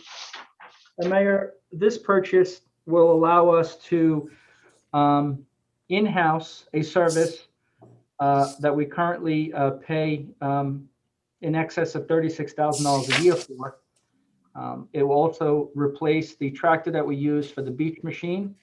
It will train staff with the equipment that we now own to be able to apply organic fertilizer to not just Harbor Island Park, but other areas as well, Florence Park, Columbus Park, places that have high use, even though they're not organized sports. The residents still do get together and play sports on those open areas. We'll be able to reduce compaction on those areas, as well as maintain the fields properly at Harbor Island Park. It's not that the company wasn't doing a good job. They were doing a good job, but we can do the same job for a lot less money. And so this purchase. And as you pointed out in the work session, this equipment could also be used or will be used in the raking of the beach.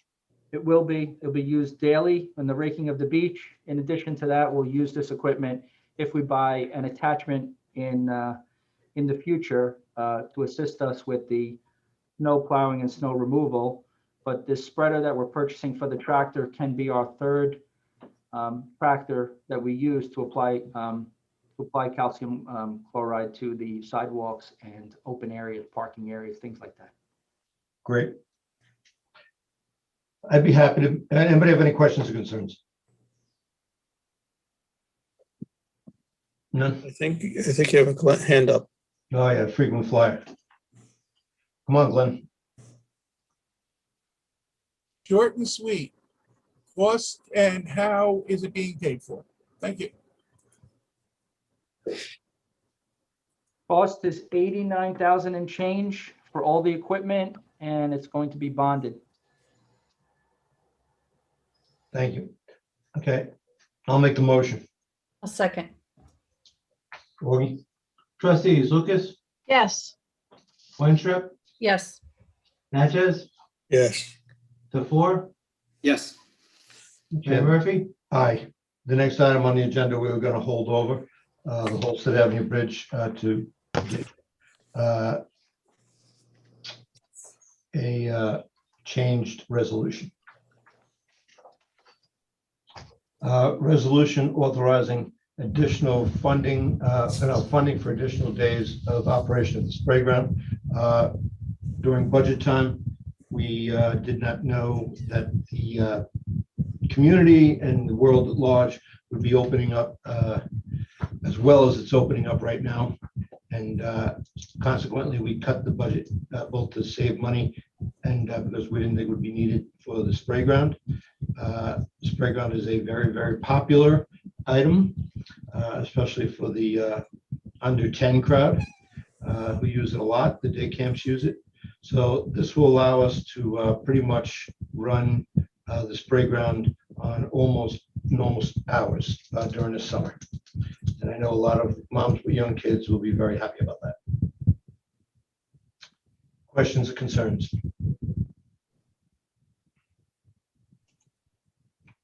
I'll be happy to make that motion. A second. Augustino. Trustees Lucas, Yes. Winstrup, Yes. Natchez, Yes. the four, Yes. Mayor Murphy. Aye. Resolution authorizing submission of applications for community development block grants. We have to take these one at a time, apparently. Community Development Block Grant Program, Phase 1, Mamaroneck Avenue School. It's in the document in front of you, 4G1. Has everybody had a chance to look at it? This would require a matching fund of $209,000 from the village on a $418,000 project. Anybody have any questions or concerns? I'll make the motion on that one. Second. Go ahead, Nora. Second. Trustees Lucas, Yes. Winstrup, Yes. Natchez, Yes. the four, Yes. Mayor Murphy. Aye. Community Development Block Grant Program Phase 2. This is a $208,000 project for the village. It's actually a $416,001 project. The village's half is $208,050. Any questions or concerns? 4G2, it's the document in front of you labeled 4G2. Okay, I'll make the motion. Second. Augie. Trustees Lucas, Yes. Winstrup, Yes. Natchez, Yes. the four, Yes. Mayor Murphy. Aye. Just as a background, what we are approving here are applications for community development block grants to improve pedestrian safety around Mamaroneck Avenue School.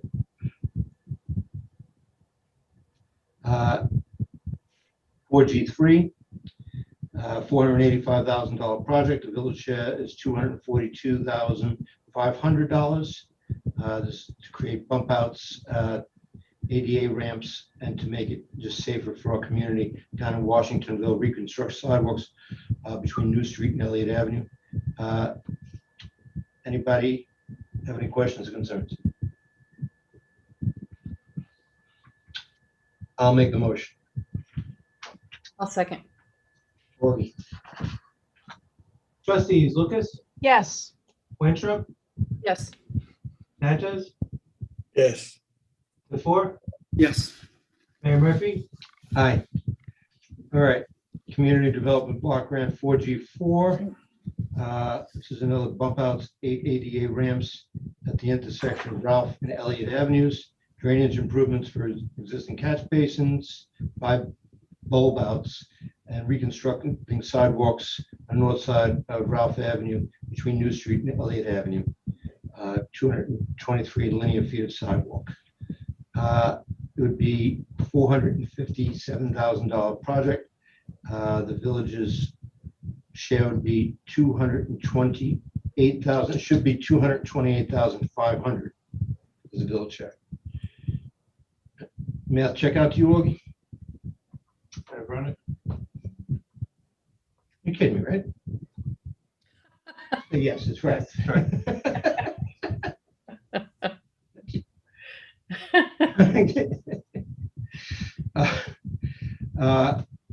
I'll make the motion I'll second as amended, right? as amended, yes.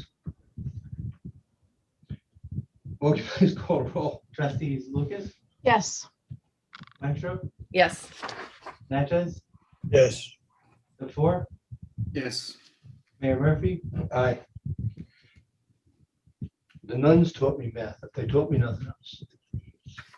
Resolution authorizing the execution of an intermunicipal agreement with Westchester County for a community development block grant fund to implement infrastructure on Waverly Avenue and Prospect and East Prospect. Now, what this is, what the ones before were requests for funding. This is a situation where we were approved for funding, and we are now going about accepting that agreement with the county. This is a $400,000 project. The village's part is $200,000. We do a 50% split on these projects. And this is infrastructure in Washingtonville and on Prospect and East Prospect Avenues. Any questions or concerns? I'll make the motion. Second. Augustino.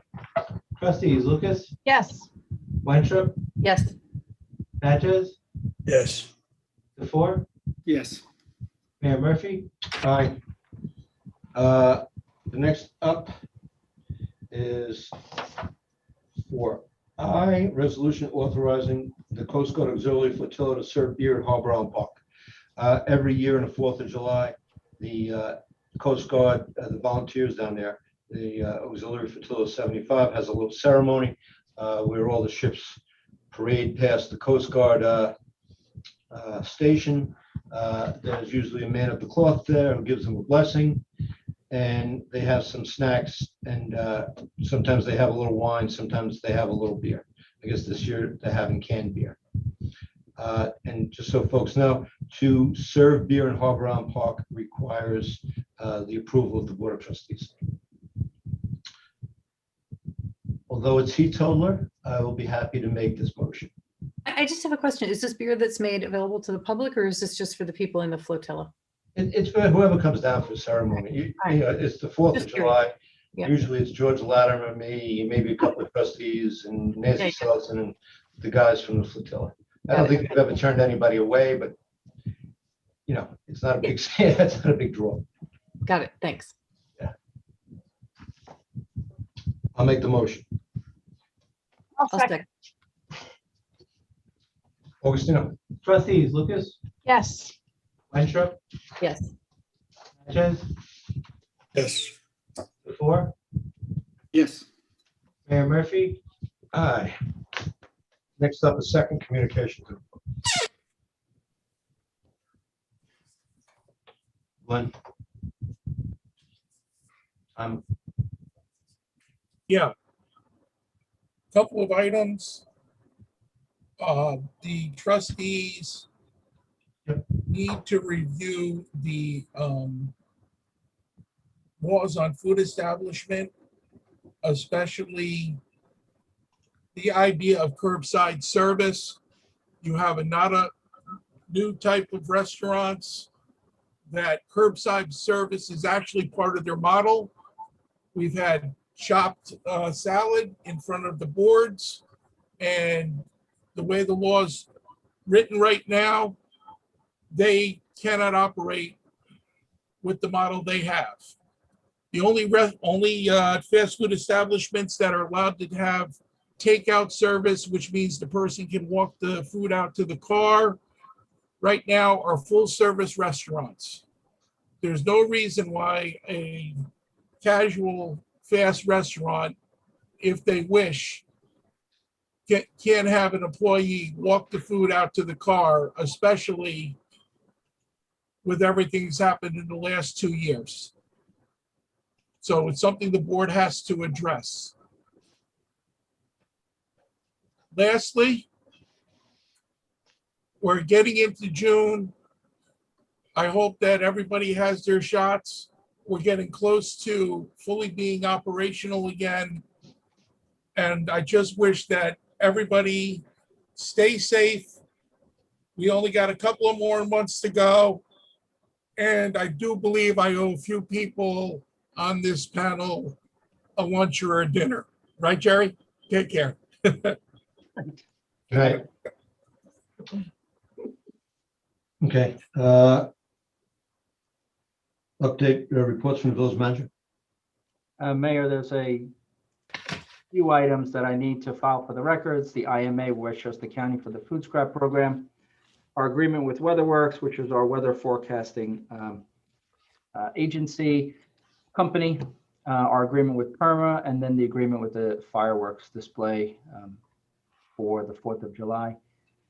In addition to that, the meeting is going long, so I'll cut it short, but I want to reinforce the excellent work and participation from Charlotte Mountain, Jason at Rec, Jeff at Parks, everyone in the Recreation Department, as well as the Police Department. The Police Department's involved, the library's involved, and others are involved. And so it's going to be a fantastic event.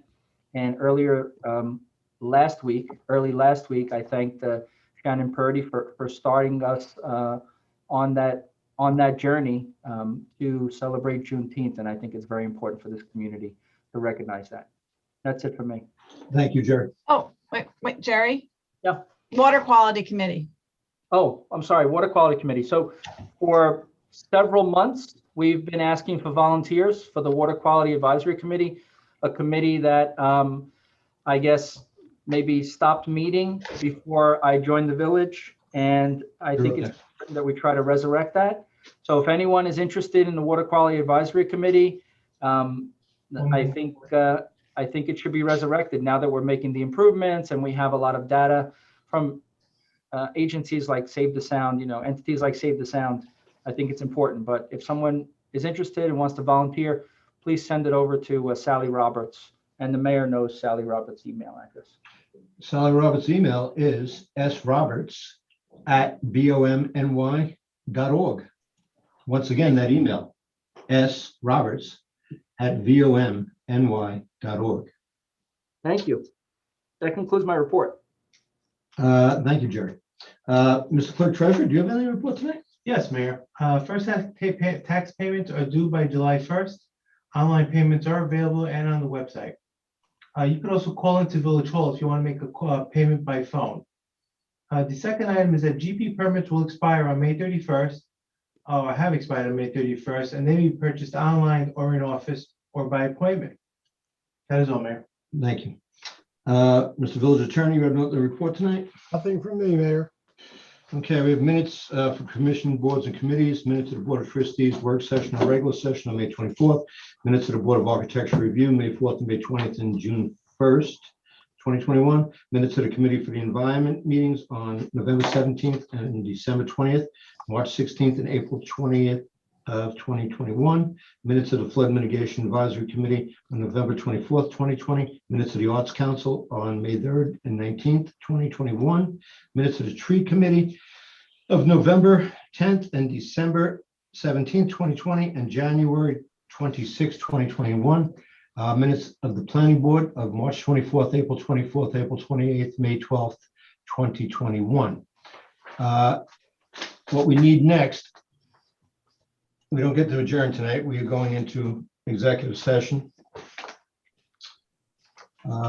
So we don't adjourn this meeting. What we do is we just leave this meeting. And after executive session, we have to come back and close this meeting. Okay. Tonight, the executive session topics are AVC properties versus the Village of Mamaroneck, 105(1)D of the Public Officers Law, McCrory versus Village of Mamaroneck, also the same title, 105(1)D of the Public Officers Law. And the other one is C, full-time village attorney, that a motion will be offered to enter into executive session pursuant to 105(1)F of the New York State Public Officers Law to discuss the medical, financial, credit, employment history of a particular person or corporation or matters leading to appointment, employment, promotion, demotion, discipline, suspension, dismissal, or removal of a particular person or corporation. I suggest we take them one at a time. I'll make a motion on AVC properties versus the Village of Mamaroneck. I'll second. Augie? Trustees Lucas, Yes. Winthrop, Yes. Natchez, Yes. DeFour, Yes. Mayor Murphy? Aye. Next item, McCrory versus the Village of Mamaroneck. I'll make the motion. Second. Mr. Fusco? Trustees Lucas, Yes. Weintraub, Yes. Natchez, Yes. DeFour, Yes. Mayor Murphy? Aye. The next one is full-time village attorney. I won't make the motion. I'll make that motion.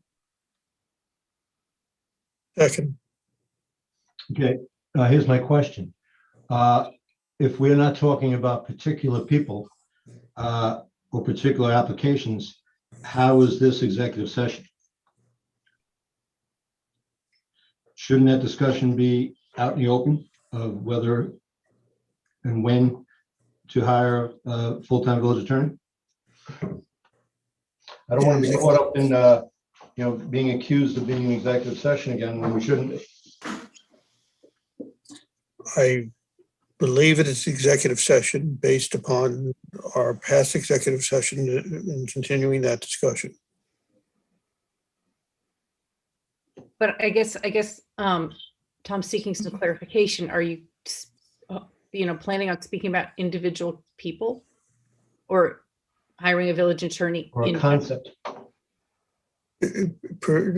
Pursue avenues of pursuing what the board has put in motion.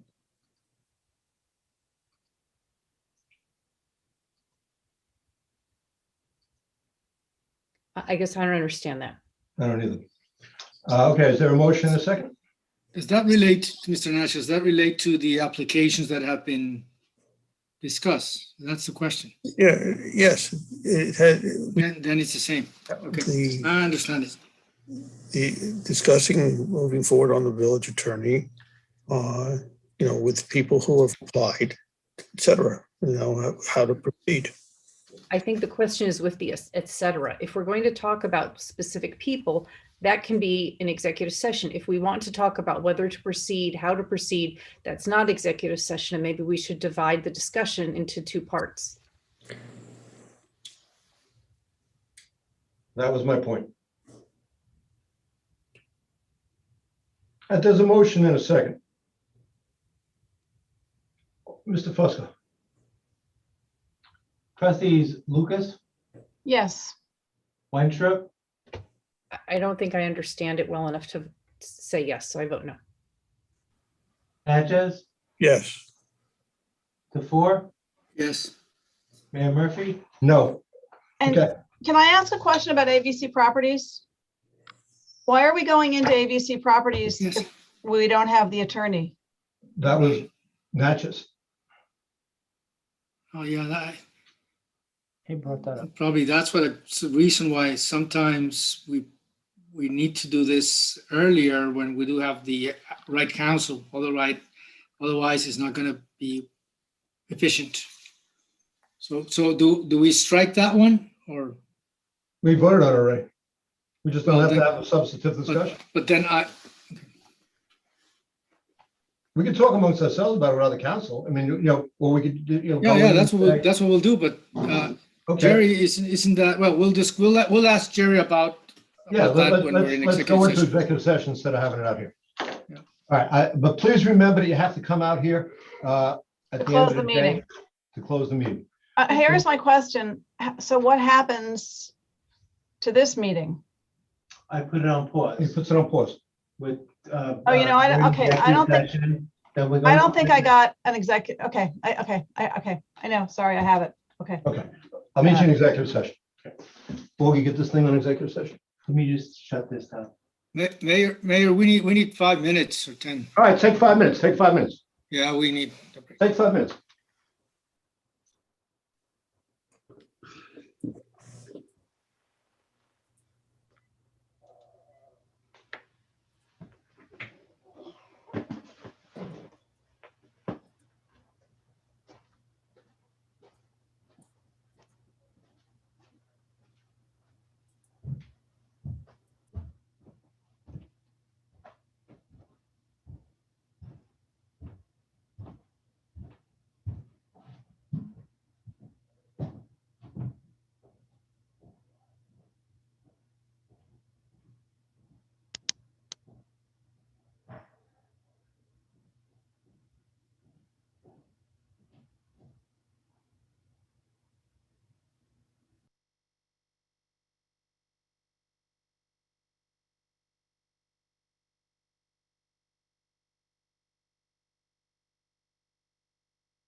Back into the meeting. So,